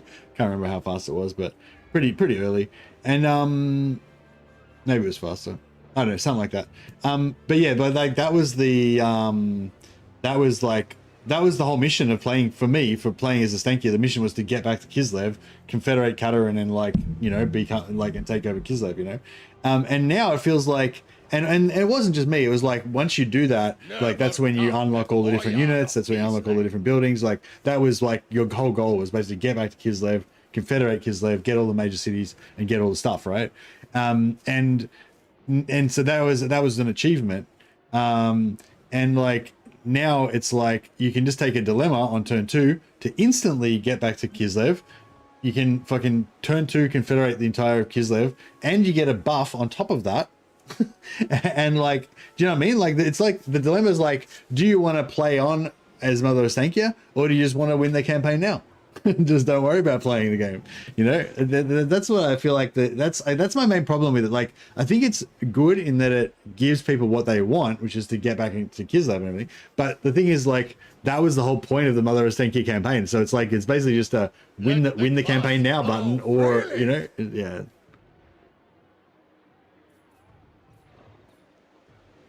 I feel like, yeah, and like when you teleport back, I think you get plus 30 relations with Kislev or some shit. Like, I feel like it should be the opposite. I feel like if you take the teleport back, then you should get all the buildings unlocked and everything, but you should have like a negative relations with all the other Kislev factions. So you have to like overcome that maybe, or I don't know. Actually, I don't know. I haven't really thought about it. I don't really know what I think. I think I don't really like it that much, but it's okay. Like, it fixes the problem that a lot of people have with the Stankia, is that they don't like the start location being over there, and it lets you come back and, you know, play as Kislev. My only problem with it is that it just feels a bit too much like you just solved the campaign, so what's the point playing now, kind of thing. But supremacy is yeah. sure. Set off at dawn. Lord of the provinces.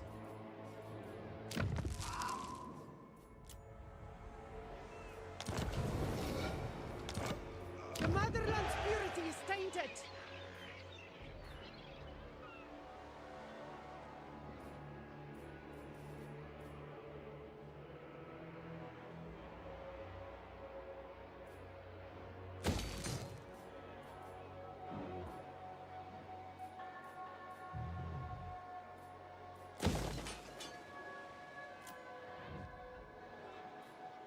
First of the bear. no, thought that was tier 2 cavalry building. I was like, sweet, we can get some horse archers finally. Betrayers. But no horse archers for us. All around. Supreme. We need an assistant lord for him.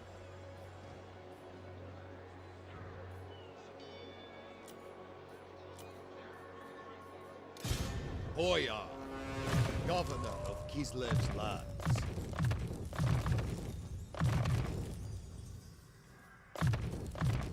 A symbol of my unparalleled authority.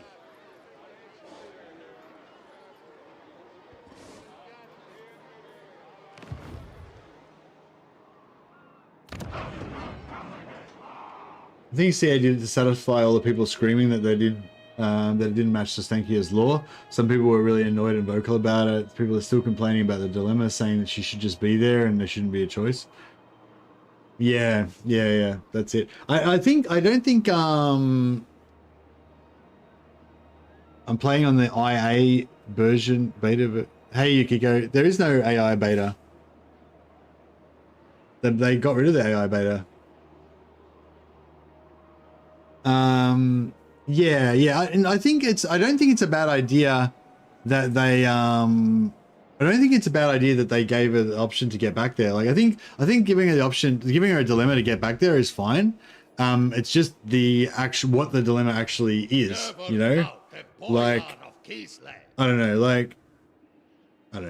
so I think basically how it works with the Stankia is I think you have to take over all 3 of the capitals to unlock all of her buildings or something like that.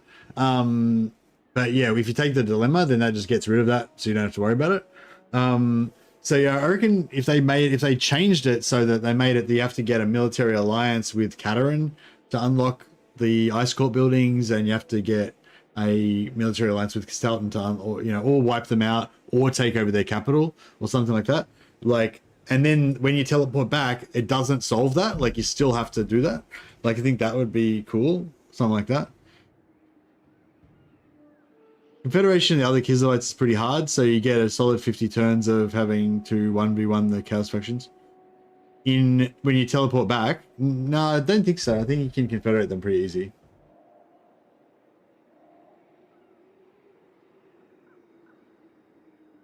My thing is just, I don't think it should be all solved. Like, I feel like when you teleport back, it shouldn't just instantly unlock all the buildings and all the units and fucking just solve everything of your campaign, you know? Like, it should just teleport you back there, but then you still have to, you still have to do the stuff that you need. You know what I mean? Like, yeah, I just feel like it's just like a one button thing that just solves like her whole thing. Never yield.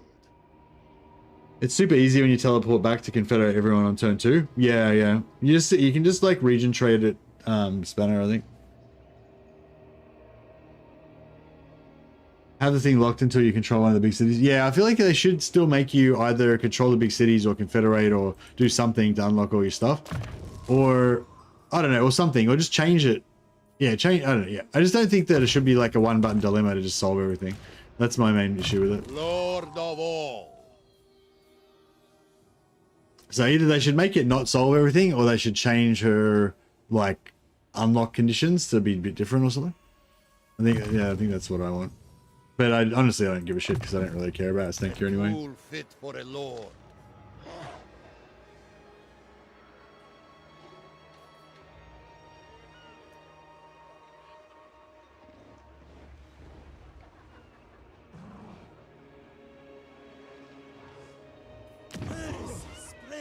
Yeah, I just don't really like Kostaltyn that much. Like, I have trouble getting into her vibe. Yeah, I'm liking this one-turn building for infrastructure.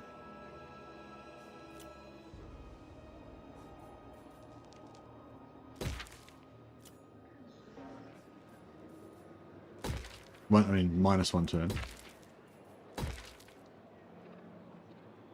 What do I want to build in Bay of Blades? Patriarchs, obviously. More Patriarchs. To be honest, I think it's good to have some variance for Kislev starting points. Gameplay should triumph over law. They could hand wave a bit and say she was moved against her will. But I don't think the law people will be satisfied unless it matches exactly what they want. Yeah. Like I don't. That's what I was saying. Like, I think it's fine that she can teleport back. That's great. I think just the buffs and the finishing her, the buffs and like instantly solving all of her problems and everything. I think that's the issue that I have with it. But yeah.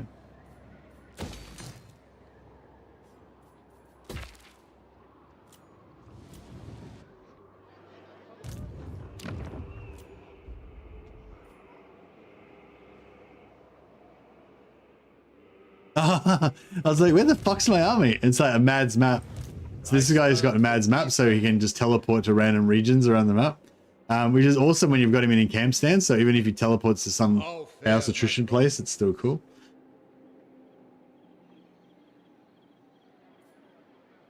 I don't like all the hexes, BS, but her themed units are super fun. Bears plus things in the woods, ambush stack.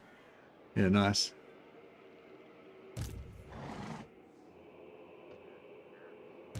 Bow before me. A bold stratagem. Yeah, actually, yeah, what would be my fantasy? So I think my fantasy would be if they made her have a second character that I could identify with. So if Mercili Boyar was like, so she had like Mother of Stanky was a legendary lord, but then she also had like another legendary lord, kind of like Alistar, you know, where you have like a second like unique character legendary lord. So they have Mercili Boyar, who's like, and who's the common man that tries to rescue his people with the help of a Stankia or whatever. And then, you know, so you can roleplay it either way. If you want to roleplay as Mother of Stankia, then Mercili Boyar can be her like slave kind of dude, you know, like he's a Kislevite lord that she controls, you know, or whatever. But if you don't like Mother of Stankia, then you can roleplay as Mercili Boyar and have her as your evil advisor or whatever. And yeah, and then if they like have that sort of like, because I think the problem with the Stankia for me is that a Stankia is this like evil witch that lives in the forest type of thing. So like, if she's an evil witch that lives in the forest, why is she like controlling the whole country's military, and she's producing ice witches from the ice court, and she's got boyar nobleman lords that work for her, she's got ice guard, she's got, you know what I mean? Like, it doesn't really make sense. Like, if she was just living in the forest with her witches and just her like spider monsters and shit, like that would kind of make sense to me, like as a faction. But for me, there's this duality there of all the normal Kislev stuff and all the Estankia stuff, which is totally different, doesn't really mesh. But yeah, like that's what I'm saying. If you had like kind of like two main characters, and there's sort of a storyline there where Estankia is kind of being the evil forest witch, but then there's like Mercili Boyar trying to lead his people or whatever, and there's some sort of interaction with that, so that, you know, that kind of explains why, you know, like Mercili's like the leader of the sorry, Mercili's like my like pretend Slavic avatar of my like, but yeah, whatever. So you have like a Boyar character. So like in the storyline, you know, you kind of like have the Boyar character that is the leader of all the Kislevite units, and then you have a Stankia that's the leader of all the witch fucking tree demon shit, and then that would make sense to me then, why that faction is like that, you know. It's like with it's sort of yeah, maybe the same thing would work actually for the Pirate Coast, for what's her name, the Norscan chick, because like, to me, it just doesn't make any sense why she's got all of her pirate crew, mortal pirate crew, and then she's got all this fucking undead shit. You know, like, I think there's some kind of, like, reason, you know, whatever, maybe it was mentioned in Warhammer 2, but it doesn't really make sense, you know what I mean? Like, but if there was, like, if she had, like, a special character that was, like, her vampire ally fucking admiral or whatever, and, you know, so there's, like, 2 leaders of the faction, and they're allied or something, and then you have, like, Sartosa stuff, like, Aranessa stuff.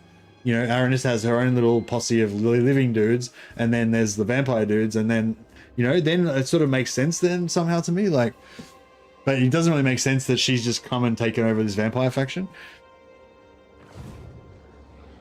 Power is my Would be cool her having ogres and dwarf pirates building. Yeah, if they gave her like a couple of like unique characters as well, not like legendary heroes, but like unique heroes, like just like a named, like give her like an ogre, a unique ogre hero, like an ogre fucking hunter or something, and give her like a unique human character as well. That's like a Dogs of War character or whatever.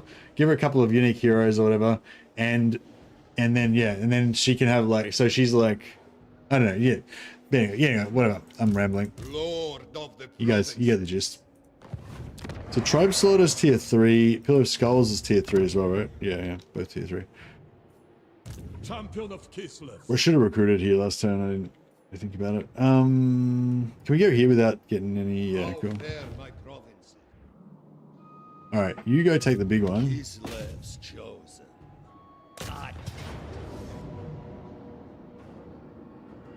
Hearts of ice. You will repay this debt. How deep is that voice? You will repay this debt. Like, who the fuck is that? Jesus.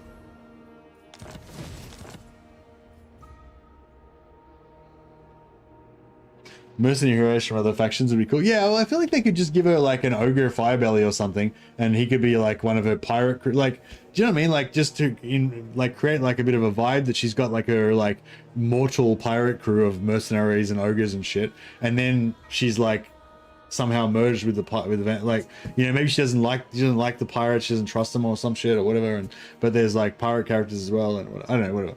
But I feel like, you know, they need to do something a little bit more like that to make that faction not feel fucked up to me, not seem like weird, like a weird mess. Of the land. I lead, you follow. Only the bravest are required.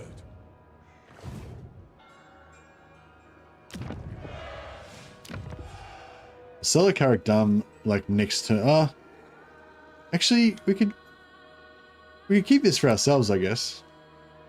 We just let her hold that so she can deal with the fucking orc invasion that's about to come through. My folks are I might be nearly at the point where I could stop pumping up my economy with region trading, almost. Descent rules.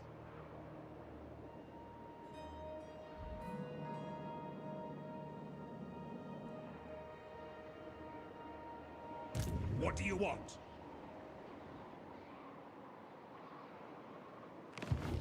Heed me.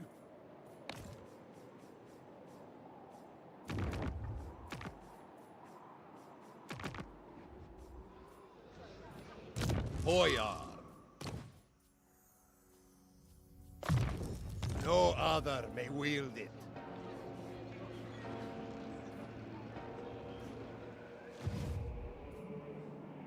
We are disrespected.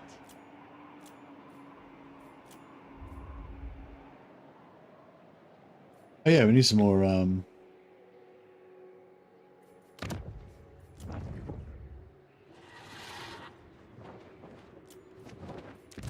Patriarch of Kislev.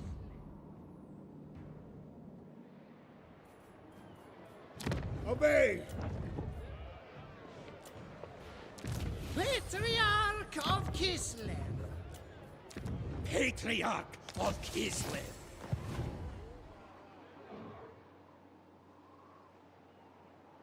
Celestra makes more sense than Aranessa. Yeah, Celestra, I feel like Celestra is fine.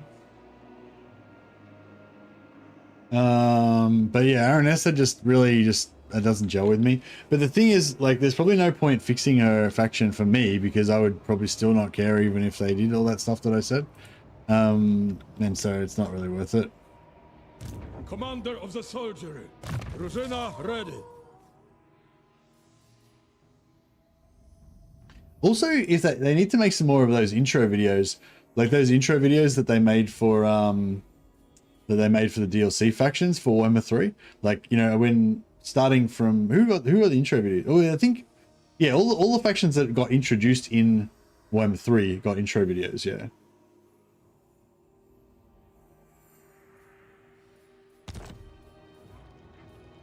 Leader of Kislev's warriors. Some more replenishment. Yeah, I feel like they need to keep going with that and do those intro videos for every single faction. Not like, they don't have to be fully animated like movies and stuff, just like with that, you know, illustrated with the, you know, those where they have the illustration that like slowly zooms in while the voiceover does its thing. Like, they should be real, they'd be pretty cheap, you know. Only Shadows of Change has intro videos. No, Shadows of Change has intro videos. Yeah, all the DLC factions, Shadows of Change, Thrones of Decay, Nurgle ones have, yeah, Thrones of Decay have them as well. Yeah, Thrones of Decay, Shadows of Change, Khorne. Does Khorne? The new one has them as well, doesn't it? Yeah, I think all of the Warhammer 3 DLCs do. I thought.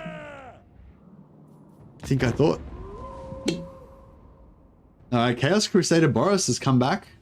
Kislev's 4 great gods speak through me, and only me.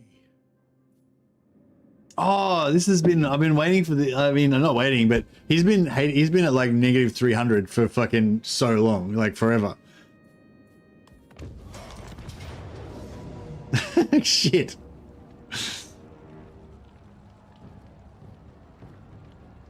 All right, well, I think that's the end of the stream.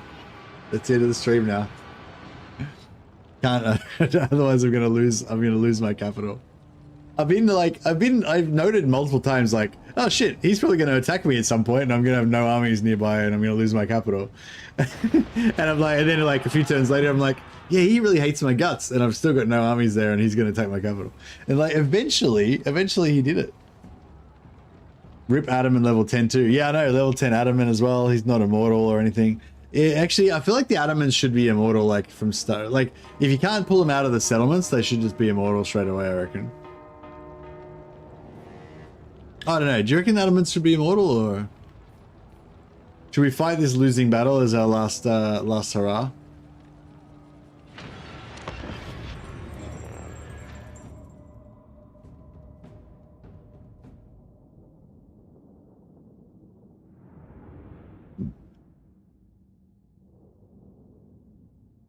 To be fair though, this will not in any way slow down my campaign.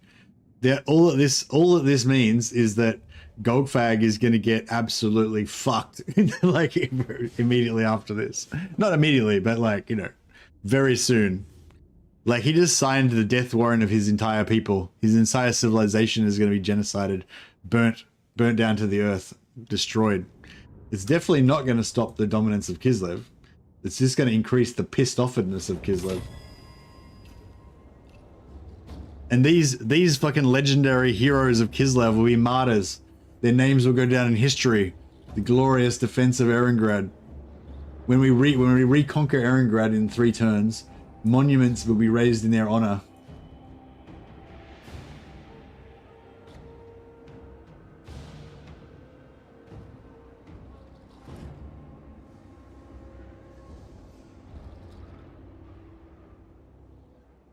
Sorry, just setting up the next stream.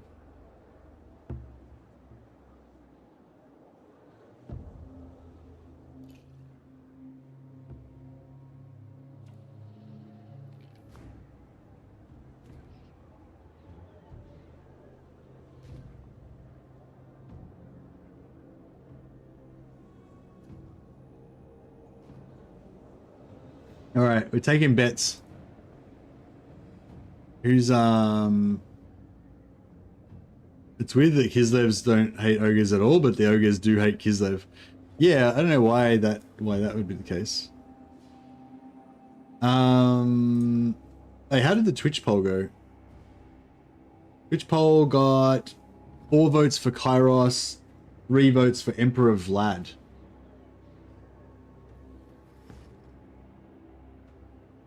Four votes for Kairos. So with the 4 votes from Kairos, so Emperor Vlad's not in it, didn't make it in to this running, unfortunately.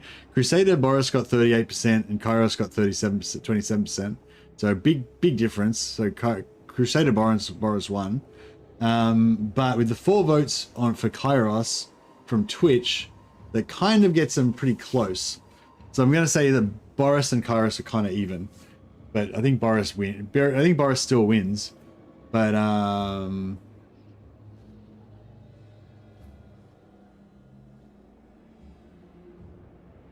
yeah, I think Boris still wins, but it's very close. I think I can go either way on that one. If Ogre Camp Tyrants are immortal, then yes. If no, then no. I can't remember if they are or not. Yeah, I think they are. I think Ogre Camp Tyrants are immortal. Yeah, Ogre Camp Tyrants are immortal, and they keep all their buildings as well. If you wipe out a camp that just goes out for 5 turns, I'm pretty sure. I feel like I haven't played ogres enough now that you mentioned that as well. Maybe, yeah. Actually, maybe an ogre, maybe a Goldfag campaign where we ally with Kislev could be cool as well. You can't really ally, but yeah. So you're going to play Dark Elves? Yeah, that's right. We've got 38% Boris, 27% Changeling. So we're going to play Malekith. Like, we don't have any units. Unfortunately, I didn't invest in any of my cool abilities. Cool defensive abilities where we have like 7,000 defensive supplies. That would have been handy.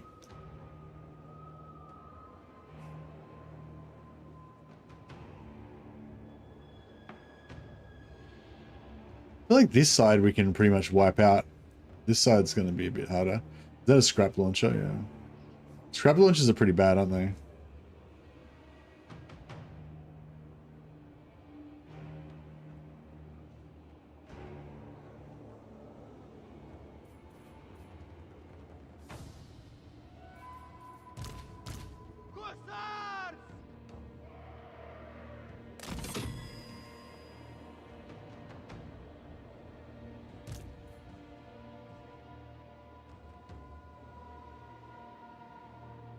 Norska allied with Kislev. Need some wolf tough Kislevites with your skin wolves.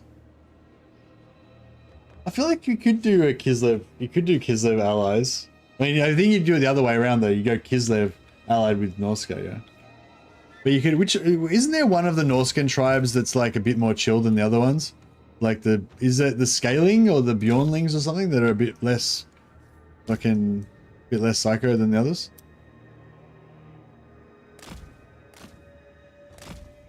Oh, here we go. It's time for the dervishes to shine. Dervishes, it's your time.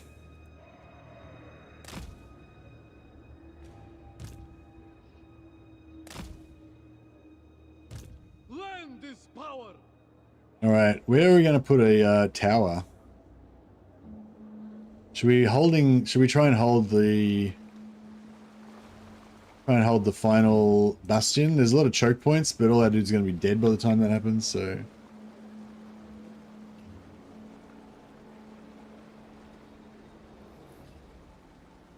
Norska vassalizing Kislev, it's such heresy.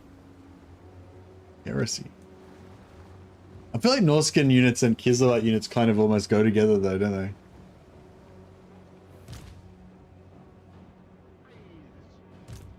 Prestige beyond compare. The motherland's finest.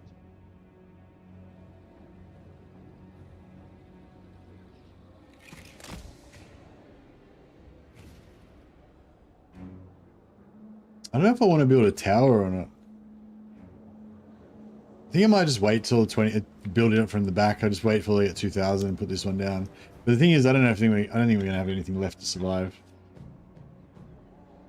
You're trying to sell yourself on the campaign a bit. Yeah, I feel like if you played as Kostaltyn and you allied with the Scaling or the Bjornlings, one of the ones that's like a bit more chill. Ally is a bit strong though. Trade agreement is like probably about as good as it was high as peace treaty and trade agreement is probably non-aggression and trade agreement is probably about as far as it would go. Ally with Kislev and fight back the tides of chaos. Yeah, you can't really play as Throg though, and even well, yeah, you can't really play as Throg or Wulfric though, because Throg's a troll and Wulfric's a champion of chaos. So you'd have to like get rid of Wulfric and play with no legendary lord. Sons of Kislev! March for Kislev! Oh shit! I forgot about the towers. I need to. Excellent. Kislevites moving. Yeah, this side I think we're kind of handled. I was trying to get them to shoot. I put him there because I was trying to get them to shoot at the indestructible part of the wall. But it didn't work. Oh fuck. See? This is why dervishes are fucked. You forget about them for a second and they just instantly die.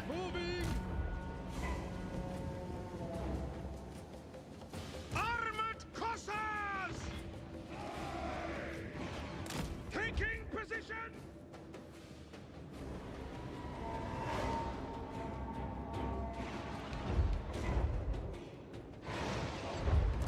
Follow the van.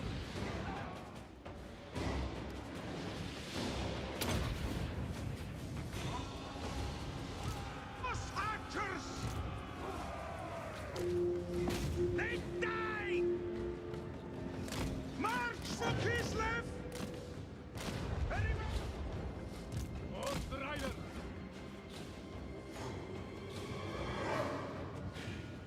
Oh fuck. What? Hearts of ice!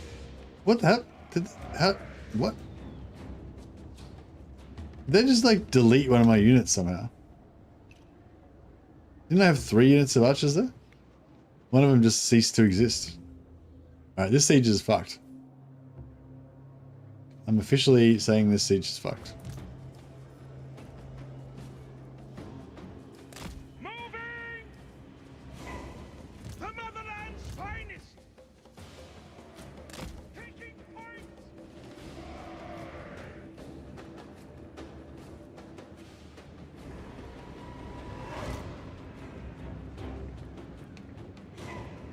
How come the tower's not active?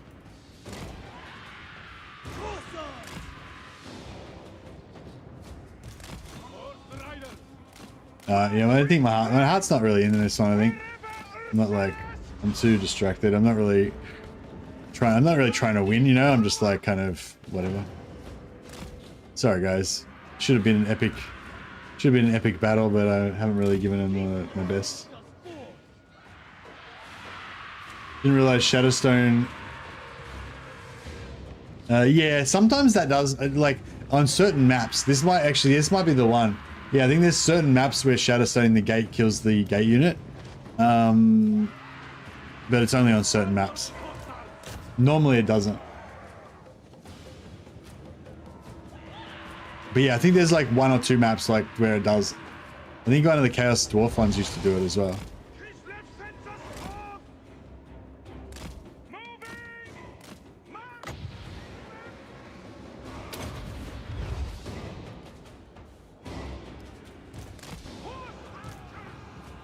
Kislevites moving! With honor! Oh yeah, so you can select them as well as another unit, and that lets you activate them and use them straight away. Or you can click on here and use them straight away. Otherwise, you got to wait for them to fully come out of the portal, and then fuck around for a few seconds before you can actually order them. Wealth and might!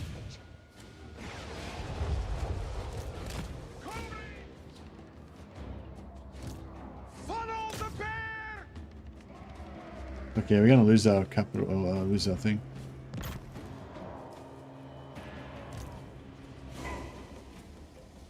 On the march. I might just bring these guys back in.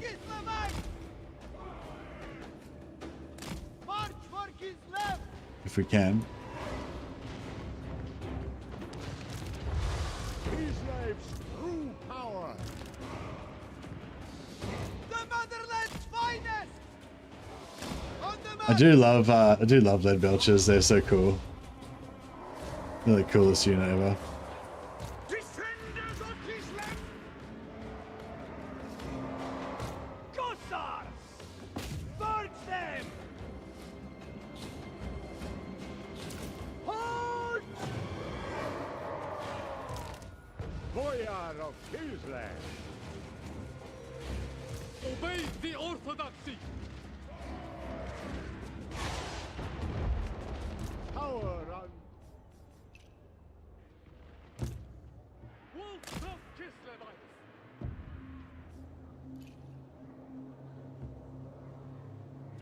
Yeah. Normally when you Shadowstone the gate, it doesn't kill the units. But I'm pretty sure I remember that from being a thing. There's like certain gates, like maybe one of the high elf ones as well. There's like, yeah, there's a couple of, on this map and the Chaos Dwarf map, it does drop units. Yeah, that's what I think. I think it's like the Chaos Dwarf one, this one, and maybe one of the high elf ones as well. I remember testing it on the high elf one, but I can't remember whether the high elf one was one of the ones that did it or didn't do it, but yeah. For Kislev! Kislev ensures!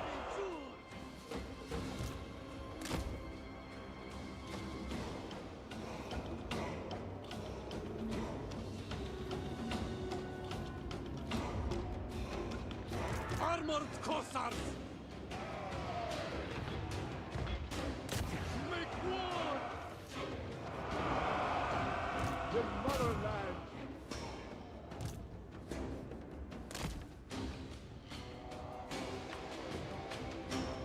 Abandon the fight! Yeah, see, if you target sideways on the roof and then you hit backspace to cancel the movement, you can actually get them to disengage from the thing and then just sit there as a unit and shoot, which is cool. Can be handy. Armored Kossars!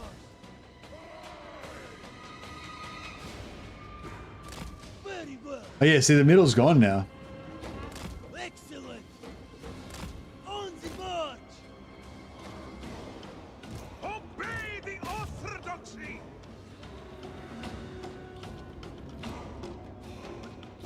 My holdings are diminished. Unacceptable. Why have these guys not got the door down? I thought they had like a bonus to shooting doors. Taking point! It is done!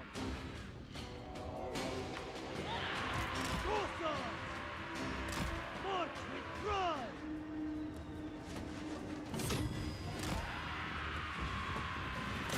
The Orthodoxy! Find safety!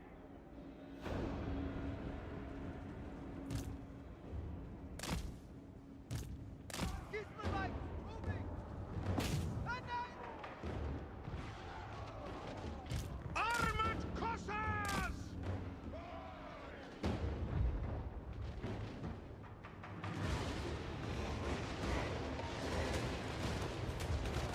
I think they should have to kill all my guys. And since this guy is a Chad and he'll just kill all their Noblars, none of the ogres can climb up here and he can just shoot them with his pistol and then I'll win. And that's how it should be. Motherland's finest! It serves Kislev! So be it! Retreat, comrades! Moving! It serves Kislev!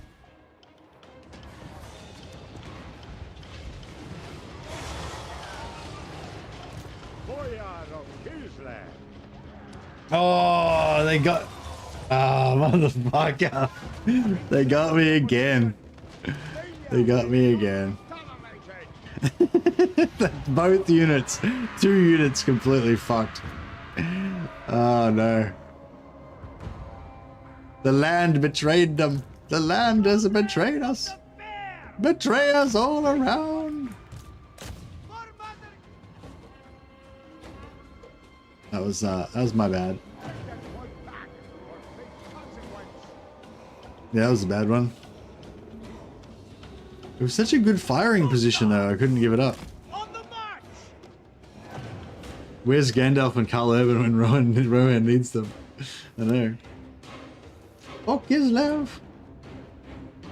Hey, Akor, how you going, buddy? Akor has been a member for 24 months now. Thank you so much, buddy. I really appreciate the support. I'll put you on the roll of glory.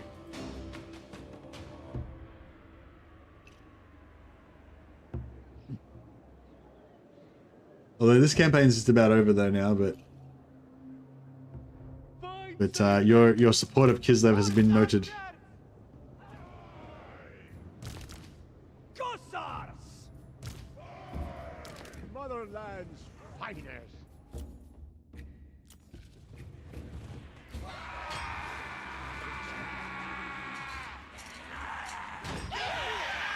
Leave with honor. Those Noblars routed before he did though. That's to be fair.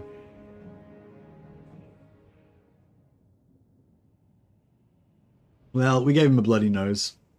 Definitely could have hurt him a bit more than that. I don't know if that was winnable. If I was, yeah, I'm not sure if that was winnable. Maybe. We'll be fighting on that wall for the next 10 turns. That's it.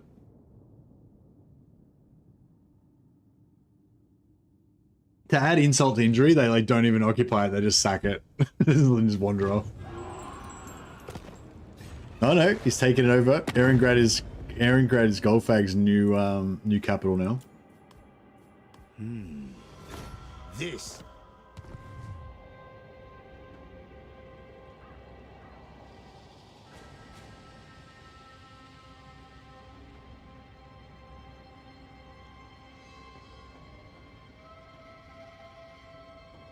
Yeah, to be honest, I'd kind of forgotten about Golfag again, but like every few turns I'd remember about him and I'd be like, oh shit, he's going to declare war on me one of these days.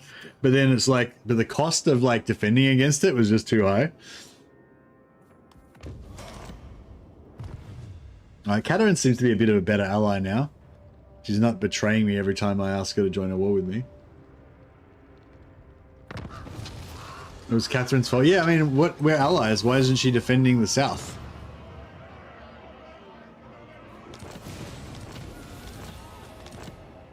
Clearly that was her responsibility.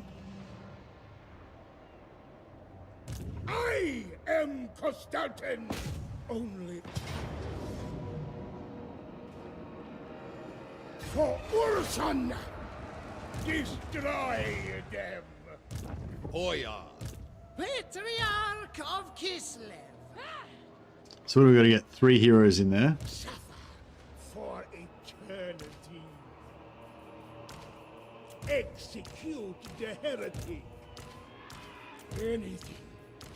Everything. The infidel dies. Suffer for eternity. Power is my right.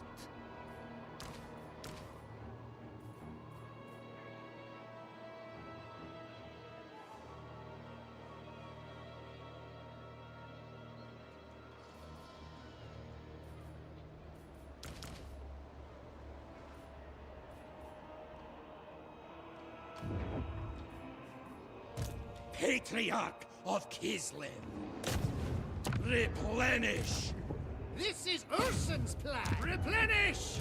Ulrika Magdava. I will track from the front. Execute the heretic. A sacred.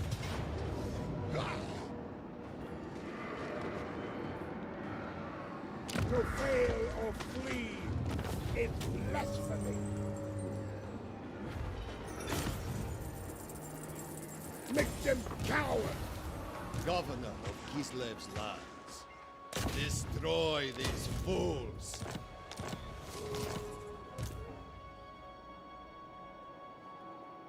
Battle at stream went. Pretty much now, Kaiser. I'm just sort of finishing up. Just wrapping up. Soon, TM. Yeah. I stand for Kislev. Highborn son. Did we just bring him back, or what? Never doubt a boyar. My blood is quick to boil, and yours easy to spill.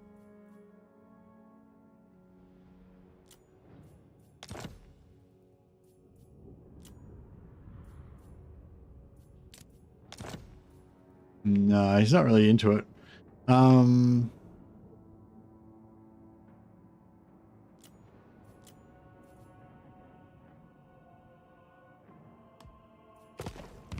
Alright, I think we'll Lord of the provinces. Lord of all. For Mother Kislev. Have you come to kill me? I'm selling the Folly of How Malefics. foolish. And we'll sell him the Fetid Catacomb and get the Folly of Malefics back again. Nope. Well.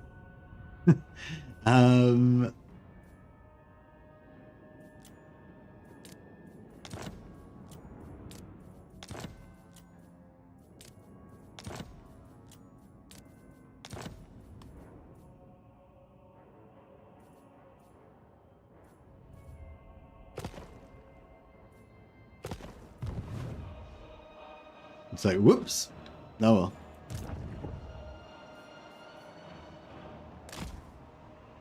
My supremacy is assured. But yeah, in retrospect, I would have just sold him Fetid Catacombs and kept Malefics so I could have replenished. But it's fine. Patriarch of Kislev.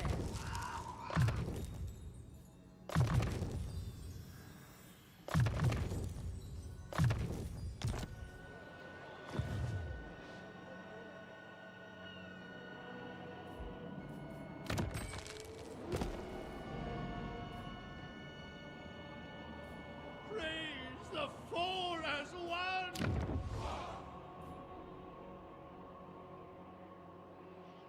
It is our response.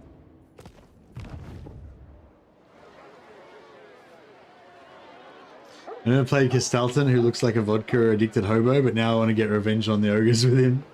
Nice. Inspired. I want to play Bannerlord, but I kind of want to play more Code of War as well. I want to play it all. So what was it? Was that a Boris and Kairos for tomorrow? Yeah. Drużyna. I only ever hear Kislev folks talk about Kvass. Is Kvass vodka, or is Kvass like some kind of weird beer type shit made out of, you know, rotten bread or something?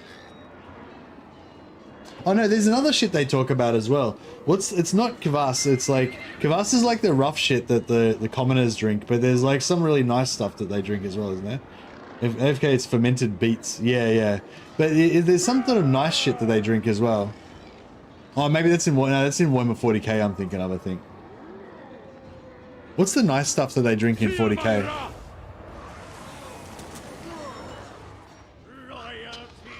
Alright, well, I think that's, yeah, so I think this is a pretty good Kostaltyn campaign. Like, I think if I was going to play Kostaltyn again, like, this is pretty much what I would want to do again. Like, basically the whole philosophy of the campaign was to use a little bit of confederations to leverage money and stuff like that, and take out Throt early, and then set up a Malachi as your shield of the north, and then keep making him the shield of all of Norska. So he looks after the coast, and we just have all the sweet areas of Norska over on this side, the safe side. And yeah, don't confederate Katarine. So we could have confederated Katarine ages ago, but don't confederate Katarine. Just keep her so she kind of handles all this side. So we don't have to worry about Draco, we don't have to worry about Azag. You know, she just deals with all that shit. You know, and then although next time I probably would kill Goldfag. That's probably the only thing different. I'd probably kill Goldfag so we don't have to get revenge on him for this atrocity. But yeah, pretty much I think I like this. I think I like this kind of style of campaign for Kostaltyn. Yeah, so what's going on with her? She's got really high relations because we've traded her heaps of regions, and she's currently got like -30 to Confederation because she's recently gained regions because I keep trading her regions. So yeah, so that only lasts for 7 turns. Yeah, Armorsec is the one in 40k, exactly. That only lasts for 7 turns though. But I think I region traded her another region just last turn, so it's like 6 more turns. But after 6 turns, then that -30 to Confederation will go away. So she's really on like -1 to Confederation, you know. So if she just loses like 2 units or something, then boom, she confederates, you know. Or if one more army if one more unit, one more faction declares war on her or whatever. So she's basically like the Confederation's already done with her, you know what I mean? It's just you can't see it because of the penalty that's on there right now. But yeah, I could have like I got her relations up high with just region trading her this stuff already. So I could have just stopped region trading her like 3 or 4 turns ago, and then she'd be like nearly ready to confederate now. But I just didn't do that because I wanted, like I said, because I wanted to basically have her shield.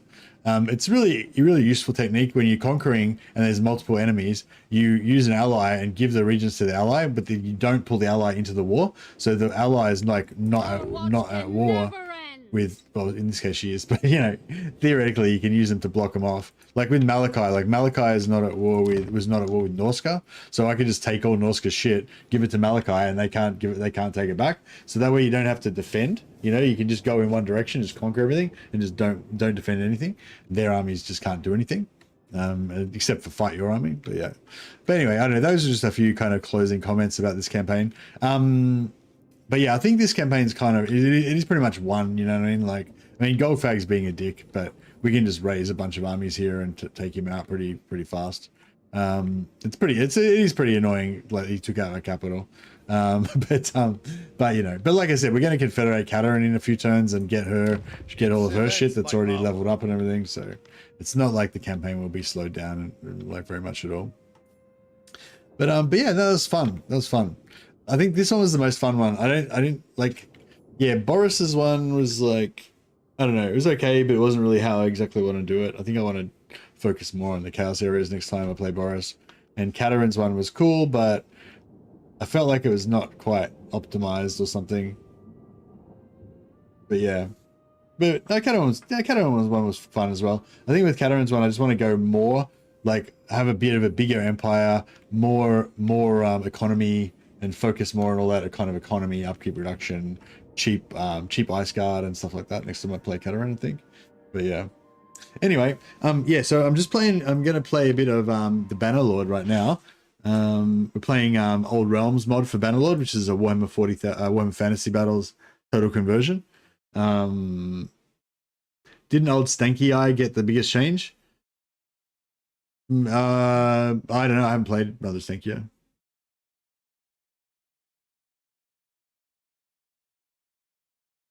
But the only change they got to her was that there's now a dilemma on turn 2 where you can basically solve all of her campaign and just teleport back to Kislev on turn 2. So yeah, I mean, that's a pretty big change that you can just basically win the campaign instantly by just pressing that button. But apart from that, yeah, like the main big change is the Kislev update, which is for all factions. Like the Kislev rework is for all of the Kislev factions, and it's massive. It's a massive rework, complete rework of the whole faction. And that's equally massive for all of them because it affects them all.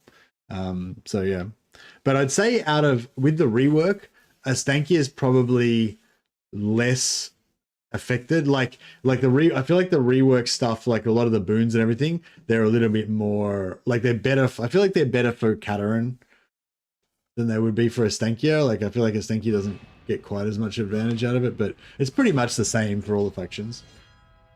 But yeah, anyway guys, all right, I'm gonna start a new Bannerlord stream. I'll punt you guys over to the new the Bannerlord stream. For those of you coming over from the other stream, just in case the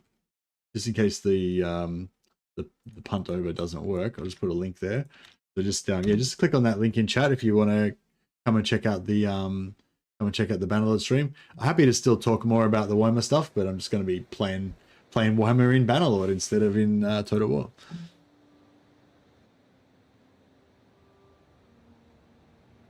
All right, guys, see you in the new stream.